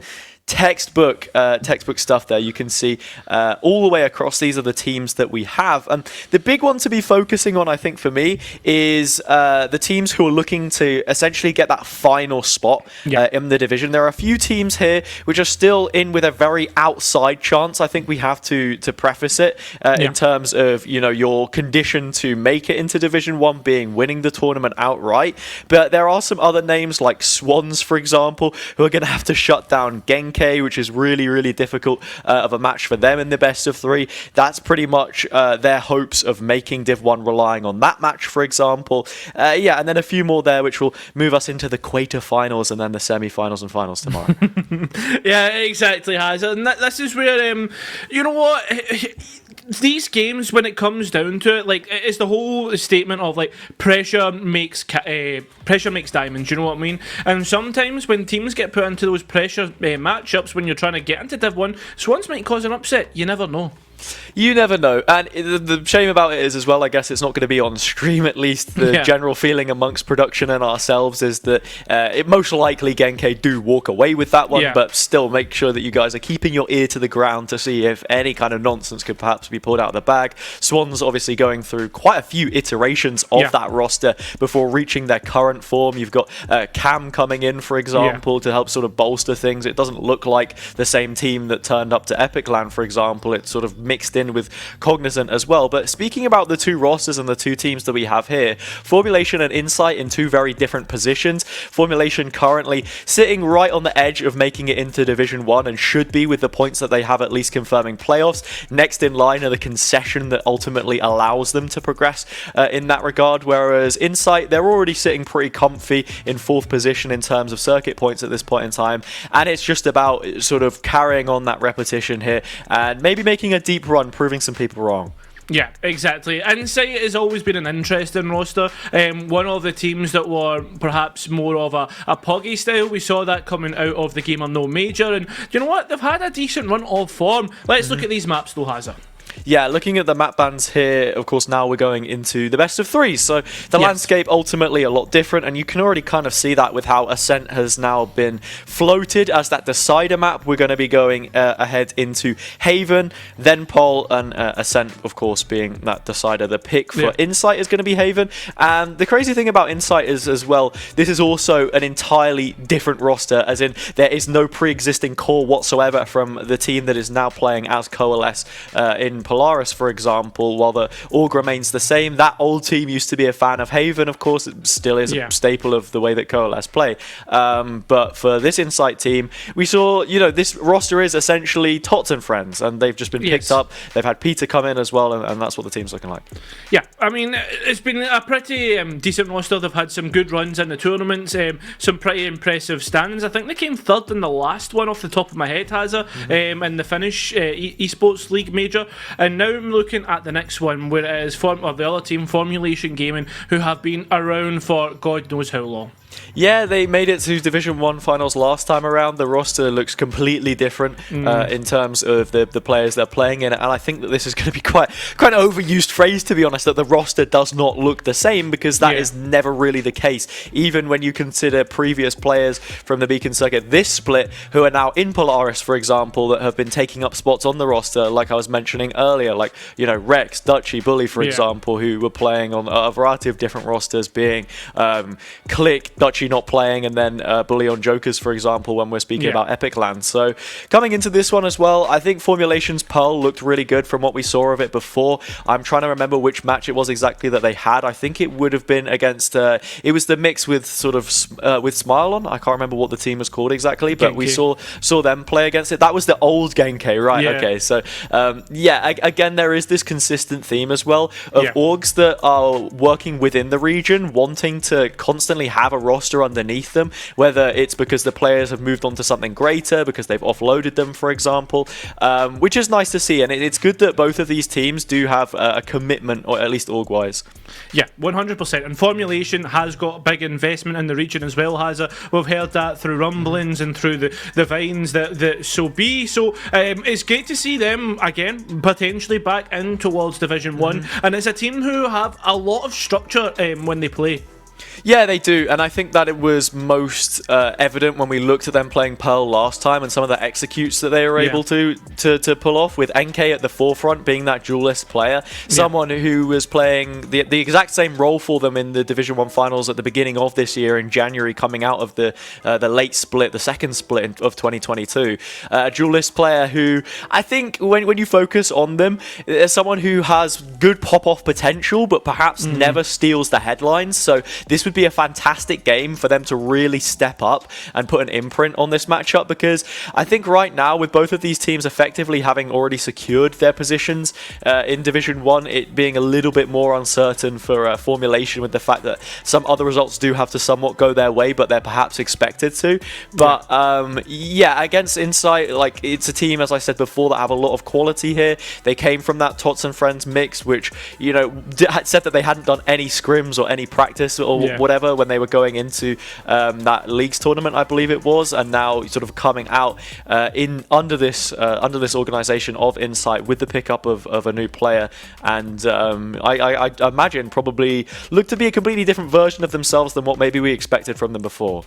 Yeah, exactly. And you know what? This Tots and Friends roster has been developing more and more. I think last time and towards the Finnish major that we had, Hazza, they had, I believe it was Mercedes subbing in, and they looked pretty good as well. Yeah. So with that being said, I'm excited to see them with Peter on the roster, because I don't think I've had a chance to see them. I think this is also the beauty of the Beacon circuit as well. The fact that like a ranked 5 stack of players can just come in and sort of upset the balance in a way. On one hand, if you're a team that is regularly practicing and you get undone by that kind of a roster, it can maybe set in some form of frustration.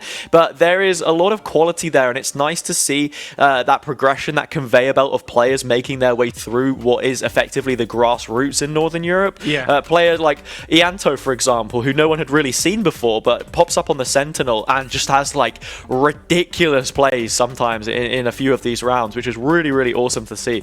So I'm thoroughly looking forward to how they're going to be performing in this game specifically, and sooner rather than later we should be heading into that first map of Haven. Yeah, exactly. It's all about seeing this young developing talent. I think Ianto's like only 16 as well, which is absolutely crazy to kind of come in with your first split as 16-year-old and have these performances. Definitely one for the future. But has I guess formulation as we go into this, I feel as if this kind of looking at the veto is ever so slightly favoured towards them. Yeah, I guess you could make some comments and say that for sure, right? You're not going to be going into their pick first, so Insight have that in that regard. It's a good start for them to get off to some early success. I think what the Insight game that we saw in the Finnish or the FEL Beacon minor tournament, they went down like a bunch of rounds, and then there was a crazy comeback against natives. It was like, what, 11-2 or something stupid? Yeah, it was. It was like, I think they finally got onto like map point, and then it was like that's where the comeback started. Yeah.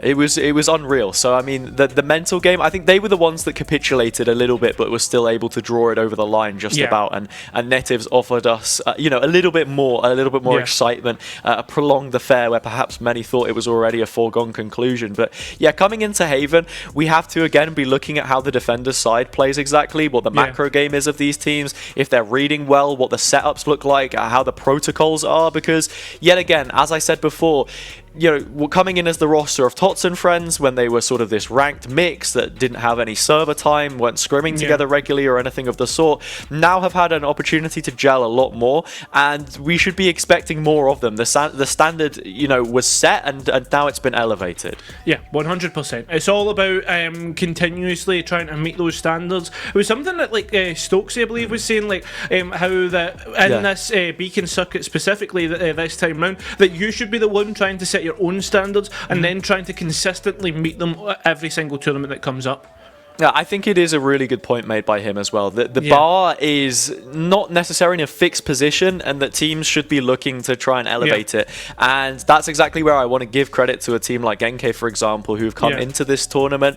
Not favourites by any stretch of the imagination, but one of the stronger teams competing in it. And they look really, really good. Like the two maps that we've seen against OnlyFins and Control teams that you're expecting, or that you will be seeing in those Div 1 finals, and just battering them, basically, picking them apart and looking very, very structured while doing it, is not something that I would probably have expected to say about a team known previously as On Gangalang coming into this tournament. 100%. And I think as well, something else to talk about is when we're talking about consistency, a team that maybe hasn't got as much respect in terms of broadcast time, Metasport has they have consistently been finishing in the top 4.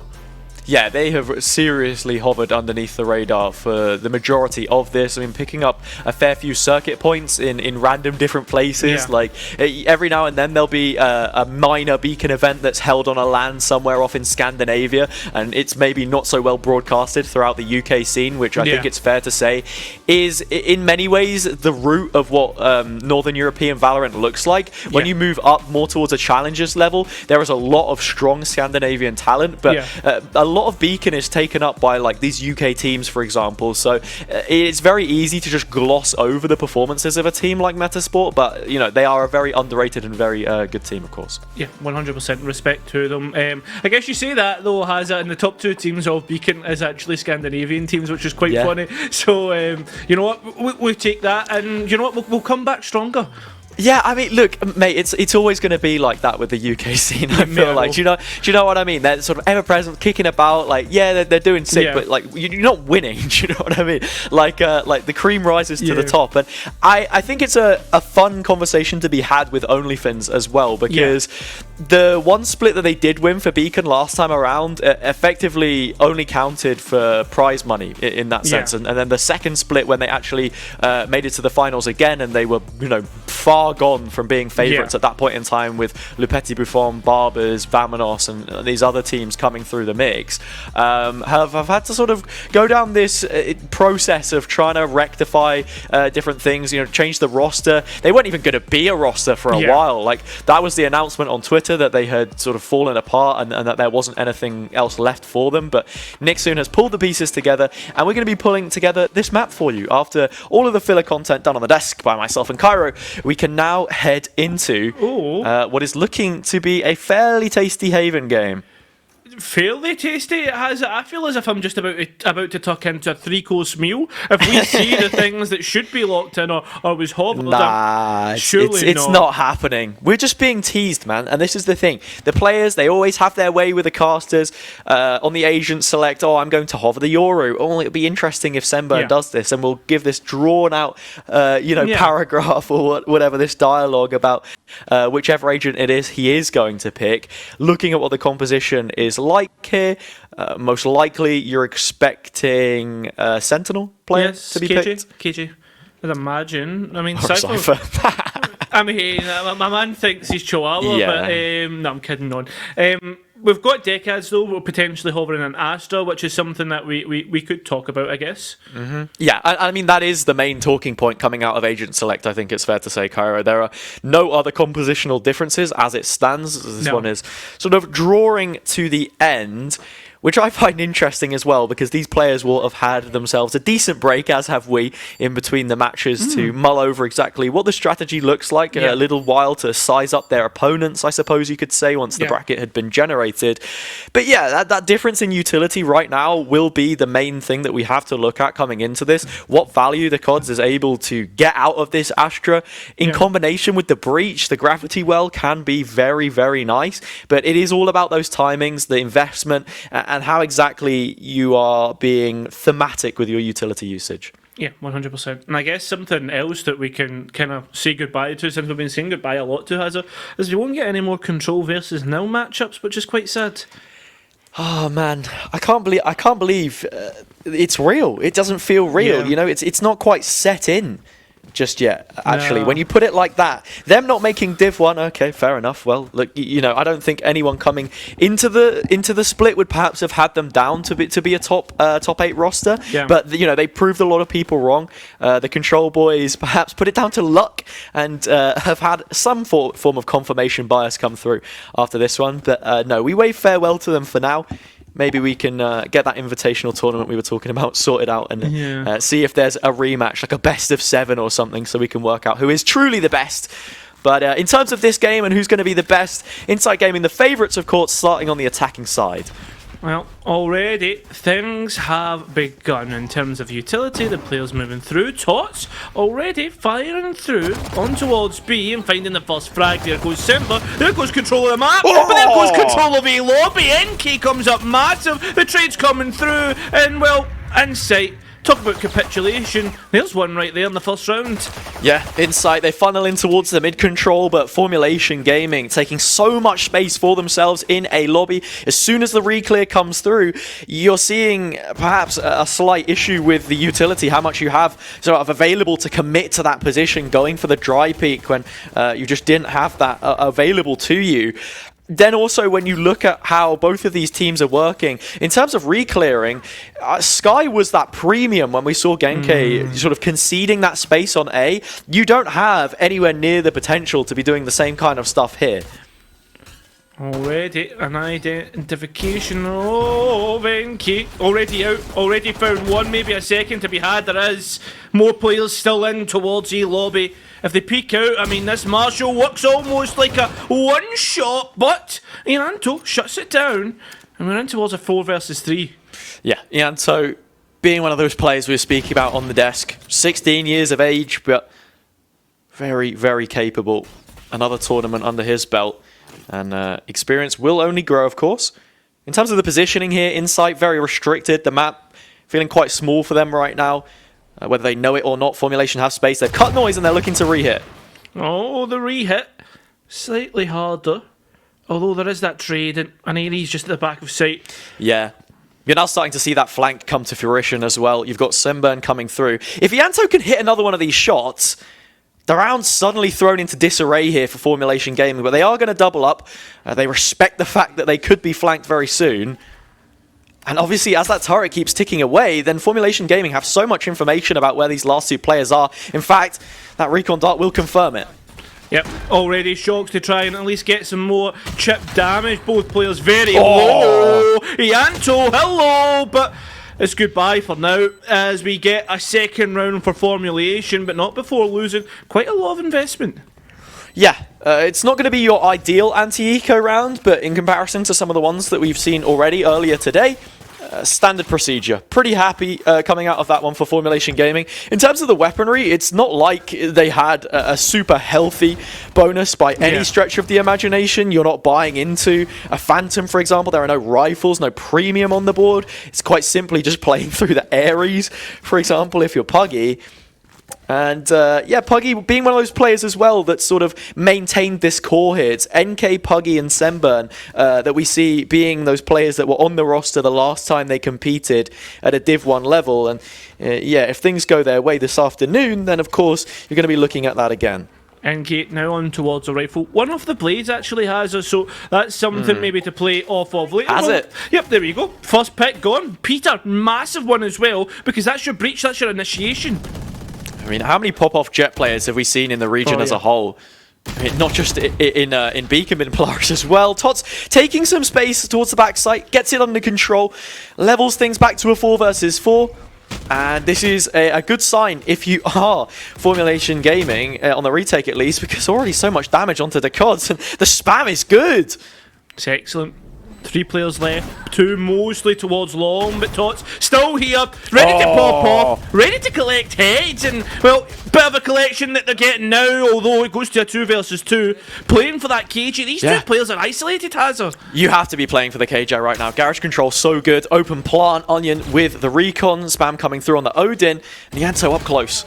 Oh no, Ianto's lost it. Nobody you would think to lose that. The Odin comes through, but DH is there. He's not got this half, but he still has plenty of time. It will be Formulation to win the bonus. Yeah, really, really nicely done from them as well. The Ares still in play, and Odin as well, I think it was. Like, I don't know. I can remember this being a signature pick, actually, of Insights, more specifically when it was Tots and Friends. Yeah. They used to love running this gun, even on your attack rounds, for example. Yeah. I can remember a retake that they had with that recon that came flying in. It was in the final against Metasport on this retake where they were a severe number disadvantage, but just loving the spam. But Formulation Gaming seem to be big fans of it in their own right, and Puggy's quite happy with the upgrade that he's just snagged. Well, Tots now has the knives up and available. They're going to be used straight away, but in terms of the round, very, very slow so far. Yeah, I mean, this is the thing as well. Sometimes it feels like such a non-narrative to just be constantly talking about these jet players, but you do see them being the difference makers here. I mean, how many times in these early rounds are we seeing the Bladestorm come online and be the difference maker in a round that otherwise you're not really favoured to win? It's funny. I mean, something that Polaris is good at is creating Sentinel and jet players, it seems, Hazard. Yeah, I mean, what was it that we had? Like, Kiko, Lear, last split as well. That spam is ridiculous. 3 points of health left. Yugi, the list goes on. Oh, 100%. Okay, Tots, unfortunately, caught out in the spam, caught in the smoke. As for where Enki is, still not found, and the smokes are actually protecting them. Still sits in the corner on graffiti and will paints a picture. There goes Decaz. They now have to clear up close. 2 players make that 3 advantage for Insight, or for Formulation. Insight now stuck trying to break in. And Formulation are just so happy with the control that they've got here as well. Only Ianto remains on the Guardian. As crisp as his shots has been, the position is now condemned.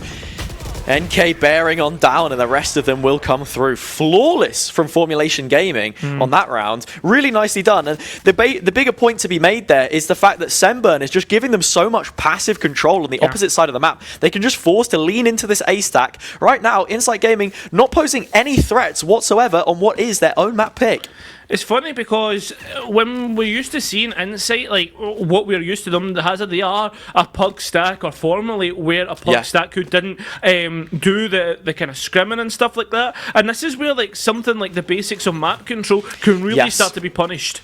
It's the experience of FMG as well. We spoke about this core, how long they've been together. It's been a while now. I mean, making a couple of changes. MTS leaving, for example, since the previous Beacon finals that we saw. And yeah, I mean, even this somewhat feels like a dry run coming into when those finals come through. Nice use of the Hunter's Fury, catching a singular tag, looked like a few more, and now it's all up to MWC in the backside. Yeah, all alone here, isolated, although the support did come through, but just a little too late.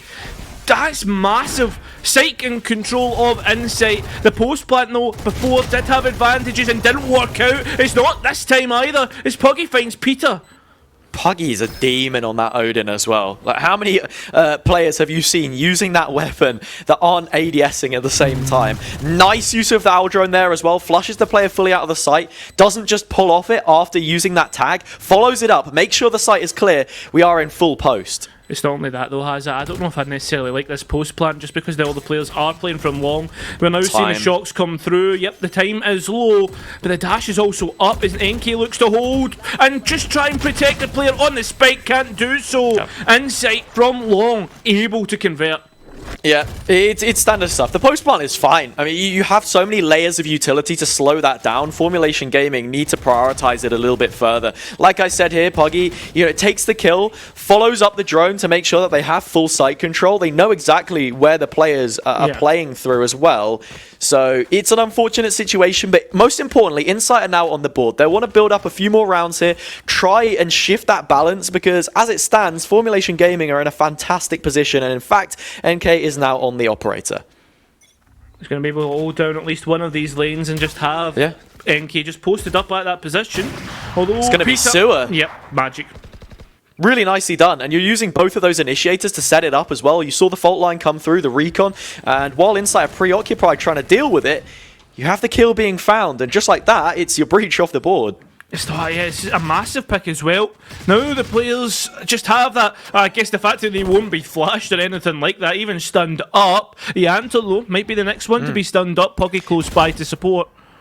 I mean, it's exactly what you want for TOTS as well. Like, you still have the Sova, you still have your Astra player, but you need to be a lot more acute with that utility, for example, if you want to tee them off. And a lot of the reason why you're picking the breach as well is just the site setup. It's a box in the middle of the site with ground that you've got to cover. You flash, you dash, and you take that space. But unfortunately, not something they have access to anymore. Players are slowly creeping in towards where the majority of the stack is for Formulation Gaming. Ianto actually going to control the window as well with this alarm bot. Yeah, and I really like that space taking, because Formulation, they're set up for the retake. You have the Rolling Thunder, and in fact, they already have back site control. Yep, they're already going in. They're already going to hold the site. Sembur's got 2 massive picks. One player's late, and here comes MWC. The last remaining player is TOTS in the smoke. They don't have anything to get out of it, and left in a tough spot. That is going to be 5-1. And another flawless from Formulation Gaming. Really well held by them in that situation.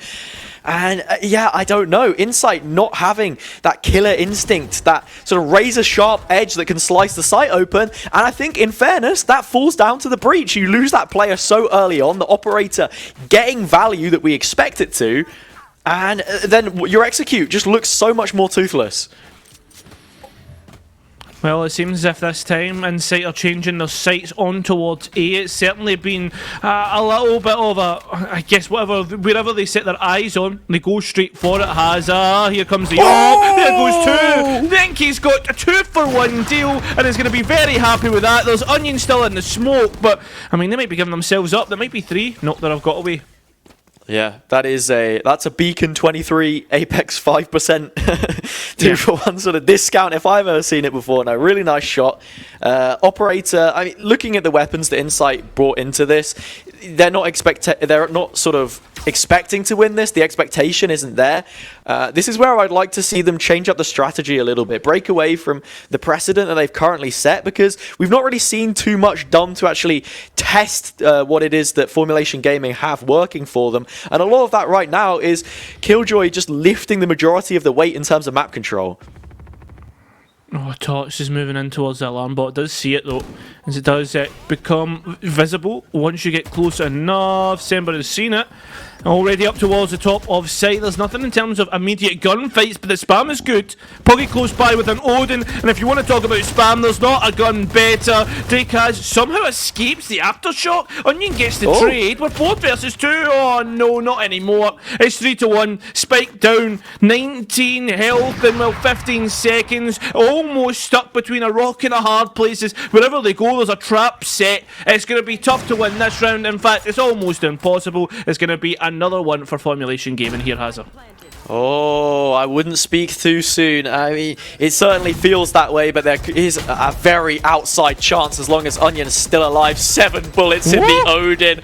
It's just not happening. Yeah. Right. I feel as if I had to pose it that way simply because the round hadn't fully concluded. I thought it was going on. Yeah. The timing was even so low. It wasn't even like just to phrase it, like it wasn't like a disrespecting either. Yeah, it was just like I just saw the time getting so low. I was like, it must be done.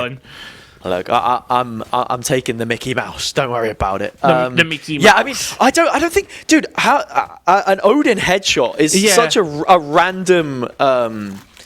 A random figure. I couldn't even pull the number off the top of the head. I think it's like 124 or something like that. Like it's not enough to fully kill you. So even with 7 bullets, Puggy, or Onion I should say, is clutching at straws. But here we go. Both teams with an Odin buy yet again. Operator in play, and just locking down the C side of things. That's a ridiculous. It's into window, for goodness sake. That's unreal, and it shows you how good an Odin can actually be. I mean, I think it was Pal that was telling us about the Odin on towards Lotus. Although, talking about, oh my god, plays here. Here comes MWC. There is still a player out on towards Long, by the way, that nobody has cleared. It is Onion. Here comes the Odin. Here comes the play. And that's a nice couple trades. Really nicely done. The Odin trigger discipline. Who would have possibly thought? 3 versus 3. Insight Gaming looking to take control of the site. They have the Hunter's Fury to deal with the potential lockdown. The 2 big ultimates that we've got to be looking at in this round. And in terms of positioning, look at the space that has been created in towards mid. They just need to buy time, but it's too late. Tots on his lonesome. No spike to work with, and now that positioning compromised. 40 seconds, plenty of time to get something done. Get the work done, get cooking. I mean, what type of meal do we think Tots would cook? Well, at this point, just trying to clear out and towards defender. Spawn hazard, make sure that the position that they have is well and truly safe, but it's not, because there's an op staring right down and towards your face. Yeah, there's an op, an Odin, any form of supporting fire that you need from the cast of Formulation 100%. Gaming there. Really nice aggressive play here into lobby. I love it from them. Onion, perhaps getting a little lucky in many ways by being in that corner, but at the same time, I think if you are Formulation Gaming, they perhaps overextended on the space that they already had. You can sort of take the picks, drop back. Insight have to reinvest utility to claim that space for their own. You already have the numbers advantage, not really worth. The big thing for them now, despite the fact they don't have weapons, is going to be these ultimates, and I'd like to see them used perhaps as a win condition in one where you're not really favoured. Oh wow! That's unfortunate. The Odin comes through again, and this is going to be a massive punishment, almost karma from what Insight have done previously. That was on towards a 10. Puggy comes through at the perfect time, and well, yeah, it is another round where Insight are losing these first picks, Hazard. Yeah. I thought Ascent was the one that was paper thin, but it seems like right now, Formulation Gaming are treating the map like paper mache. They are folding it, twisting it, turning it, sculpting it, however it is that they want to paint that picture, and it is coming through the Odin quite a lot of the time on this spam, showing me some spots that I've not even really thought about too much before. There isn't too much variation in it, right? This map has been around since the beta, but still, I don't think Inside Gaming are doing enough to pile on the pressure. Like I said before, this default is so heavy towards the A. You're not challenging the Killjoy util in B. I've only seen it done on the ecos. It's just letting them, post their feet up and get really comfy with how this is working. And that's the best way to put it. It is sheer confidence in the way that they've been able to play this. Another Odin spam. Doesn't quite work out. I don't even think there's much damage. No, there's not. Tot's only losing about 20 of the armor. Yeah, Formulation Gaming playing heavy for the A retake here, and I'm not too sure how I feel about it, considering the ultimates that are available on both sides. I mean, yeah, you can trade them, but then it's all about the raw utility that you have available to work with. It's going to be a big round. One decided mainly on those ultimates, I'm thinking. Whoever comes out the better side of it is going to be a lot more comfortable. I think if Inside Gaming don't pick up this round, then I'm already not fancying their chances for taking the map.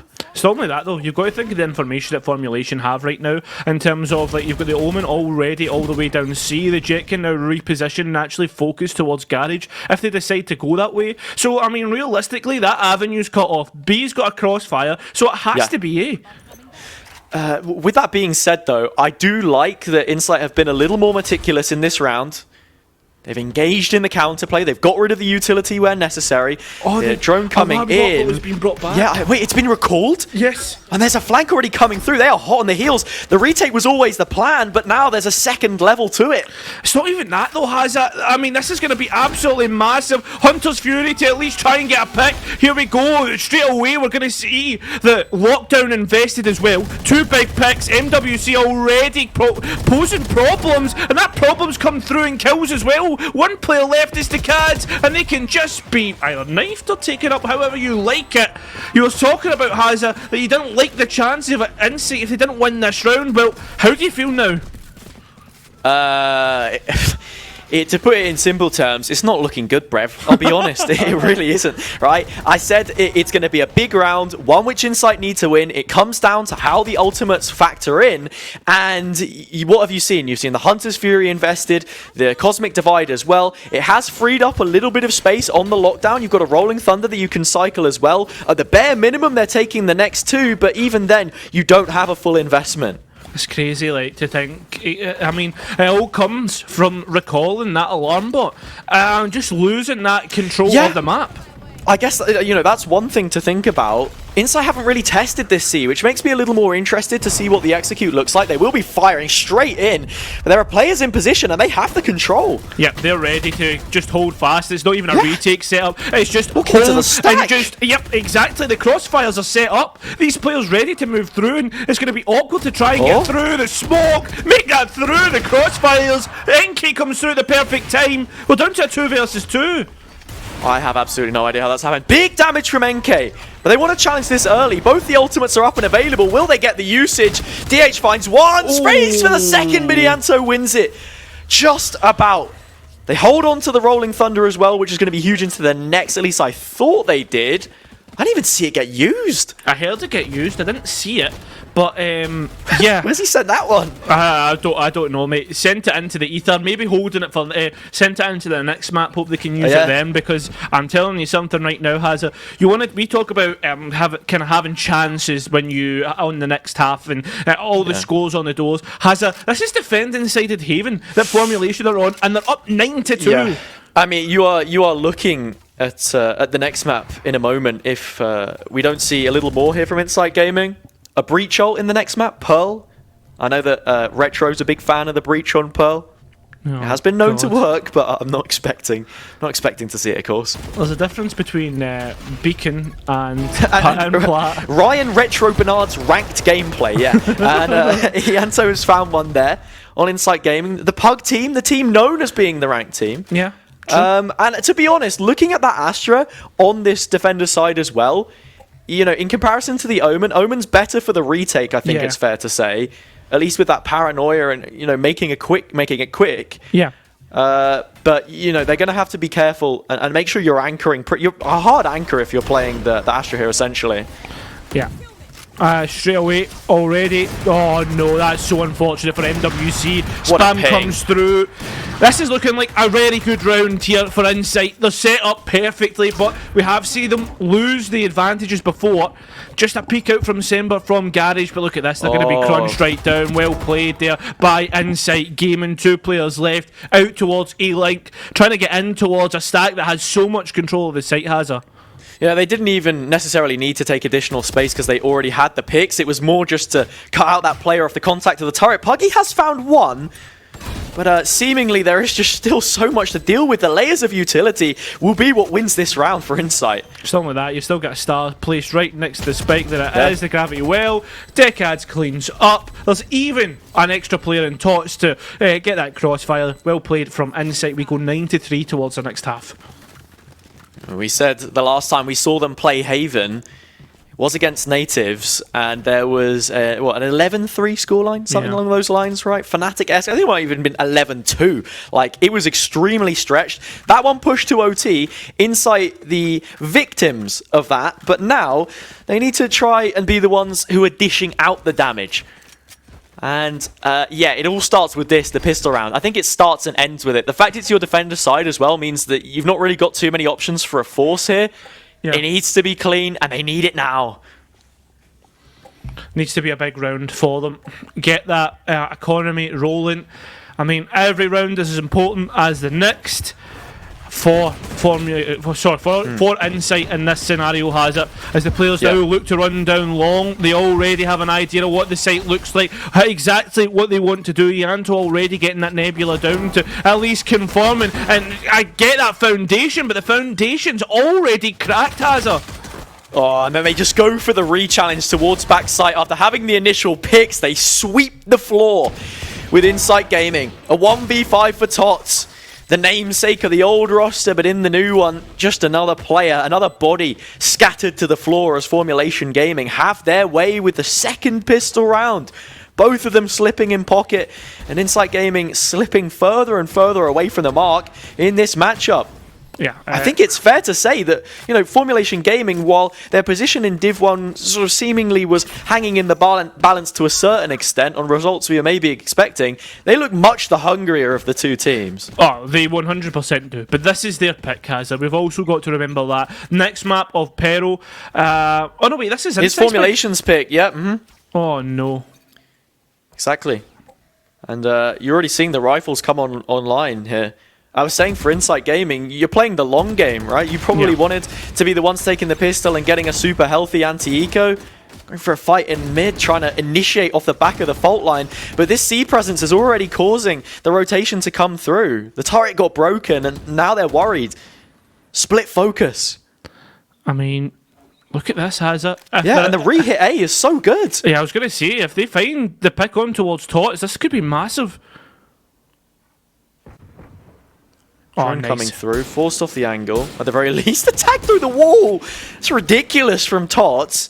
Damage dealt, but that seems to be all. Insight Gaming reading into this one. Less than a minute on the clock.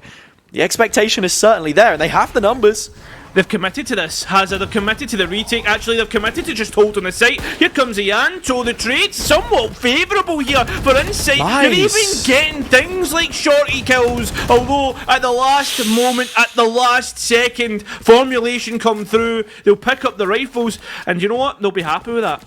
Yeah, it's the positioning as well. You take a kill from it, but then it's prolonged. Formulation Gaming finally find where it is exactly. These players are posted up and they bite down. They respond. I like the smoke from Decods there to just sort of give themselves a little bit of extra space towards short. It's like a bit of a reverse. You don't see it done too often, but it just splits up where the execute is trying to move in, finds at least one on the shorty. Now they have the rifles. This is it. Do or die on your own map pick. This is the biggest swing round, and it's almost like a Newton's Cradle right now. Don't know which way it's going to land. Almost like a roulette wheel between these two. Yanto just hides in the smoke.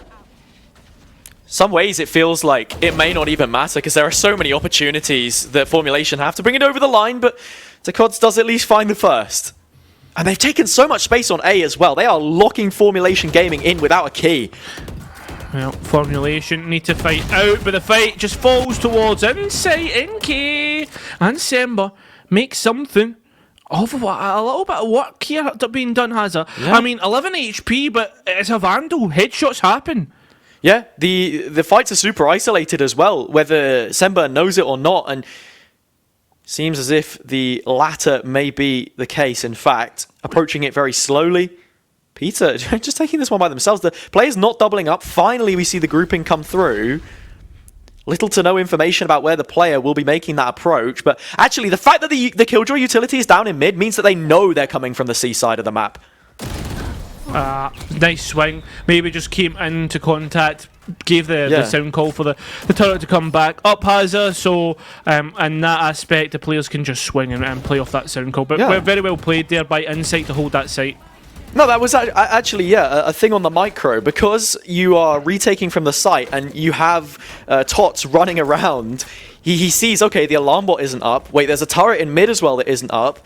This guy literally has to be coming through the site itself. So they just concede the spike, peek together once grouped, and it's a clean round in the end from Insight. Well played as we head straight in. Here we go. Once again into the round. I think that with this prioritisation towards the A side of the map already, we're seeing Insight just gamble on holding the A site because that's what they've been better at. Oh, Tots is in a difficult position here on the off angle. Difficult to trade, I mean, unless they find the kill, but they do. Finds a way to just place down the Cloudburst, will now disengage, and that's a really great early numbers here for Insight Gaming. It's not only that, though, because they've also got rid of what you would probably say the most powerful of the weaponry that's in Formulation's hands in the form of the Bladestorm. Also, I mean, look at NK and how much damage they've been dealing so far in the game. That's a big name to have. Yeah, 100%. Alright, the players come through at the right time. Paranoia and even Hazza coming in with the stun from the breach. It's down to a 3 versus 3. Tots, though, being able to flick away from the flash. On for an ace. There's another player close by. Oh no, it's Peter that actually upsets it. There's only Sember left on towards a Guardian. Comes through very, very late. Spike down, but plenty of time to work with. Formulation Gaming doing such a great job at pinching in from both ends, and now it's Semburn in a 1 versus 3. Finds the first kill, needs to click close, does it, flicks and finds the shot, but it's 4 for Tots. They are the hero on this round, finding Insight's 5th, keeping this one alive. The dying embers still being fanned by that captain player. I thought for a second, Hazza. I thought for a second that it was going to be the flicks, the kill collections, gorgeous kind of mechanical work from these players. But you know what? Formulation Gaming, that's 2 rounds in a row now that they've lost, and Insight, they have a little bit of momentum. Win this round, and well, you're going to break the bye of Formulation. Yeah. So that's going to be the big point to think about. It's still the eco, though, there that Formulation Gaming do so much damage with. And as I said before, these split pushes they're doing on A are great. The conditioning is set up. You could hit somewhere else behind the dark cover right now, and there's absolutely nothing that Insight will be able to do about it because the presence is felt, and Tots finds the opener onto NK yet again. The players now make an in towards the site, but look at this, Insight already set up for a retake, and the Cosmic Divide is going to aid that. I mean, you have the lockdown, you know that you must have to respect this space. A Rolling Thunder already invested by Formulation Gaming. If Insight pick this one up, the chase is on. Like, they have bought themselves such a brilliant situation, but just look at the util that they can stall with. Brilliant one-way, and MWC sat right above it. Oh, nice actually clearing stuff here. There's going to be more of this breach utility. Here it is, the Cosmic Divide. There's also pings going through in the form from the Owl Drone. The players come in. The fights, though, somehow end up in Formulation's favour. It's down to a 1 versus 1, 8 HP. Need to collect the kill, but it'll be touched to win it out. There's plenty of time to get this. I don't know. Oh, no, I don't know. It's not. It's going to be incredible. I don't think he has it. No. I do not think he has it. 0.12. Tots loses out. And Insight missed the round where they should have been ticking the box. I think you've just got to run into the nano there. Just like have a bit about you and go for it early because there's barely any time. That's so unfortunate. Hazza. you just think for a moment there that Insight were going to do it, and it's just, that's completely broken it. And you look at the buy, it's awful. It's all about the ultimates as well, and the amount of stall that has been bought off the back of it. Rolling Thunder takes the site, but then it's the lockdown, the positionings, the utility, the nanos even there, of course, playing a huge factor. And now FMG, with a round like that in their sails, have everything behind them. Anything Insight try and do seems goes against them right now, and in this position, their hand is forced. Onion goes for something stupid and gets punished. It's unfortunate. I mean, at the same time, Insight need to claw back one way or another, but unfortunately, the nails have been ripped right off. You almost have to in that position, right? Your hands are tied, and now Peter has his hands tied by the stun, traded out 1-for-1, and it's a 1v4 for the Cods. Well, Spike going down. At least you have a Guardian. So, I mean, we've seen an almost clutch happen in in this half, or this round. I don't even know what I was trying to say. You know what I was trying to say anyway. But I'll tell you what I will want to say. Formulation Gaming have won the first map. That is Insight's pick. Yeah. And it was that comment that we were making on the desk as well, I think, which is most important here. That Insight Gaming, their position in Div 1, already confirmed, feeling pretty happy about it. So coming into this, Formulation Gaming, still with a point to prove, have looked much the better team. And whether that is just personally down to their own individual ambitions, I don't know how they're feeling about it. Perhaps Insight just want an early night. I have absolutely no idea. But, you know, sort of about how the game was played in general. On a map like Haven, it is demanding. We spoke of it before. You've got to create those pressures, sort these problems. And I just think that FMG were much the better team at doing it. And they had a brilliant defender side to help them out. Yeah, they really did. That defender side is realistically what won the map, in my opinion, there, Hazza. Because Insight easily could have come back into that, and you were seeing a little semblance of a comeback there. Unfortunately, that last round, that almost clutch .12 is what cost Insight that map, I think.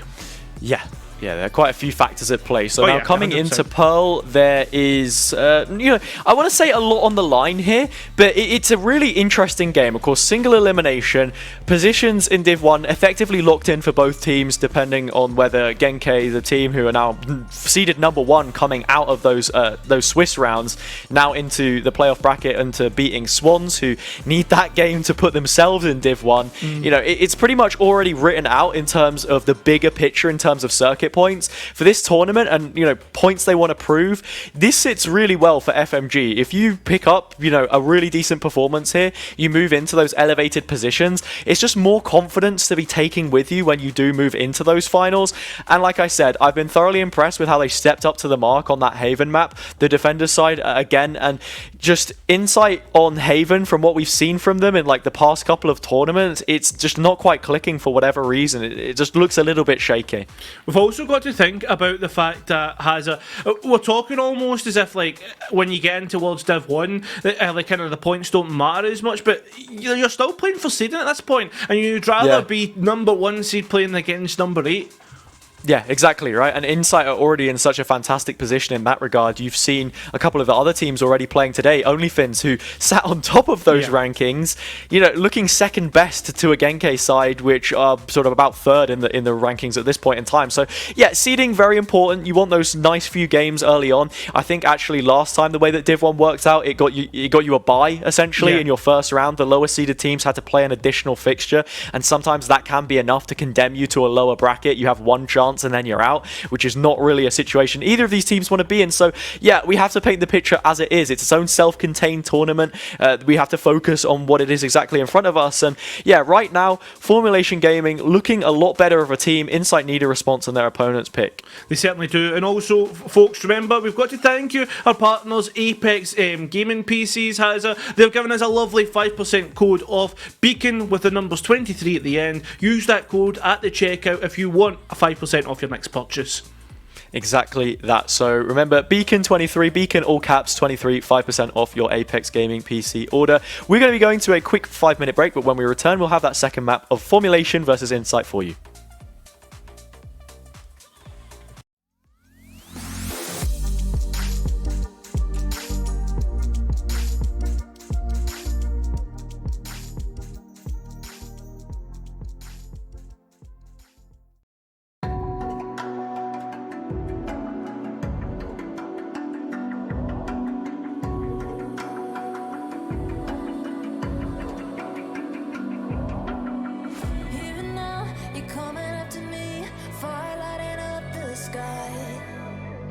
Feel the ground shaking underneath, trying to take me alive. Get ready for the fallout. Can't stop me now. I got no rival. I'ma find my way through the blood and pain game of survival. Any time or place, watch 'em run away. I got none. I'll be standing on my own, never gonna take my throne. I got no rival. Watch 'em run away. I got no, I got no rival.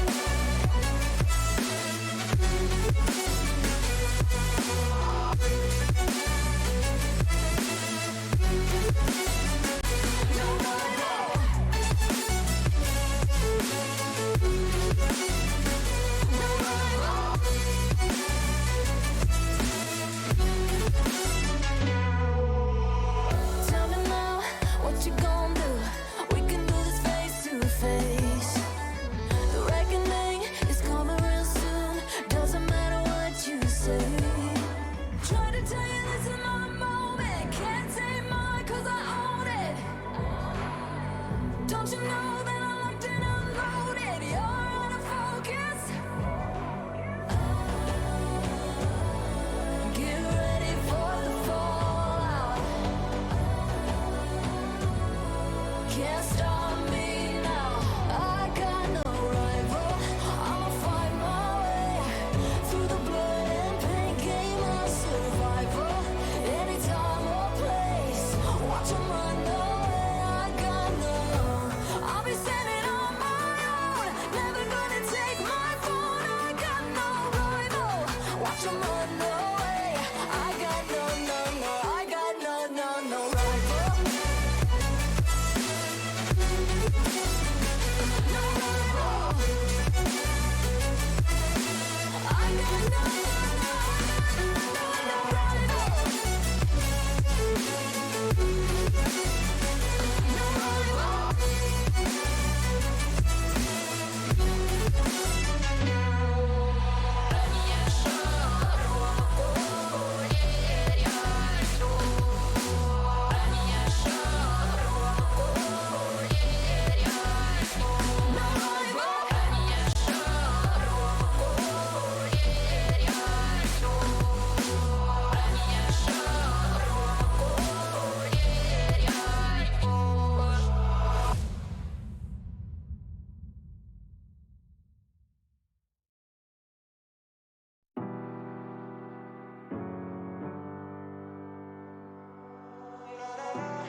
Baby, can you pray, pray tonight?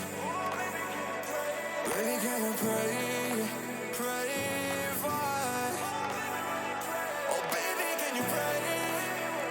'Cause every time you make in time, it's only to the end. So pray tonight.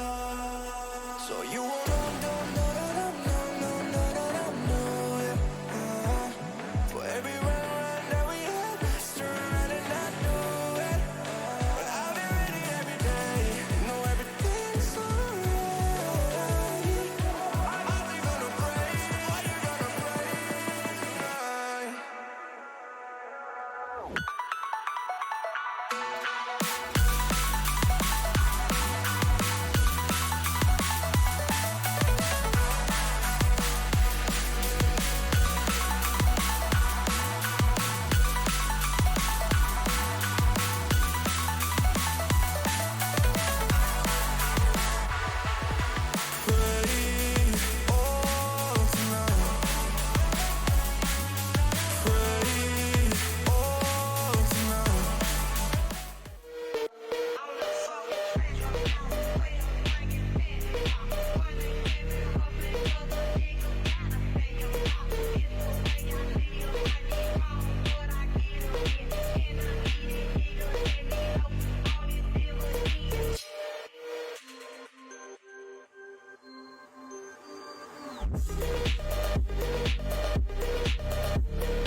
Hello everyone and welcome back to the Goose House Beacon Major powered by Apex Gaming PCs. We have just seen a very strong formulation side turn up and take a result on Insight's pick of Haven, moving into Pearl.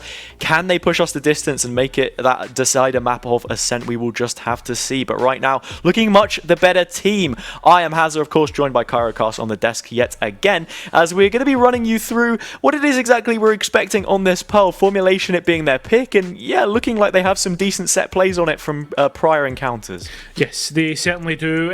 They've also got a very rigid structure. We saw that on Haven, and I think it's even stronger when we move on towards Pearl. Thinking back, I think it was all the way back to the Game Unknown Major Hazard, which we kind of watch partied, and it was Brave against the formulation roster, and they really kind of made that look like a different level of class on that map. Yeah, I think it's easy to draw those kinds of, or it's harder to draw those kinds of comparisons when you 100%. Look at a team like Brave, for example, and then Formulation Gaming, and both where they sit in the standings, for example. Brave, I don't even know what's going on with that core anymore. They were under a Genkai for a bit, now they're not. Smile was competing, now he isn't. Absolutely zero idea what the situation is there. I think Bokai was on Sandcastle for a bit, but he isn't anymore.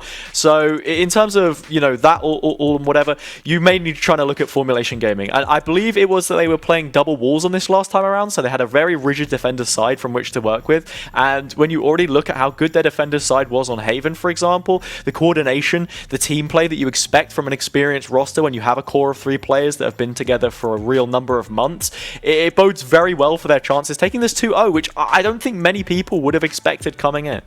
No, we're really, obviously looking at the standings and all the seeding, etc., you would not think that. But at the same time, Hazza, if you have the experience and thinking generally how the whole Beacon splits went, you wouldn't be surprised either if Formulation came in with all guns firing. I think Formulation, a roster that has struggled with consistency, you have to say.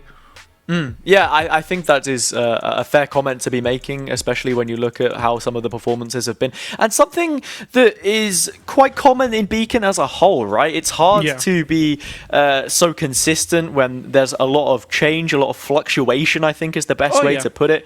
Coming into Pearl here, they're a map up already. You said it on the desk before we came into this matchup that the veto looked to favour them, and you might have just hit the nail on the head. In terms of comps, it is that double wall that we saw before.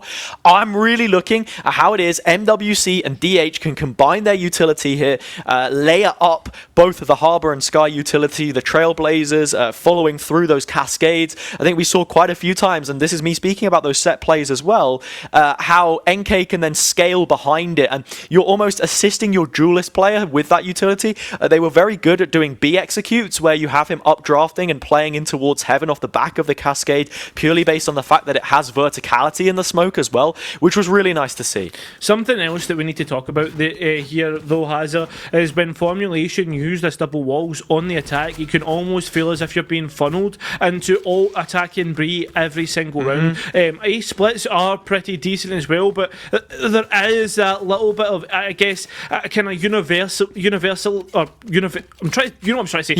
presence, right? Global presence that they're going to have. And speaking of global presence, I quickly want to hone in on this as well. Decod's going to be playing on the Astra, yet again, a comfort pick for them, I think it's fair to say.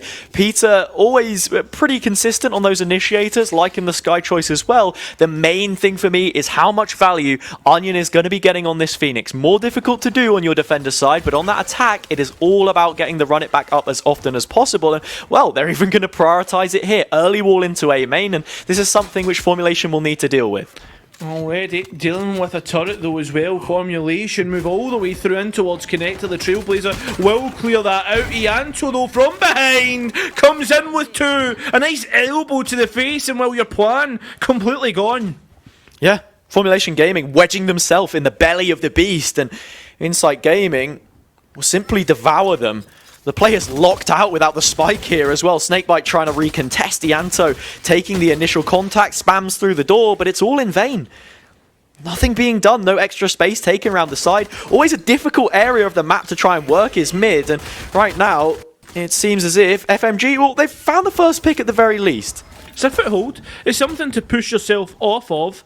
The starting blocks, perhaps, but look at all these players that are sitting towards connector, and it's awful, it's horrible. And here comes the cards. Nice. Very, very clean. Really nicely done from Decods there as well, because there is a situation where you see the Astra player peek out, the spike is recollected, and you have Formulation Gaming just hightail their way into an open B, but they sit. Just prepare for the initial contact off of the remaining players, and then it's a fantastic Nova Pulse to just get the rest of the team stunned up, the swing through, the finishing blow, and the pissed around going Insight's way, because Formulation, they won the previous couple on Haven. This is a very interesting wall that's came out from Formulation, Hazard. Yeah, it's just going to be sort of denying that A pressure, which already we've seen Insight Gaming doing a brilliant job at.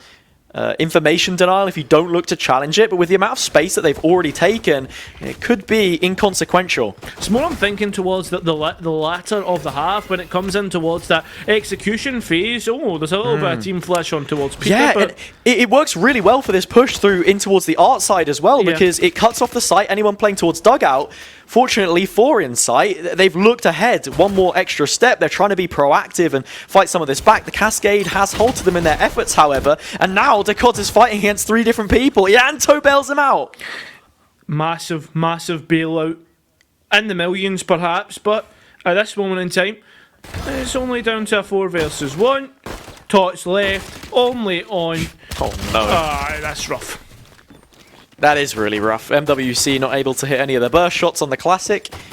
People making the joke, oh, it's the free gun. It's insane when it works, and sometimes it's sometimes it's nothing short of spectacular, and that was very short of anything, if we're being real. But that's not the main point to focus on from the round, right? You're seeing Formulation Gaming, while they did lose, actually doing a fairly decent job at sort of pushing back Insight Gaming, funneling them into these areas that make it a little more uncomfortable. Now they've conditioned this A play. The B setup could be huge, but Ianto has adjusted and put all of this Killjoy utility to just deny them from taking any space in Hall. Already, we are seeing the contact being brought out in the form of an Ares. The spam is there, and, well, already finding on towards Ianto.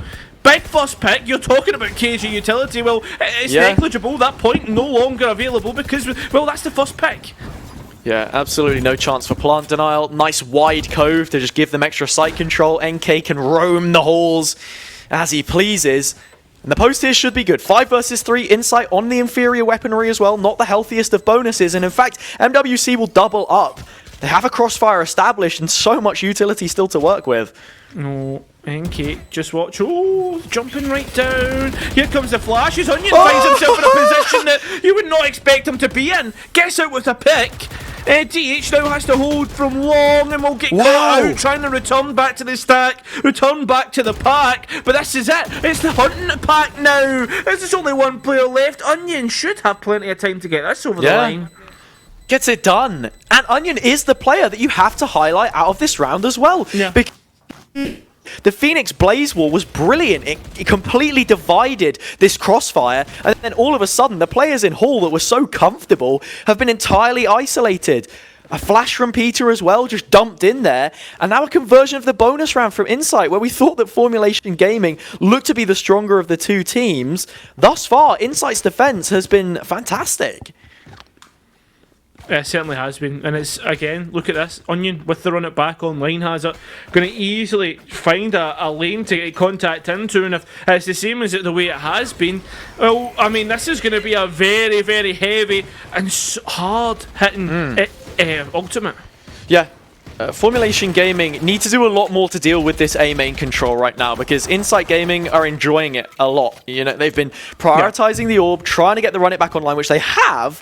Puggy with a really nice pick onto B. This is going to force a rotation. One of the things you have to focus on the Insight Gaming setup here as well is also the fact that they have Killjoy utility for mid, so everything very well kept together. That could be the opening that they require, however. Just the timing there. Onion now gets contacted up. We are going to see the guiding light just to deny, but at the same time, players already looking to drop off after that initial contact from utility. With a minute left in the round, now would be a pretty decent time to invest that run it back, actually. If you want to be proactive and have Peter set you up, might as well go for it. But into the retake, perhaps, is where they favour to do this Insight Gaming, because that has been one of their strengths. Certainly has been. Although the contact in towards Ianto already sees all the players. Spike goes down, and already all the players are here ready to retake Hazard. Yeah, Cove is up, Spike is down, and in comes that run it back. You'll be doing quite a bit of work to clear out the positions in the site. They want to stall it out. Nice use of the hot hands. Flushes those players in the pillar. Look how much damage it's already dealt. The thing is, though, right now, Formulation have all the players up. They have plenty to crossfire, plenty of util, although the players are peeking one by one and gifting all sorts of engagements. Now you just need to hold forward, defuse, as it comes down to, oh no, a stinger at long range. What can you do here? Can you deny? No, you can't. Unfortunately for DH, he gets the kill at the last moment. That's 4-0 for Insight. Yeah, a little delayed there from DH on the peak, but more importantly, decent damage from Formulation Gaming. You also have to preface it with the fact that they come in on, far inferior weapons. The stinger from that kind of range, like you highlighted, not going to do too much. And yeah, they did a lot more work on that round as well that opened up the site to just interact with what the setup looks like for Insight Gaming. It starts off with that A main pressure, which now has been completely given up. The Sage and Phoenix working in tandem have rotated around. I fully expect the wall to be placed towards long. You also have the turret set up. Already, though, that A main control that you were talking about earlier has been dealt with already. You take that space, and again, we think towards what's been happening overall. I was saying that you're almost shoehorned into executing B every single time, and Hazard, where does the executes mostly come on to? Yeah, I mean, executing B is usually the one that you want to try and go for. You have the toxic screen for the denial as well, but with the Killjoy player still anchoring and the turret taking that contact, you don't even necessarily need the Phoenix on B. You can afford a much heavier rotation. The Reckoning will come through. Peter forced to move away from it. These positions in Arc could be massive to just crunch on through, but instead the bulk of the push is at the forefront. Yeah, we're now looking at Ianto to hold on towards Art, but pushed off pretty well with the use of utility. Onion does have an Odin, but we're even seeing, look at this, an ultimate invested, the Viper's Pit. In response, we are going to get a res. We're back to 4 versus 4. How do you clear out their smoke? Oh, well, we'll tell you how you do it. You just absolutely send it, and that's brought online a massive lockdown. 3 versus 4, and this is going to allow for Formulation Gaming, for Insight to get in towards it, perhaps drop the pit. Puggy's got into a brilliant spot, can drop the pit, and would rather play that. You've got the Cosmic Divide coming through as well. There's just so much here. The Insight have to work with Formulation forced to challenge this, running straight in, and they get mowed down. Puggy spamming away hopelessly, but it's enough to do it for them. The first round found, and how many ults did we see invested? That has emptied the pockets of Insight Gaming. Well, I'll tell you what, Seekers and Viper's Pit from Formulation Gaming, even the Reckoning as well. On top of that, Hazard, we actually saw Insight invest, Cosmic Divide, Lockdown and Res. 3 apiece from either side, and it's Formulation who come out on top. So close. I mean, you are really cutting it fine if you're Formulation Gaming there as well, with Puggy on the drive-by, for goodness sake. I think the fact that he is moving is the only reason that he didn't drop sooner. Yeah. And it's completely broken the buy of Insight. They won 4 on the bounce, but still, that isn't enough stability for them. Yet again, this A main pressure, and Formulation Gaming making sure that they're doing their due diligence yet again, and looking to try and re-clear this. Nice first pick from NK. Very, very big, because that's Peter. That's the initiation gone. In terms of anything else, I mean, yes, you've got the flash of the Phoenix, but it's going to be tough. Yeah. There's so much positioning for them here as well, because Insight Gaming have leaned into this A stack. They're happy to play retake towards the B side of the map, and that's exactly where they're going to go. I mean, you already have the position of Puggy, so you know that ramp is clear at the very least. Wanting to move a little more further off the back of it. Sage player in A main, just holding things down for them right now. If you're Insight, you could probably make a gamble on this B. It's not only that, though. The information denial is absolutely huge for Insight at this moment in time. Yeah. Onion's already seen the stack, and there's the call already. I wonder if this time we might see a little bit of a flank play, just test the limits from Insight. I'm not too sure, to be honest. It certainly looks like they're shaping up for it. You have the alarm bot and now the turret. In fact, it will just be the turret as the alarm bot is recalled to go for it. A lockdown to consolidate if necessary. The Cove about to expire, and yeah, it will come through just so they can get this plant in safely. It's so deep into the site. They need to be aggressive here, but a swift retake immediately denied. Yanto on his ones will drop, and that is the second player now headed into the numbers advantage for Formulation. Ah, there was a rifle there in Onion's hands. Tots now does test those limits, does try and see if they can find something. Already, though, they find their doom. So does the rest of the players. That's a flawless round for Formulation. And not only that, though, Insight may have found a little bit of a weakness in that flank. Yeah. I think while Insight may have found a weakness there, Formulation Gaming have certainly found what their strength is playing against Insight here. It's denying any of that A main control, trying to stop Onion from building into the run it back as well, which seems to be this big setup. They're doing a lot of retakes here, the team, which is interesting as well, because when you look at Formulation Gaming, their comp is more one which is better for those well-coordinated retakes with the high tide, trying to reclaim that space, the Cove, of course, as well. But, there's definitely some conditioning set now to both extremities and areas which they want to fight. Information completely denied, but at the same time, well, that AD fault that was working for Formulation, they've completely changed things up. Yeah, I was just about to say they've completely respected it. And it's crazy. Yeah, just not opted for it. And I think that's another orb now into the Phoenix players' hands. So Tots can probably have this run it back up online. With a singular kill, and we've seen before, that's the difference maker. Like, for example, the lockdown which was brought on through that kill in the Viper's Pit. That cascade, not ideal. The flash, not either, as Tots at least gets the trade. That's the Sage player, but the Phoenix gone. 4-4, both duelists off the board, and that's the only two ultimates that was available. Yeah, Onion dropped with a run it back. I mistook him for Tots. Tots usually being the duelist player, but you can see the depth in agent pool here as well, which Insight have to work with. It's nice that they're trying to play this Phoenix setup. It's a popular one in Northern Europe as well. Decods is just jump spotting, hasn't seen anything yet, and now the screen is up. This peak could be horrible, but the spam is just brilliant.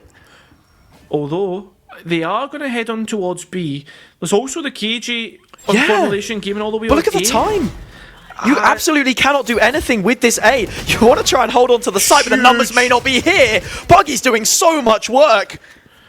Getting the plant on towards the default spot. You have the Cove, the spam is there, but it's just enough. And now look at that flank. All these players in the site have to do is buy time. KJ needs to get in towards 5th gear right now and find their way on towards the site pretty soon, because if not, and the trades don't go your way, things could go all wrong. Puggy now playing for long, playing for the snake bites, playing for the post plant. First one lands. More denial. I'll even get a pick. Sember's now coming through as well with those nano swarms, and it is with that time very hard for Tots to dismantle this setup. Both players almost holding a crossfire.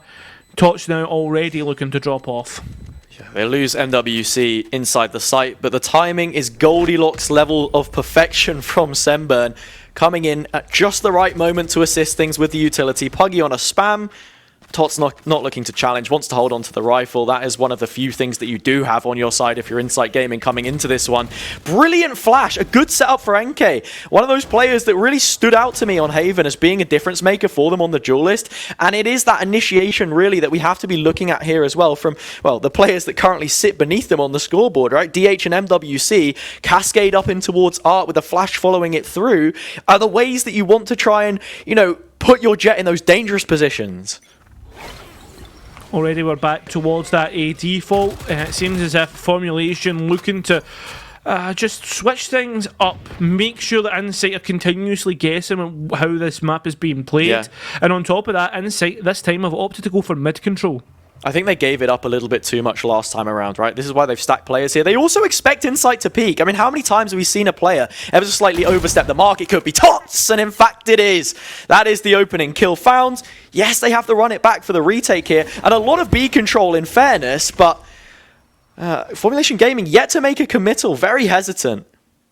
They are, but do you know what? I like the fact that Formulation are willing to give their respect to their opponents. You could also have, I was about to say the reckoning, but here's a reckoning right now. The players get completely cut down. There's a chance, a moment there where the curveball works out and the players have the favourable trades. Yeah, I mean, you can speak about the patience on the Formulation Gaming side. That is something which Insight Gaming did not have. It's one of those things, again, where, you know, like taking individual fights, having a good mid-round is important sometimes. Being proactive when you don't have an advantage on a round like this when you don't have the guns as well. But unfortunately for them, it just doesn't pan out. And with the site control as well, under wraps, Formulation Gaming have spread out this setup. Yeah, there are Vandals in the hands of the remaining Insight players, but this art control could be enough. Although those Nebulas, I was about to say, those Nebulas could be massive. They're not even going to have a chance to isolate any fights as MWC just cleans up. That's 4 apiece. And on Peril is more generally thought to be an almost balanced map with the way that the biases work, Hazza. So right now, both teams looking respectable. They've completely busted this momentum as well here when you look at what FMG have been able to do.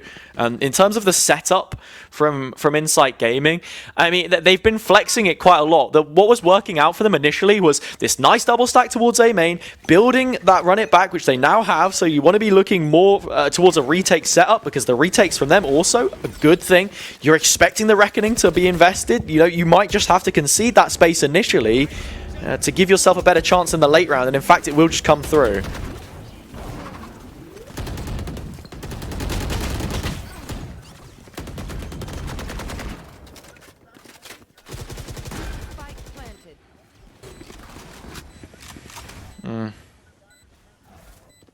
Yeah, you see there as well, like, just the utility to try and get NK into heaven. It didn't work out for them that time around. Chunk of damage onto MWC, as Onion is not quite getting the most out of the run it back, but it has set up Tots.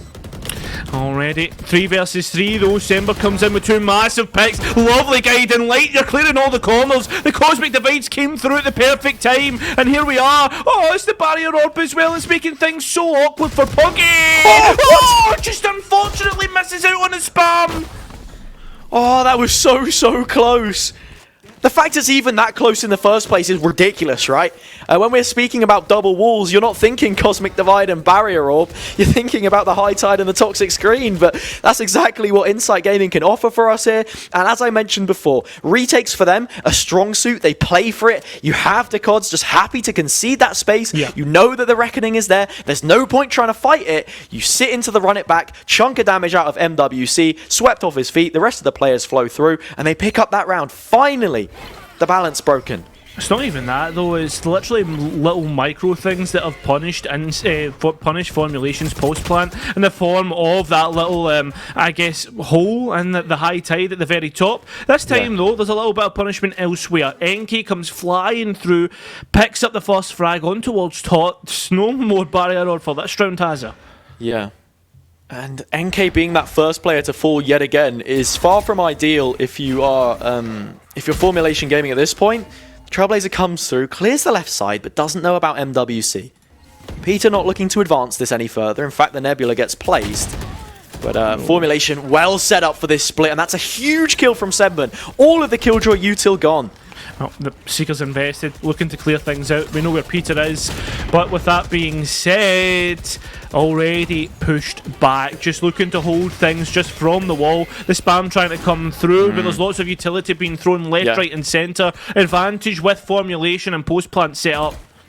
Didn't fully commit to the spam there either, which probably could have been fairly decent. Brilliant trade from Semburn. Even on low HP, that's the lockdown through, and the round all but secured if you don't challenge it, and it doesn't look like Insight are going to. It's not only that though, if you try and go and challenge it, MWC was going to be holding the angle and does so. There goes the lockdown, but there goes the time as well. You've spent so much trying to get to that position to clear it out. You've even spent a body doing so, and that's just won the round there for Formulation. Yeah, Semburn just playing spoiler, not trying to do anything ridiculous. Drops back even as deep as Connector, forcing Onion to chase after them. And you're just chasing a rabbit into the hole at that point in time. And 5-5. Formulation Gaming doing a brilliant job here, and look, they find their 6th. They could have hit Insight for 6 because so much wind in their sails has now been lost. They found the first 4 rounds in a row, and there's been no adjustment, it feels like. Or perhaps the adjustment is the fact that they've been changing too much. The wind conditions that they had, the strong retakes and heavy map control, and lean towards A most of the time, is just not working the way that it used to. Yeah, now it's all about when you're in attack FPS. It's all about those adaptations, what you can do on the fly, adapting to the adaptations. And right now, Formulation, well, they've got the upper hand because their adaptations have just been that bit better. Yeah, Decod's trying to take some early info.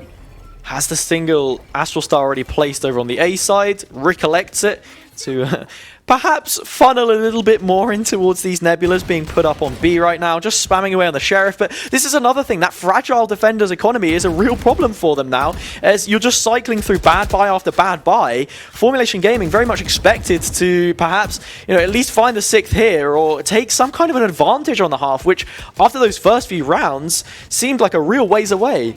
Well, we're already seeing, we saw for a second there, rotate button being pressed. Is going to be pressed firmly now. No cancel this time. And, well, they're even taking deeper space in towards this one. Ianto pops out, misses his shot, uncharacteristically, may I add. But at the point, when you look towards exactly what's going on, you even have a late win condition from Sember coming through from mid. And while there's all sorts going on, there's only one player left. They do have a Phantom, but it gets thrown to the ground.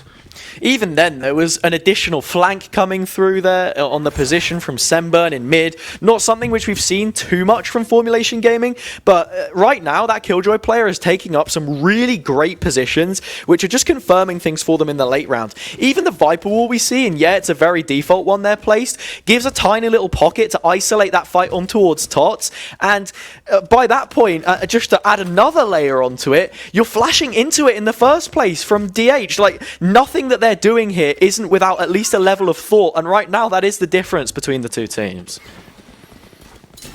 The players already taking that A space again early doors, but I mean this B space even bigger because the Reckoning now comes online. That site easily taken.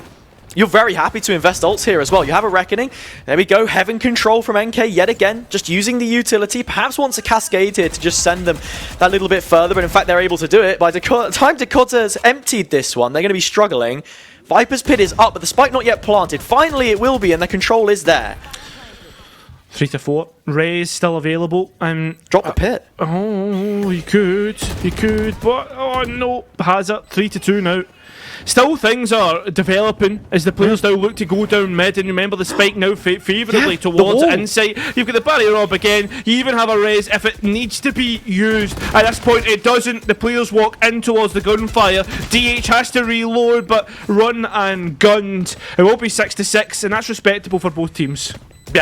Yeah, I think it certainly is. Firm handshakes all around, but Insight Gaming are going to be the team that's feeling a lot more hard done by the situation when you look at how this one started out, 4-0, and then finally Formulation Gaming able to find their way back through. And it all started with that one round where, Puggy's just sort of gone for the running spray. Yeah. Now they're on their defender's side. You've got double walls to try and fight through if you're Insight Gaming. We're going to see that prioritization of the orbs again, I'm fairly certain here for Onion on that Phoenix. But even then, the retake is going to look so good with MWC. You've got the Cove, you have this High Tide as well. You can get a lot of value out of. It's not only that though, Hazza, you can just cycle these walls when you want to hold a site, for instance like B, which is obviously most common for that. And you've got Killjoy sat behind it as well with a turret. I imagine the turret contact is probably what will spring the toxic screen most likely, unless the footsteps are already heard. It's a very one-dimensional hit here from Insight Gaming. They just look to be balling all the way through. Right now, defaulting on the pistol is fairly in line with what the meta looks like, and I think that's one of the reasons, because they've left so many gaps. Formulation Gaming already on a fast flank. Yeah, they've completely controlled this map perfectly, and look at this, the spike's going down in the middle of sight. You can play where you want to, and probably better to take the deeper control, but you can't do so when there's a KG just sitting waiting on you already. We're seeing isolated gunfights come through, but Insight fight them back to a 3 versus 2. Enki getting that last pick and now causing chaos in the back lines. Tots waiting to play it off of the wall. The break comes through. Peter breaks this advantage that they had, but Puggy in the perfect spot at the perfect time sets up MWC and Formulation for this half. That's what I was saying, why you want to see teams defaulting on their pistol a lot more, just to take that information. It's one of those rounds where a lot of teams will say, oh, you know, your chances of walking away with it are a little more randomized sometimes, even if you do have a set strategy. You see the wall there, even with Decods peeking on the opposite side, means that there's no form of an outlet for any kind of a trade.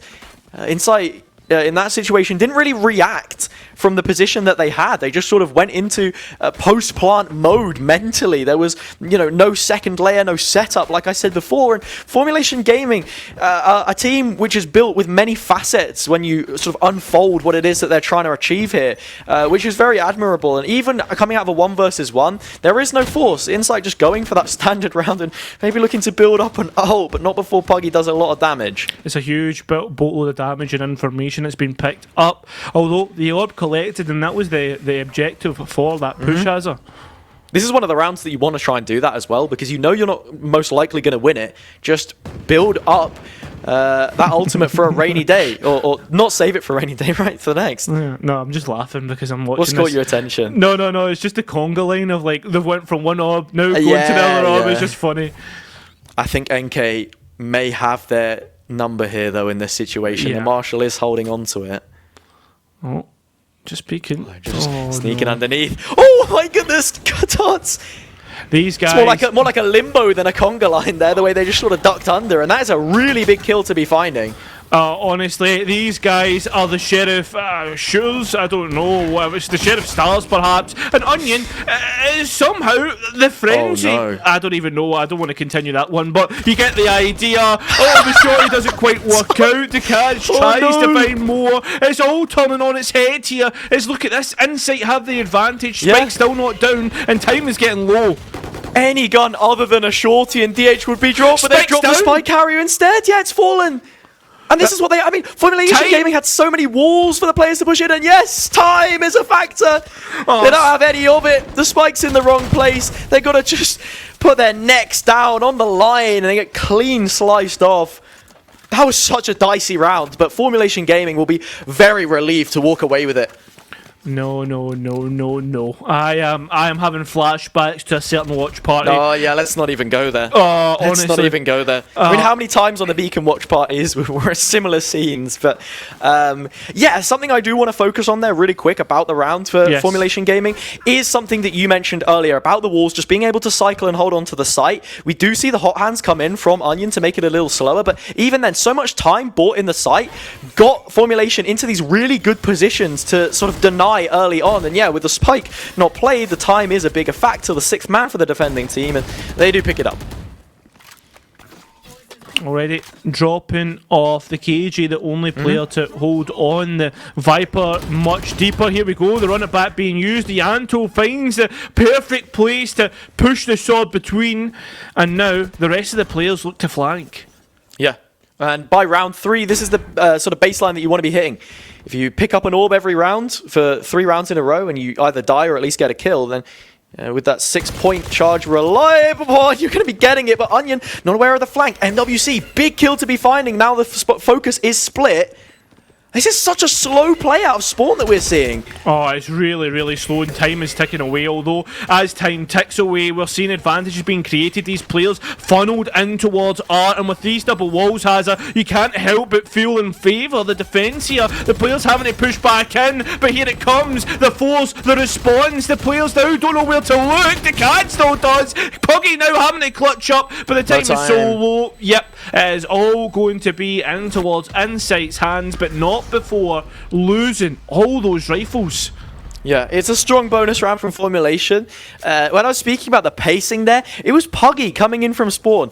I understand it, right? When you have 3-4 players coming in main in that position on the retake, then you don't want to be dying in Flowers, for example, because then it gives that extra room for Insight to just adjust. You've got someone who can take up the position that Puggy had and be an absolute nuisance, but more importantly, yeah, weapons wiped off the board. We're seeing the ramifications of that. 2 Guardians, a Spectre.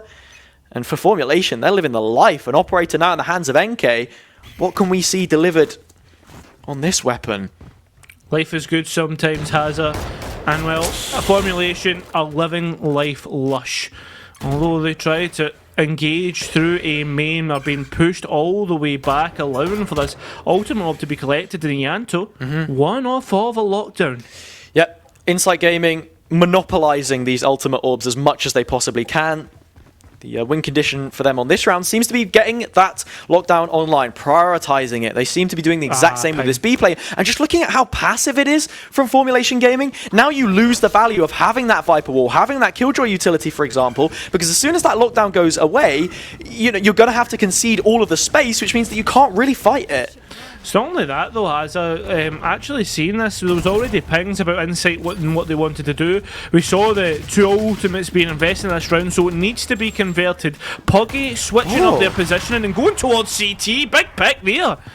They're doing it anyway. I mean, look how much stall they were still able to offer despite the fact that the lockdown was in their faces. A singular kill from NK right now is all they have on the board, and they're not going to get any more. Peter shots him away on the Guardian.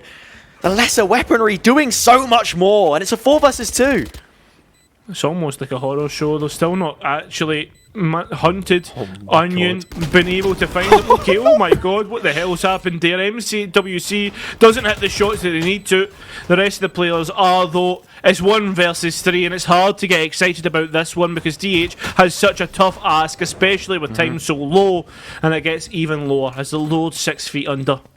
Yeah, you maybe think in that situation that while Formulation Gaming did a good job of setting themselves up to be in a strong position by taking so much out of Insight Gaming, or at least in terms of their time bank there, off the back of the lockdown to get control of the site with the utility, it was then a little more lackluster when they come into the retake, which is the way that they're set up and trying to play this map. I mean, even then, the high tide, that would have been so good if you weren't the only player, you know, fighting that in the form of DH. So we'll just have to see. Prioritization to A main, only a single player there, but the orb is up and the Seekers are as well.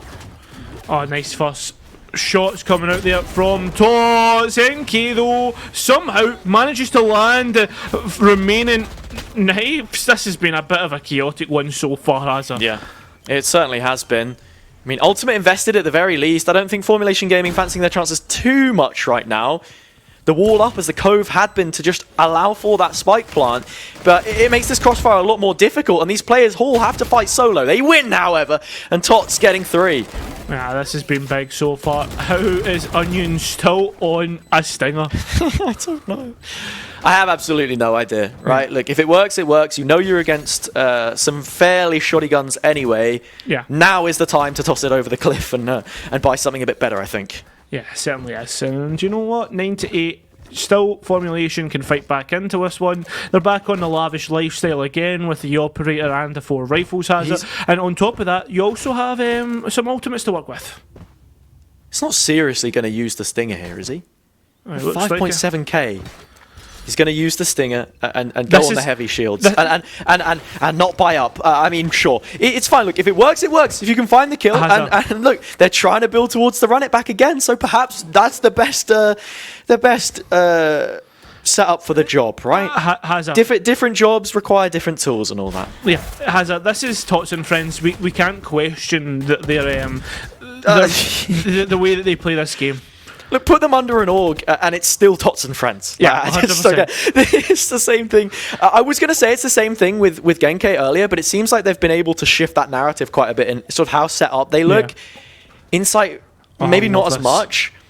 It seems to be, you know, another double orb play, but Formulation have read this really nicely. You have NK posted on the aggressive angle B, just denying them from finding both.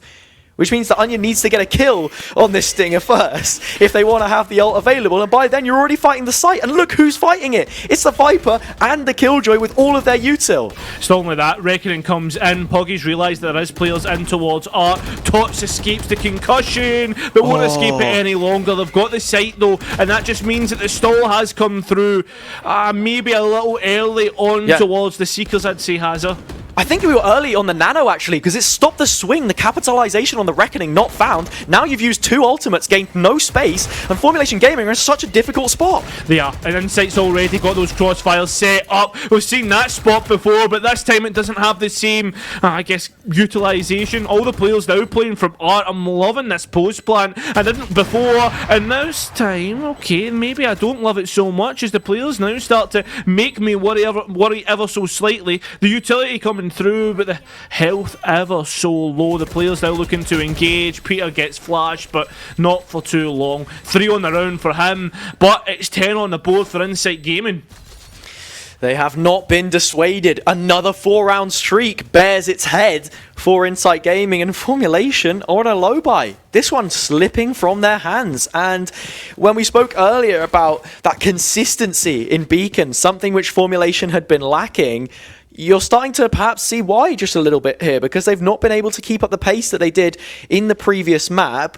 It's just like the smallest of factors. Being able to capitalize from your ultimates is so important, and it's been a big thing that we see here as well. You invest both the Seekers and also the Reckoning, but then you can't do anything with the Reckoning because you don't, I think it was Puggy didn't want to swing through their own Nano because it had been popped early in the site. There are 2 stunned players in Art, but there's no way that you can find those kills. The Seekers also come through to maybe just deny the plant, but even then, Insight have the numbers, they're stacked up, and they're ready to fight. Yeah, I mean, you know where the players are essentially going to be. You would probably rather use that on an already set up post plan just to identify exactly where you should be looking for when you're taking the site. You already know that if it's going to be early, most of the players will be protecting that spike and can easily shoot out the Seekers no matter where they are. But now, moving on towards this round, Onion with the run it back again. At least you have a lockdown to play through though if you're Formulation. Yeah, it can be difficult to get good value out of those Seekers on the defender side. The retake one of the times that you would want to do it. But yeah, right now in terms of ultimates, I think that has to be the biggest factor. That Insight have been able to do a good job of them. On their defender side, their retakes looked a bit better. Formulation, much being asked of them from this position. I'm going to go for a little bit of mid-aggression. Ianto just fans it away, but there's a trade. A really big one, in fact. Lockdown now available, an upgrade for those players. Fast on the flank, but they walk straight into the stack. Yeah, it's unfortunate. They lie in wait, get the trades, deny any upgrades, but they won't for much longer. NK can go and pick up. Puggy over aggresses, but pays off somewhat. The walls now go up to stall, but there is still plenty of time to wait these out. That's both of the snake bites that have now been used up. All of the stall gone, and Onion will be bearing on down. Puggy forced to take an open angle. Has to not be engulfed by the flames. NK on the flank. That could have been huge. But the Cods turns around and is the anti-hero in this situation. 11-8.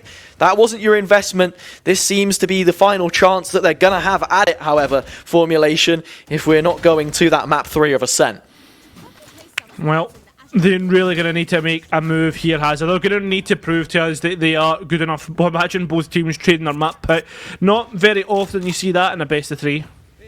No, it certainly isn't, right? Definitely not one that everyone seems to float because they all like. And then compositionally, even if we do go the distance, I don't want to talk about it too much, you're probably going to see this Astra pick come from the Cods again, and that's going to be the difference, right? I think so. And on top of that, I mean, Ascent, Odin's, Tots and friends. Worry. I mean, we're thinking about it quite a bit. Formulation Gaming fully focused on every round as it is the next. No damage onto Peter from the spam.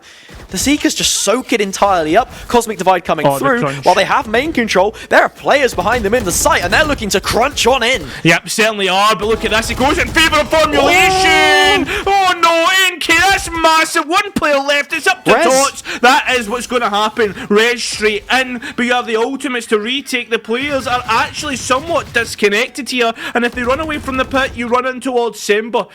Probably better playing an off angle, and does so. Hides behind the box, and oh no, Hazard, they're walking into a trap. It's a complete 50-50. They got to clear it, and you expect them to do it. In fact, they will. Tots peeks around, and Semburn falls. 4 kills for him. The pit, as soon as it's dropped, you could recommit A, but with this amount of time, players already doubled up, you perhaps expect them just to run through. If Puggy can get himself in position, you have a toxic screen to put up. Just be going for the flank instead. I mean, I'm going to say something, Hazard. I feel as if it's been a coin tossed into the wishing well at this point from Formulation. You do get the advantage. Rez bails out inside. They're walking into him. This is going to be really hard because they're re-clearing. This is a 2. The timing. Oh, no way. Puggy, surely not. Just peeks out. The shot gives away to Cad's position. Remember, they are lower on HP. The snake bite doesn't isolate the fight that they want it to isolate. The Cad's now on the closer angle. The swing through doesn't quite catch it. No, that's going to be it. Yep. Because just falls back. You just use the utility. Time is the factor. Oh, surely not. Going up towards heaven now this time. Puggy, all wise, tries to tap the spike to bait the peak, but I mean, look at this. The discipline, the fact to use all the utility rather than peeking out. It will be 12. It will be a broken buy for Formulation, and they will be left scratching their heads at where did it all go wrong?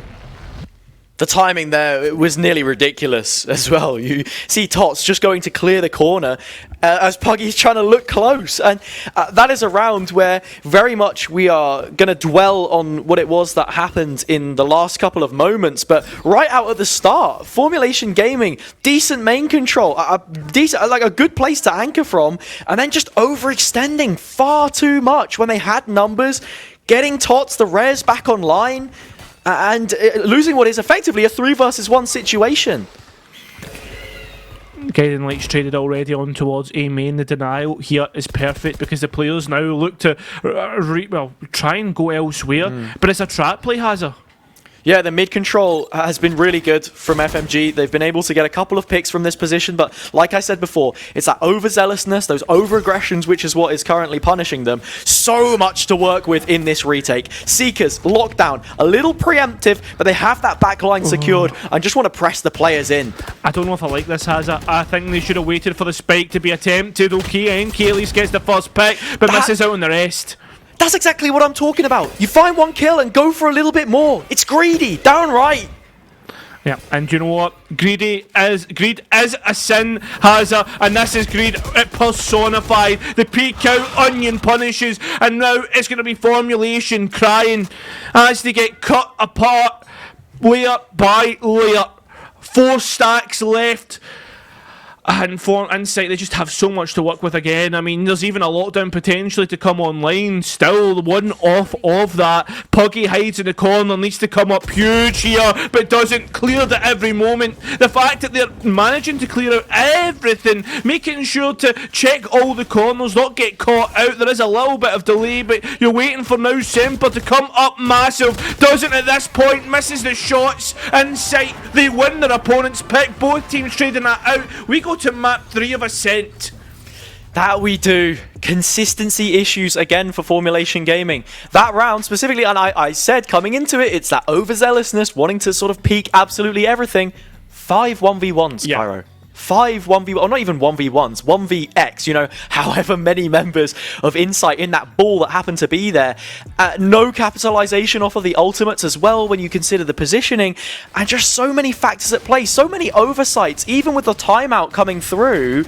Just nothing done to make the necessary changes. And all it does is leave you there scratching your heads. Perhaps, you know, pressure being a factor for them. That has to be something that you consider here. When the going gets tough, they seem to be buckling under it. Yeah, and I mean, this is something that has been plaguing Formulation for so long, Hazard. You think towards, like, the performances in previous tournaments, we were saying that, like, Formulation should have had better results than what we expected from them. And now, maybe this is exactly what we're seeing in front of us. Yeah, I mean, it's this round here specifically, right? Just that extra peak being taken, going for something that perhaps you didn't need to, and not being composed in those killer moments specifically, which is really unfortunate to see because you mentioned before about it, good results in other tournaments, and then even looking at from map 1 to map 2, it feels vastly different.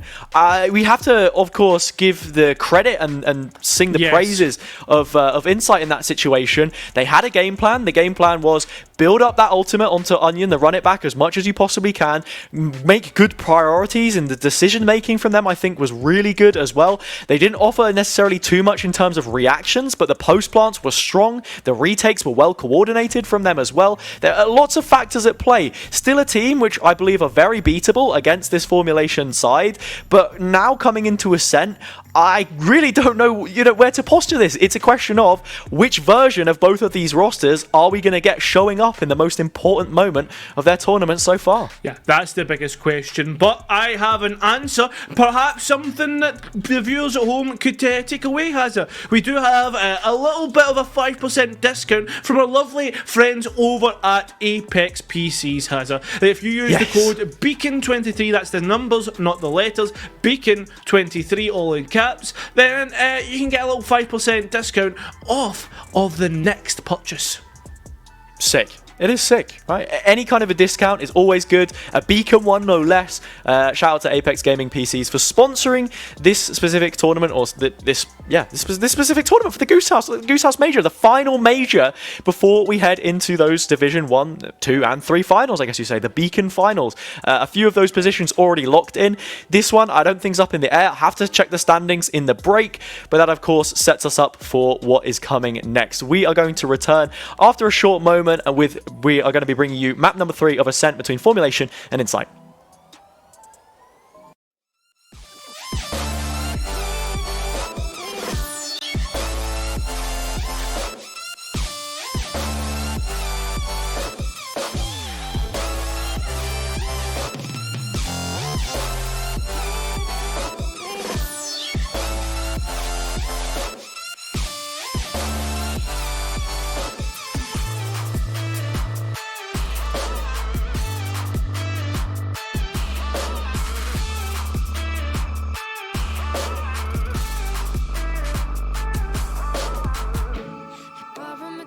Just to break it, you thought that I would need it back, but you didn't know that I faked it.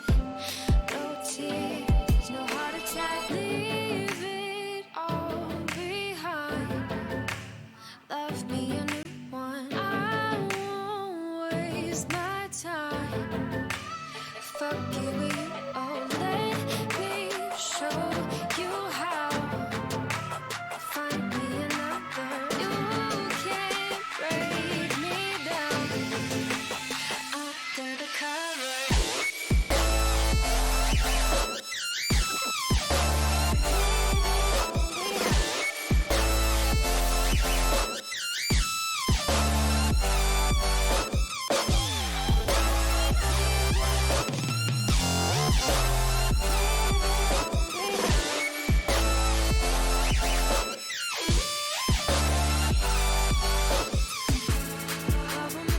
Just to break it, you thought that I would need it back, but you didn't know that I faked it. No tears, no heart attack.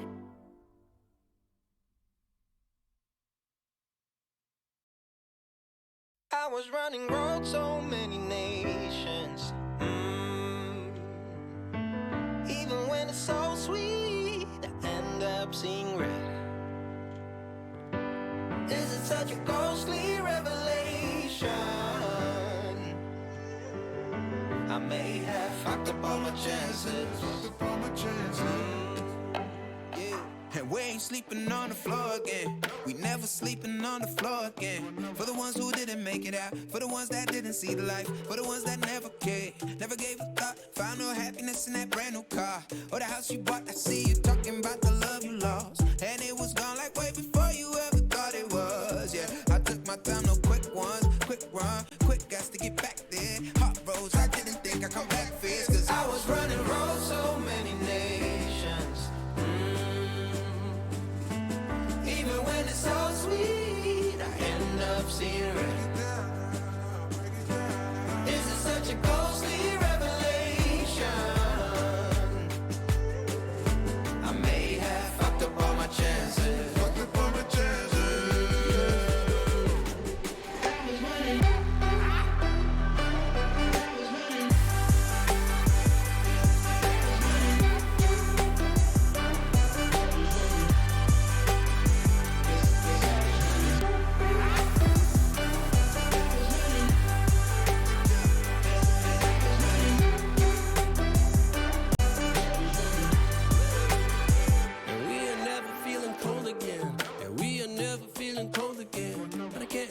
it's easy, it's hard to preach. Cause I've been burning trees and watching fall.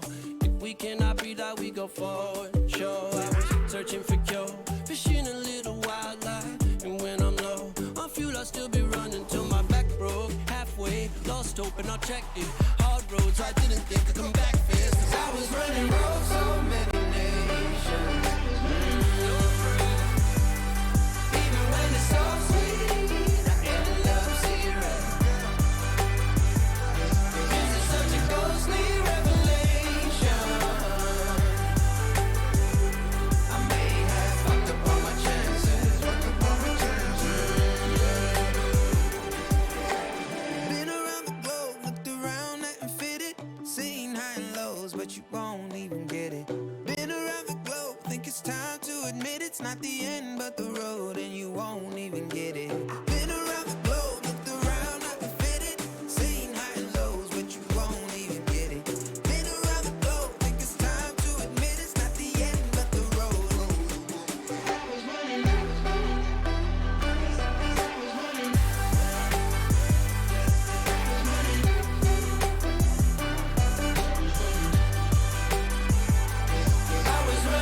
so many days.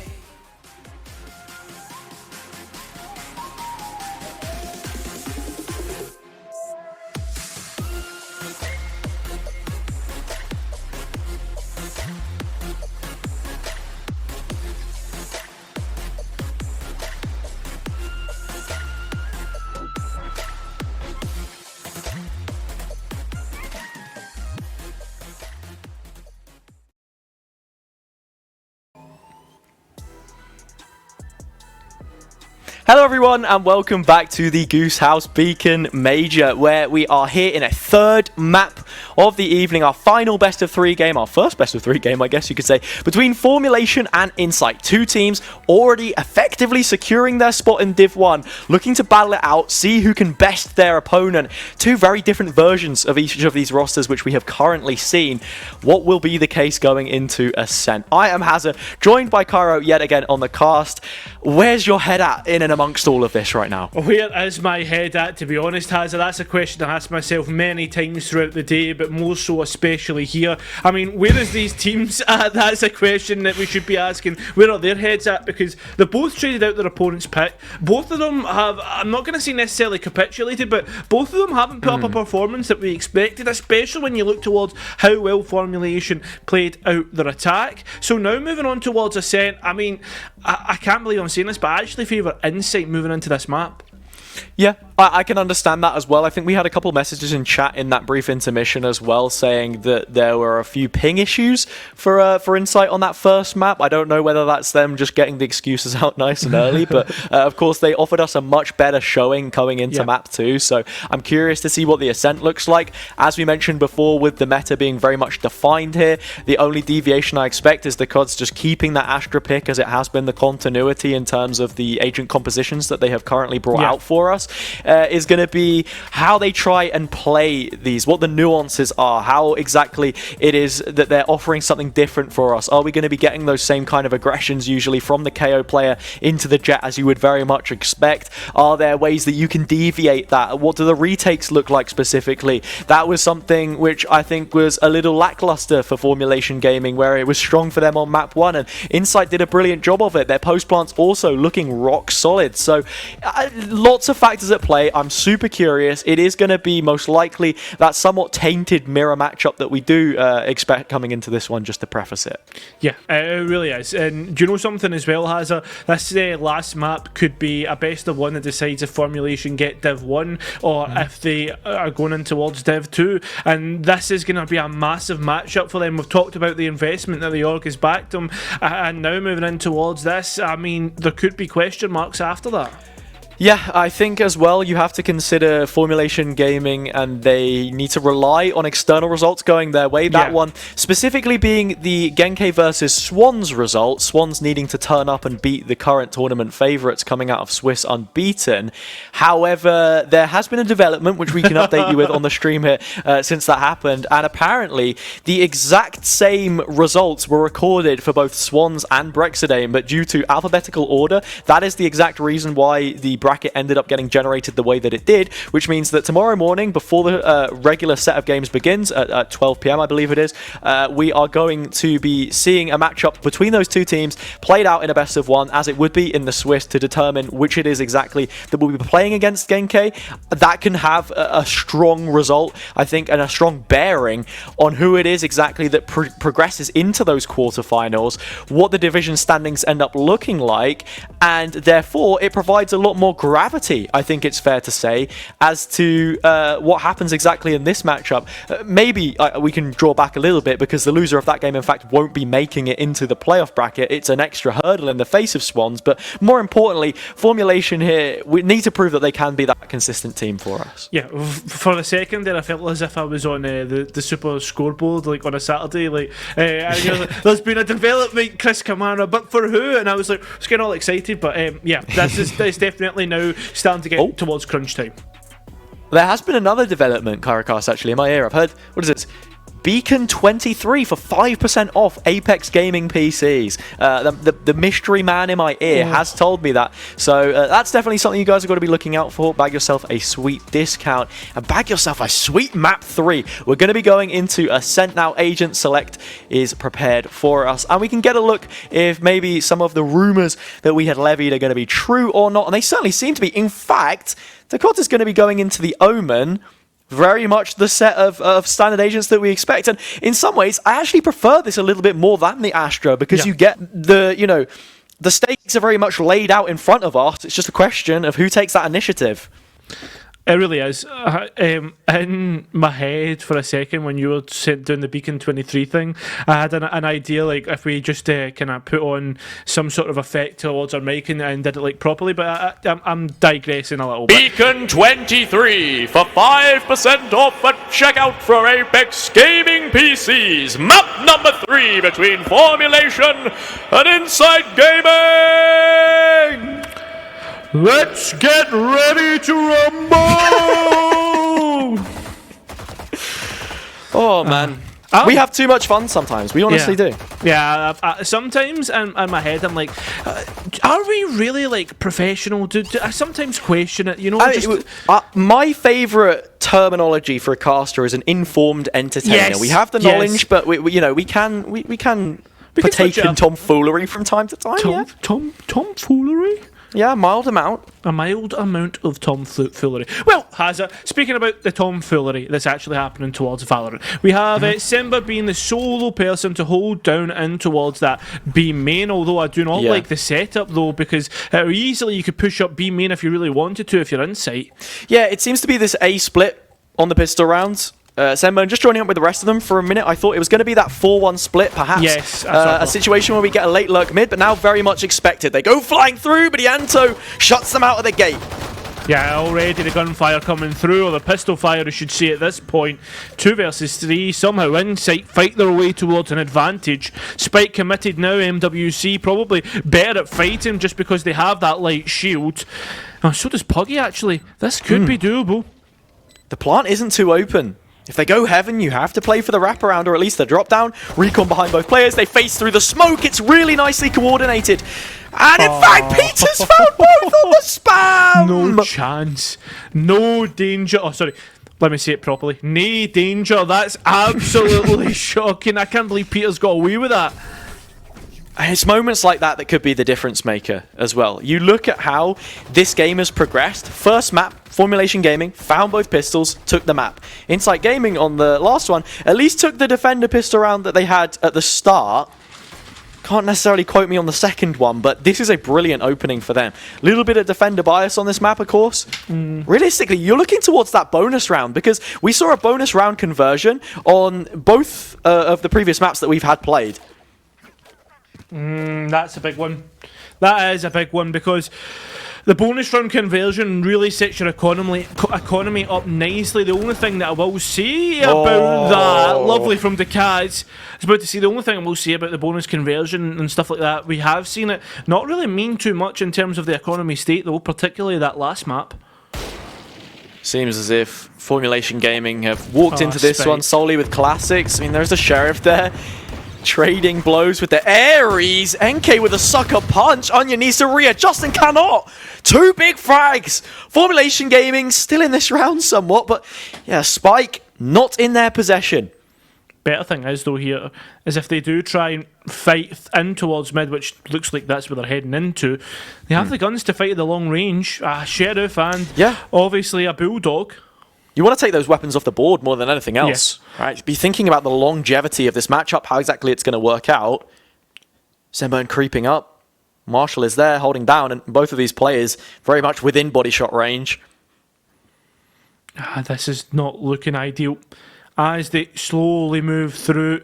Yes, all the bodies are on about the Bulldog, but this is looking like isolated fights. The biggest thing is the fact there is 30 seconds left. The players are really taking their time now. They've been spotted out. They need to make a move, but that move is their death. 2-0 from Tots, and the biggest thing about that was the Marshall. Yeah, it exactly was. It's not even the craziest of weaponry. It means the Bulldog is preserved. Things actually looking fairly decent for Insight Gaming coming out of that round. And this is the healthy one, or the kicker, I should really say. You pick up your bonus here, and suddenly Formulation Gaming are looking a shell of their former selves. I mean, regardless of the factors exactly and how the round pans out, you have to be thinking about where the mental state is at right now, because you've just had your own pick go against you, and it's not going to be boding well for how this works. Neither of these teams have really liked to invest those timeouts either. So in terms of, you know, moments to sit and think and decompress, there's not too many. Few and far between. Few and far between. That's exactly how this map looks as well, as everything is stacked towards that east site, and that's looking like what Formulation want to head into. Just by the way, DH is looking. Unsure if that's actually where they want to hit, but the pings are through a market area. I wonder if that's because Insight do not have the control there.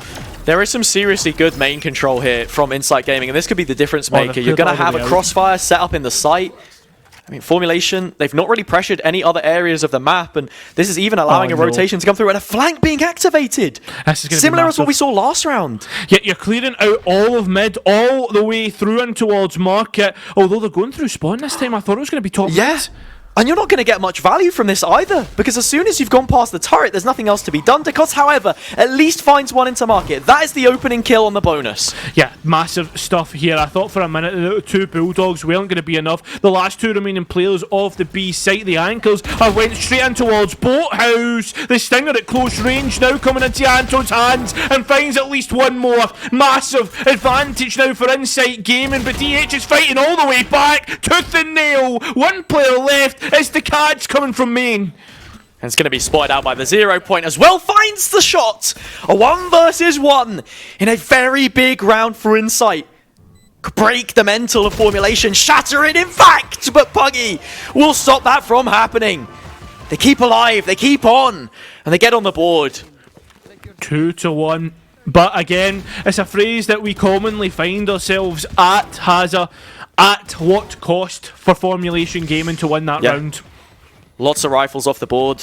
You have a spike plant at the very least. 2 of the 3 rounds they've been able to do it. The guns are there. Both of these teams' economy sitting on a knife edge, I think it's fair to say. Tots does have an operator. In fact, though, there's an Odin in the hands of Onion.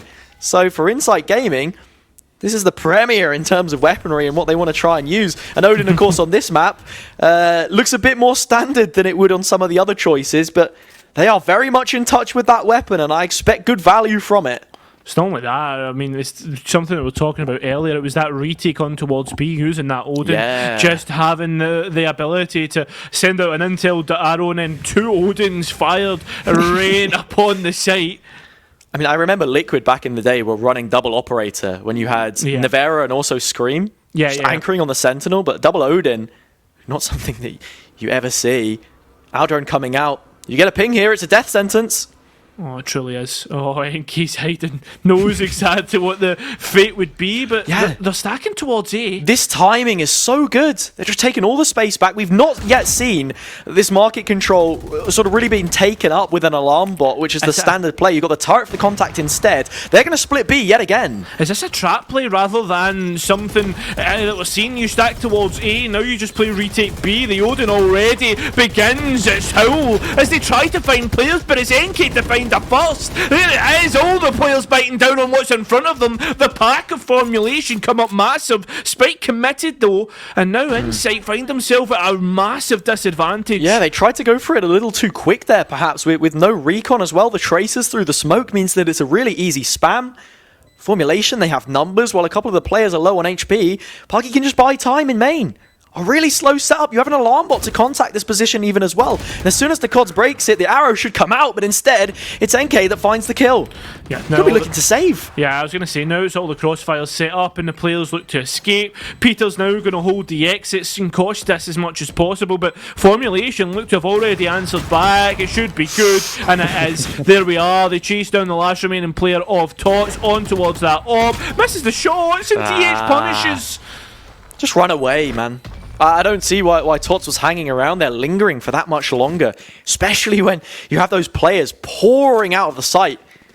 2-2. Formulation Gaming, they make the most of it. No op for the next. First time we've seen it invested, and it doesn't really turn too much in terms of a return on that investment.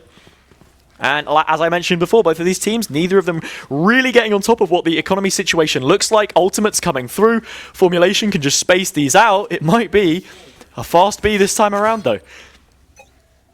It seems to be all the players set up. It would be big if this was to pick up one of those players. Onion has been somewhat isolated. Oh no, they've not cleared out logs. And that's going to be a massive spot.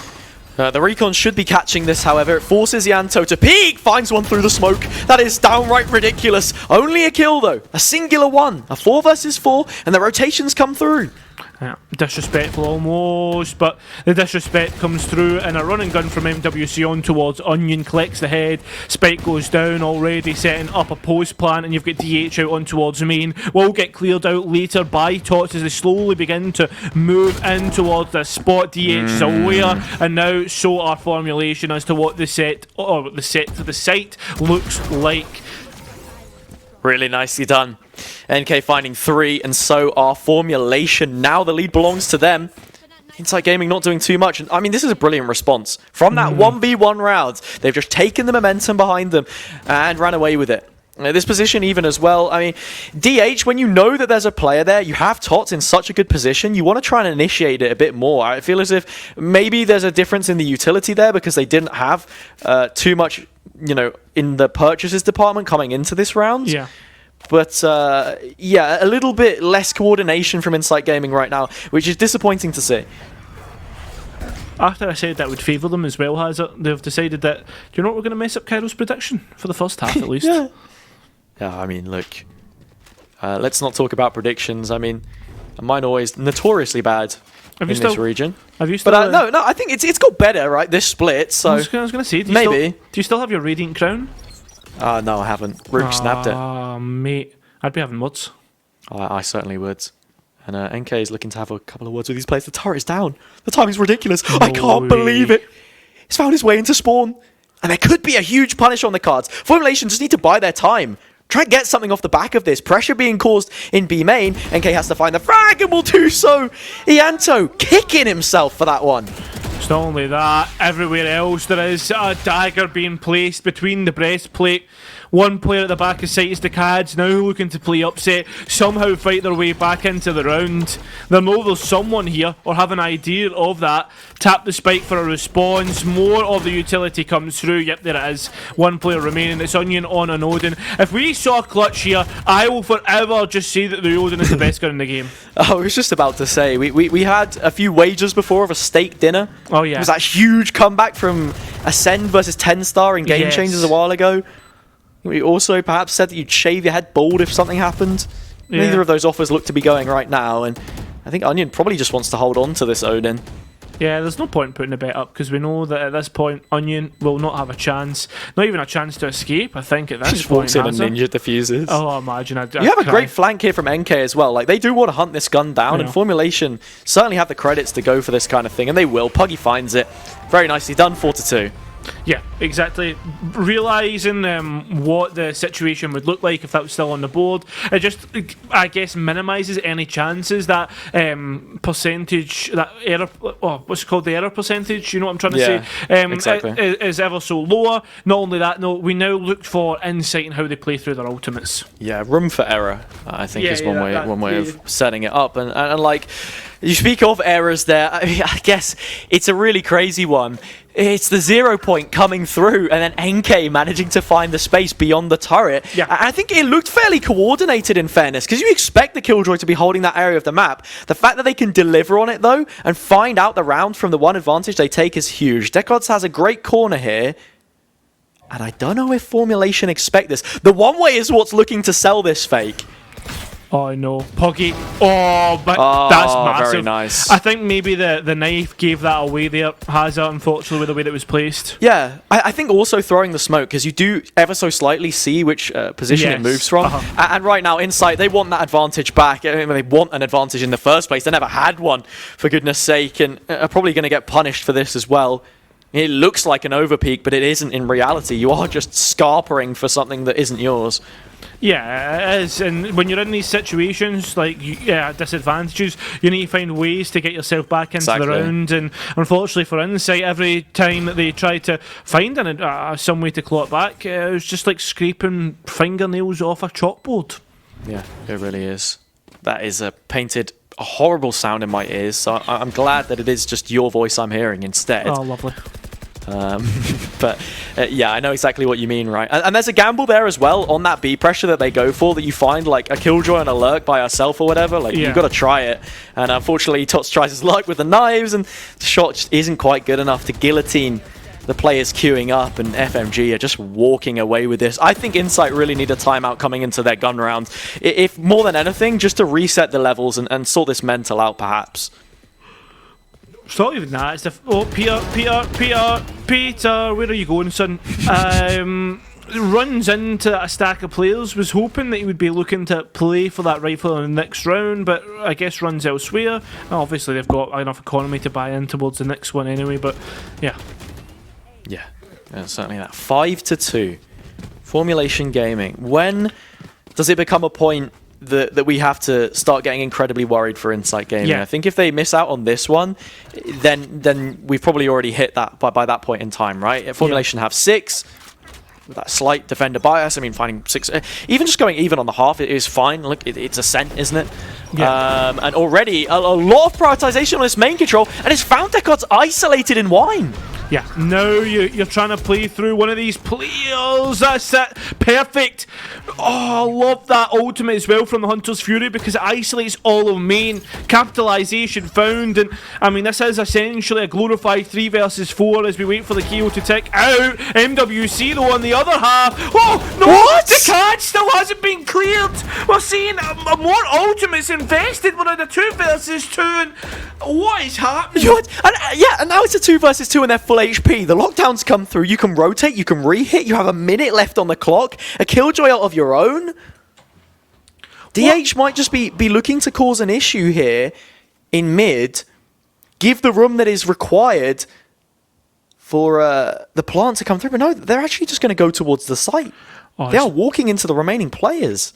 No, I like this, Hazard. I like this. They're split up from each other. Yeah, you contact in towards short. Maybe you toss a nano, something just to draw the attention. DH is good, but they're double under. This is such a difficult spot to try and root out. Oh, you've got the lockdown as well. This could force something. Oh, it gives up the play. If you go for it, I mean, you just have to walk in, and they're going to do exactly that. Yanto has this. Oh no, they've peeked out at the wrong time. The alarm bot's cleared it, but they've found at least one of the players. Do they know about the second? No, they don't. Oh no, here DH. That is just ridiculous. The timing had to be everything there. I was not expecting the lockdown, but they have walked into the belly of the beast and gone straight for it. And then this is just ridiculous. How has the Cuts not managed to get the spray through the smoke? So many small little factors coming in at play here on what has been a brilliant showing so far. A brilliant, more entertaining map, I think I should say. Finally, the 5-round streak broken from Formulation, though. That's going to be the biggest thing. The momentum now back in towards Insight's hands. Well, I say back in, I mean, it's almost neutral at this point as we go again between the two teams. As for how the map looks, again, this prioritisation for the market control, the market play seems to be coming through. But look at Insight, look at the control they have in towards B main and A main. They're doing a really good job at it. Insight have been liking to test these extremities quite a lot. How many times is it we've seen them either activate a flank or look for something a little more aggressive? They're aware of the fact that their spawn could be compromised at this point in time. But all that's going to do is mean that it's a deeper lying line of defense, so that when Formulation do set up for this A take, the players are so far away from it. I mean, they just invested a paranoia and a recon to try and fight it. By the time you go into the retake, you're missing out on key pieces of utility. Yeah, and it's not only that, if you want to wait for that utility, it's the time that's the massive factor in that. Although the players look as if they're going to clear things early here, although albeit going to be almost dry. I mean, speaking of timing, Formulation, they've taken their sweet time to capitalise on the space that they have sort of worked for themselves by going for that in mid. And even off the sound cues of that recon, of that paranoia, that should be your litmus test to be hitting the site. Yeah, alright, here we go already. Spike is down. The players look to set up the post plant, nothing towards main. I mean, you're realistically playing for the KJ as a win condition here. The body's now coming through. A lot of gunfire, a lot of noise, but finally we actually see the bang in front of us. The players coming through. All bark, no bite. Finally, the bite is pretty strong. Onion tries to bait out a peak, but the Odin is not good enough. DH even better. 6-3 the scoreline. Formulation will at least be even on the half. They have reset this one brilliantly there. Exactly what you want to see coming out of them. And then, yeah, in this round, it was a bit of a cagey one, right? Because they did really good work pressuring the market. It's forced Insight to go for a re-clear and be a little heavy-handed on that utility. Going back into that retake, I mean, yeah, they're missing out on the paranoia at the very least. They have the null command to work with. But even then, Formulation Gaming, they get aggressive. It's a nice flash drive into heaven, which allows for NK to take this more forthcoming duel and win out at least one kill. Oh, Decades has found NK. Lovely entry in towards the round. And, well, that puts you just at that little bit disadvantage. The sharp edge to the spear almost gone. And, oh no, it looks like the hilt is gone as well as MWC, the controller, gets picked up. Falling apart a little in this round. And, well, Puggy is going to make sure that at least one of those weapons can't be recollected. Still going to be fancying your chances here up against the Eco, but this could be a key duel. You don't win that against Tots, and it's looking dangerous. Already half the HP lost. A third of it remains, in fact, if you do consider the shields, which you have to. This is something that Insight are really good at when it comes to your ones, has it?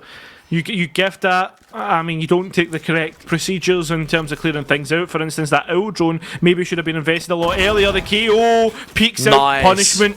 Now, this should have been done a lot earlier though, Hazard. And on top of that, it's just playing in towards the Formulation hands. Nice that they have each other's back in that situation, and now the deficit in terms of player numbers has been reduced. Space trying to be taken in towards mid. I'm not sure if that turret is up. This position from Senburn could be absolutely huge, but Insight have a stack, 20 seconds left. You must commit the A. Oh no. It's the only option that you have left in the round. The Jet's re-cleared in towards the defender spawn as well. Time very, very low, and you need to burst out here. Playing for that KJ lock, and they've just looked away at the right time. Although time is low, Puckett needs to get this spike down. Oh, massive from Sember at the last moment. The dying breath, the dying embers sparked to life in a fire for Formulation Gaming. Exactly as I put it. The timing's so huge on the flank, and after having hit a shot onto Senburn early on, they were low HP, and Tots was accounting for it. They turn away just as the execute is made. A brilliant follow-up from Senburn. That is the window in which they have to make their approach. They do it, and whether the spike was getting planted or not, it didn't matter. The positioning was there. 7 rounds now. The advantage on the half secured for Formulation, and this looks to be the final buy that Insight are going to be getting. Well, the players now looking to take B main early. Tots peeking, shoulder peeking, the engagement taken, but elsewhere on the map, it's all about this mid-take, market take once again, Hazard. Should be understanding the rhythms, what the set play looks like, breaks the turret before the peak can even be taken off of Ianto. But again, just making it super difficult for Insight, restricting what they're able to do. And with all these players grouping up towards short, it's a very isolated fight. You can peek off the contact, no. but this could be really dangerous. And they've got a drone to clear it with as well. Peter, position condemned, has to peek, but Decots has us back. Fantastic, playing together, the paranoia even massive, but here comes Puggy in at the right moment. Sember finds their chance and punishes Tots for an over-aggression. Over-aggression seems to be the key name of these duels, because that's exactly what's happening. Lots of ones gifted all across the map. Nice intel to clear out lane, and that pushes Onion all the way back. The spam not quite working out. The alarm bot comes up at the wrong moment. There's even pings on towards MWC. The spam works out. Time low. Puggy looks to try and go elsewhere. Yanto's crosshair is on another planet while running. The spam even through the gated door. Puggy has a chance though, can get the spike planted, has a Hunter's Fury to work with. All three players will look to hunt him down. You do not have room really to be closing the door here, but has gone for it. Ah, the spam. Lovely. Well played there by Insight. You said this could be the last buy. Well, it won't be. Now the last round between these two teams will be a full buy, full investment, or somewhat of a full investment. Yeah. It's just that judge in the hands of Peter. Guardian. Judge. Guardian. And the Guardian. Yeah, the Guardian as well. Yeah, the Guardian. I was going to say, that is a very interesting shaped Guardian that you've highlighted there. Yeah. But yeah, full shields, full buy, effectively. Insight Gaming, I mean, there's much better ways that you can work this kind of weaponry on the defense, because they have to push into you effectively. The positioning of the judge seems to be floating around B right now. And Insight, they did a much better job that time of contesting the B main position, or at least holding on to it. It's something that Formulation Gaming need to be cautious of, and I'm loving this flex of the Killjoy setup into the final round. It's a little bit gimmicky to have that complete short control, which makes things horrible for this execute, and this is not something they're expecting at all. It completely breaks any protocols that have previously been set up by Insight on this defense. Oh no, that's lovely use of the null command as well. It's from Formulation. That's going to allow them to get in and stop any KG utility from going off. But you know what? You can't stop the players from popping off, because now everybody lies stricken across the map in towards short. Two players out on main remain to find this round back. A lovely paranoia. And you know something? MGPUC will be feeling paranoid themselves. A flawless round to answer back, and perfect from Insight Gaming. Really nice from Insight. Brings it to 7-5, and I mean, the game is on between these two teams. It is going to be a photo finish. Certainly feels like right now. Like we said before, Ascent, everything you expect. Same comps, similar sort of win percentages on both halves, I think it's fair to say. So this game is opened up for Insight Gaming to take the pistol, though. It closes the gap. It's the second one that they're going to have found. There's a lot on the line. More specifically, that place to just keep progressing in the bracket. It's single elimination, cutthroat in the Goose House tournament. That's the way we love it. Mr. Goose watching everybody brawl against John one Goose. another. John Goose. Do you think a Goose would be a John? I don't think so. I think John is quite a goosey name, in fairness. What about Jemima? I mean, something like Jemima. Yeah. That's such a sweet name. Yeah, I think so. That's a funny name. I just think because Little Jemima. Jemima Goose. Oh, there goes Tots. See you later, brother. Jemima Goose? No, I'm not a goose. I'm a caster. Oh, shut up. Jemima? I barely know her. Okay, bro. NK certainly knows how to introduce themselves with a sheriff. Nice way to open up the round. Formulation Gaming. They want to build. Their defenders' halves were the ones that look better for them as well. So, I mean, really, if they take this, Insight Gaming are sweating. And in terms of map control, they've tried to pressure the market, but it's something that Formulation want to fight for a little bit harder. Perhaps NK overstepping the mark there and will fall back. Oh no, Onion now moves up here. The players already created the crossfire. This is tough. The fragment even better. Wow, the denial of space is perfect. Peter denying himself a kill, which should have been theirs. 7 HP, flawless round, and NK the star. NK the star of the show. Flawless, like you said. Formulation Gaming, they break the trend. Now, they should be leading the way in terms of pistols and what it is exactly that we've seen between both of these two teams. That, of course, not being the most exciting part of the round. But yeah, NK doing a good job. Has the Marshal available now as well.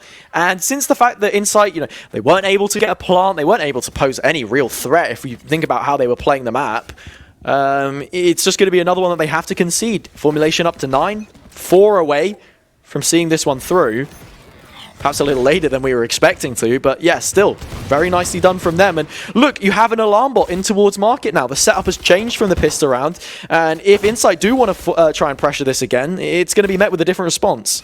DH just spamming through, the onions there. Poggy, giving them a taste of their own medicine. There we go. The players all across the map just being lost to not even direct engagements either, has there? No. Big damage onto the Cods, 47 HP. I mean, while the Spike is slowly making its way over, ambling around in the spawn area, maybe stopping off at Gelato, getting a bite to eat, a little drink in wine if they can even reach it before being destroyed by the Formulation players. It's a Sheriff, they're behind a one-way. The Cods trying to fight the world, take it on, head on by themselves, and it's not happening. Beta takes the head at least of DH, but that will be all. 9-5.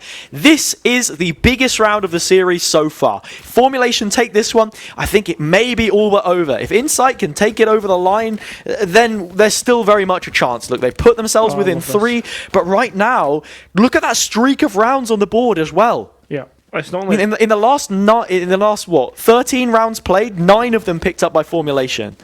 I love the confidence from NK as well. Has the money to invest in towards a rifle. Has it. If you get one pick, you're guaranteed knives on the next one. But I mean, the money's going to be there as well. This is confidence play, and they should be confident with the way they've been playing so far. And they're going aggressive as well, which is really nice. Not the standard Vision Striker setup, no kind of a crunch. That's why you have this passive play. Already deep in towards spawn. Onion spotted and taken out.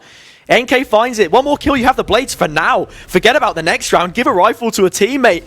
And that could just be enough. Could be already the spam coming through, paired with utility. It's lovely. It's gorgeous, in fact. And the spike will be going down. Spike plant has begun, and so has post. The player out in towards main is going to probably be the biggest part of this.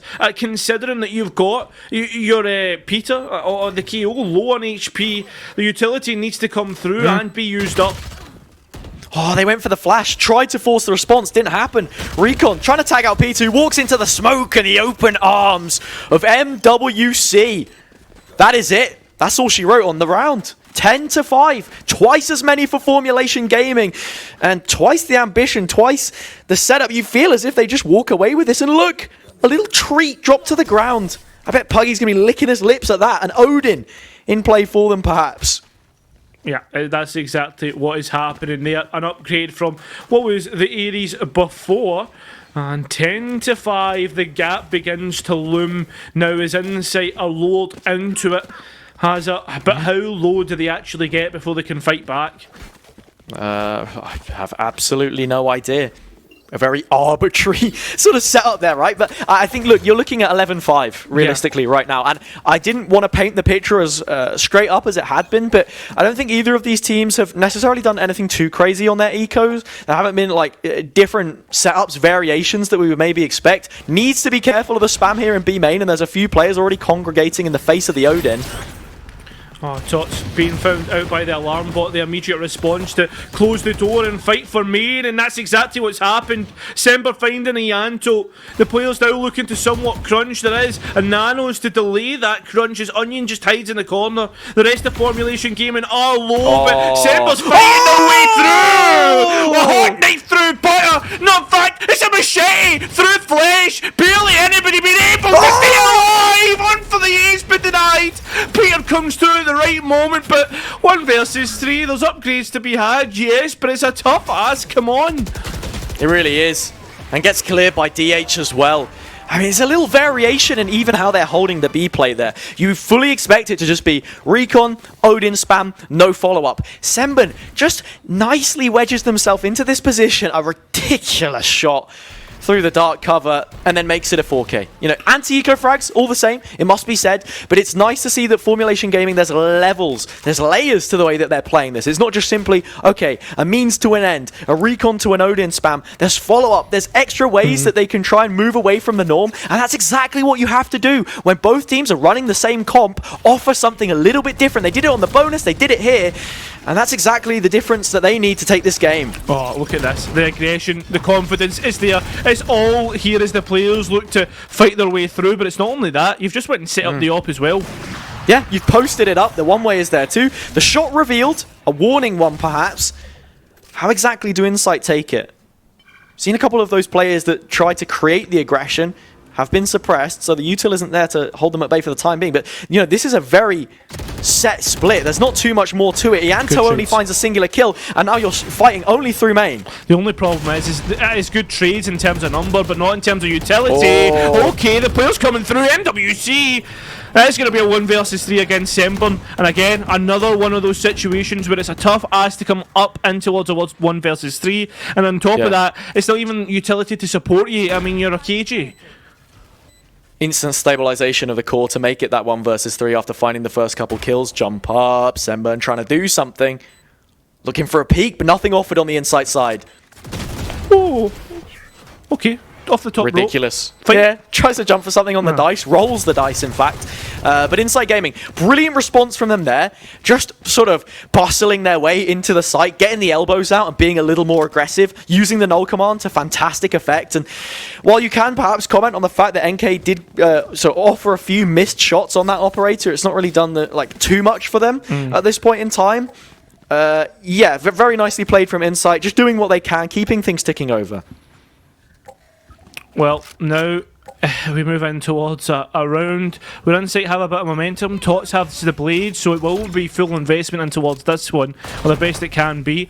Destruction of the turret, and already Formulation look to rotate in towards this, knowing exactly what the scenario is. Are the players already setting up crossfires and playing towards the back of sight, knowing exactly what's coming through? They've not cleared Semburn, and in this spot it can go huge. There's 2 big picks, but they're traded back. Players now going low, but the quick retake is massive here. We're even going to see a lockdown invested to delay this push. The spike's still not down. A lockdown to stop the retake from being swift. NK just caught in absolutely nowhere. Away from the rest of the team. Spike not yet planted, but will be. 0 point coming in, making sure that there isn't any of that Killjoy utility left, any remnants to stop them from making it through.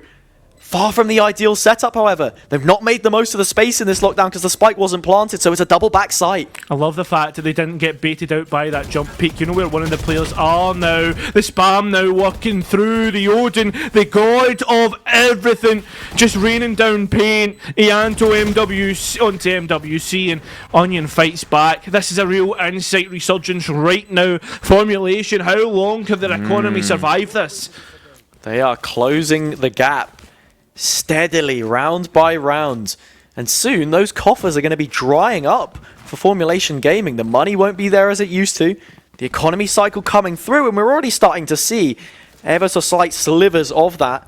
For a moment, I was wondering whether it wouldn't be a light buy and we would end up seeing, in fact, a lesser weaponry taken. At least when you look at the caliber of a Phantom, a Vandal, or even an Odin for Puggy. And yet again, flexing the setup. This time, Killjoy utility, A main, not playing for the B, getting more aggressive, just allowing a player in the form of NK to be posted up in this B main corner. It was those aggressions towards that side of the map that didn't really pan out too well for Insight. Can Formulation deliver a little more from it? Oh, lovely Semburn. Oh, that's massive. The paranoia even bigger. The way to set each other up and play as a duo. Massive stuff. Already Insight cut down to 2. So nice. So it's a contact off of the turret, a nice set play, a trap play, and with all of this space that NK has taken, now this position becomes everything. Do they clear that deep? The answer is no! And NK's looked the opposite way. Flicks the head back, finds them both, spots out at least one, and Onion is stuck in the corner. Yeah. It's as simple as that. Totally well played. Set play wins the round, and then NK cleans up the chance. Though, I mean, what does it look like now for Insight? You're facing up against an all command. You're facing up against the lockdown, which paired together, by the way, will be massive because that stops any response in the Hunter's Fury. Yeah, when they were sat on the penultimate round, the one thing that I commended Formulation for the most was the depth that they had in the way that they could play the setups. In the last couple, perhaps it looked like they were overcooking it a little bit, right? Reaching too far into the strat book and trying to do things which maybe didn't suit them. But now, looking a whole lot better. Spam coming in, it's a fast exec, and the lockdown has already been popped. Yeah, Hunter's Fury also being popped in response, which is respectable because the post plant won't look that much stronger. Puggy comes in at the perfect time, running and gunning. That's exactly the stage that we're Headshot. at. Yep, massive stuff. The players now find themselves stalled out and maybe could reposition in towards an A hit. I mean, Insight are kind of stuck here. Not managed to take too much weight off of their back. Waiting out the null command, knows that it's just one player lurking towards this spot of the map. You've already seen the Killjoy, the Odin spam, ridiculous. All three players hitting the alarm bot in rotation. They've not even made the decision up in their own heads where they want to hit. Finally, A is that factor. The spike now makes its way on, and in terms of post plants has it. The players from Formulation look to take this slowly, pay their dividends, respect to Insight and maybe having a player looking elsewhere, but no, it is all on site. Crossfire's established. Nice 0-point knife just to deny any sort of utility, denying players the spam for below in from help. Now the players are well and truly set up, just need to trade down, although Semba comes up massive. What a key player in this matchup, coming up time and time again. DH needs to get in towards the spike, the first shot goes out. Onion just playing with the health, the life, the mental of DH, and finally converts it as time was getting low. Really nicely played from Onion there. Shock darts, shoulder peeks, and then eventually turns to the flash. Knows that DH is trying to press them down. And there's 4 rounds between these two teams and a potential overtime. Formulation Gaming, yeah, they offered quite a lot for us in regulation, and I said it before, but now Insight Gaming are asking those questions as they did. Was it just a slight lapse, or is it going to be more of the same? Senbun looking so good as that site anchor on this map thus far, and it will be exactly that for this A. It is the Vision Strikers exec in towards mid. They've crunched on this play. No reaction yet from Insight, still approaching it slowly and in the default. Walking into the Killjoy. Yeah, this is going to be tough. They've not even cleared out the utility or broken anything already. The alarm bot triggered and Sember swings off of that. The players now swinging in towards the sides. It's Sember once again to finish off Insight. One player remains at Cianto up against the world with the team on the back. Pushing down. Can you find anything from here? Well, you can find one, but you won't find MWC in the corner. Insight are put out. Formulation Gaming have at least confirmed Division 1.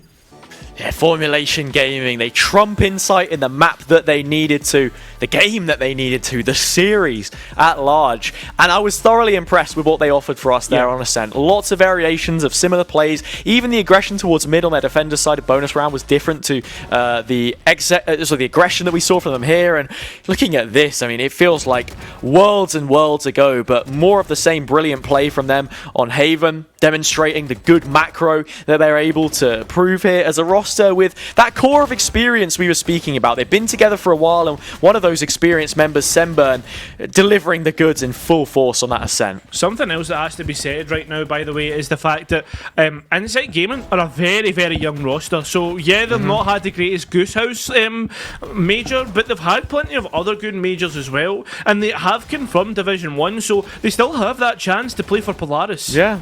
And I mean, look, they gave us both an absolutely brilliant show. It was a thoroughly entertaining series, and if tomorrow is anything to go off of what we've seen here, then look, I can't wait to sink my teeth into another set of games. This was really enjoyable to watch, and it's nice to see as well that comment we were making earlier, things that Stokesy had said, things we had said about what does the level of Beacon currently look like? What's the quality that we have on offer? Yeah, there are still, you know, a couple of mistakes that need to be ironed out, but this is the grassroots. And if this is the sort of the level that we're demonstrating, Formulation can be one of those pioneers, a team that does set the bar for others. Yeah, it certainly looks likely, but Hazza, this is us done for tonight. The best of 3 was our last game that we were showing, and with that being said, we have plenty more tomorrow.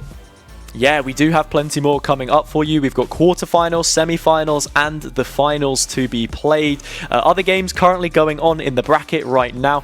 We don't have any confirmation of that necessarily. The one tidbit, the asterisk that we do have to place, of course, is the fact that we can get the bracket up actually. But the point I was going to make was that in that Genk match that we're seeing, Swans are going to have a match up in a best of 1 tomorrow morning against Brexit AIM to confirm who it is exactly that progresses that far.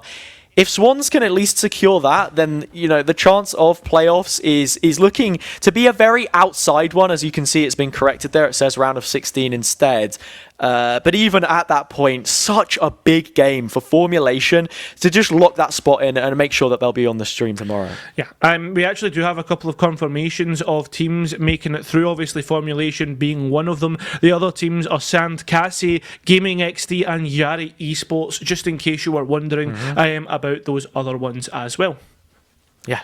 And those are some names that we expect to be playing there as well, right? Yeah. Some of the other bigger ones, Control Metasport. That is a very big matchup that we, didn't get a look at, but for sure, players on both teams looking to try and make something for themselves there. Also confirmed Division 1 participants. And I think that it's an expectation for it to be the case when you look at the quarterfinals. I already think there are any teams that are going to be slipping through there that perhaps aren't in that bracket, in that cut above at this point in time. And best of 3s, of course, they play out a lot different to those best of 1s. Both of these teams had their opponents' picks traded. Yeah. And that is a factor that's going to be sort of coming into play later on.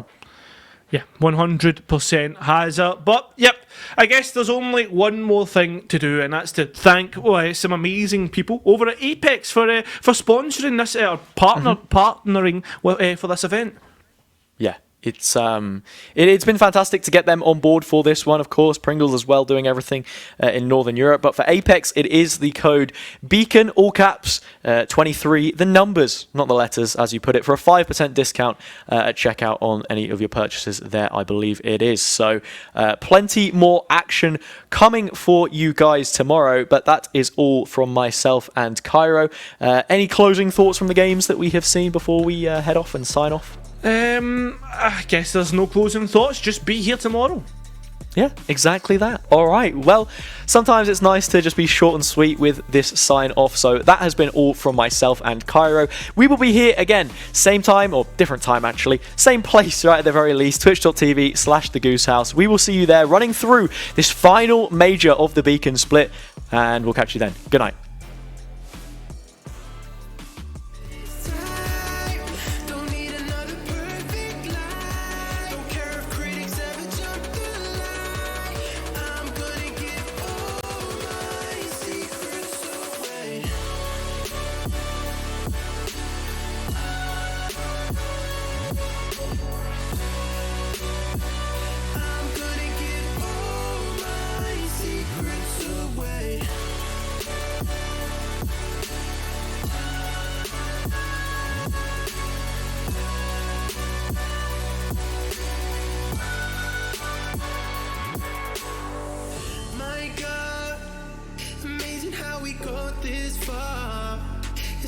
Chasing all those stars, who's driving shiny big black cars?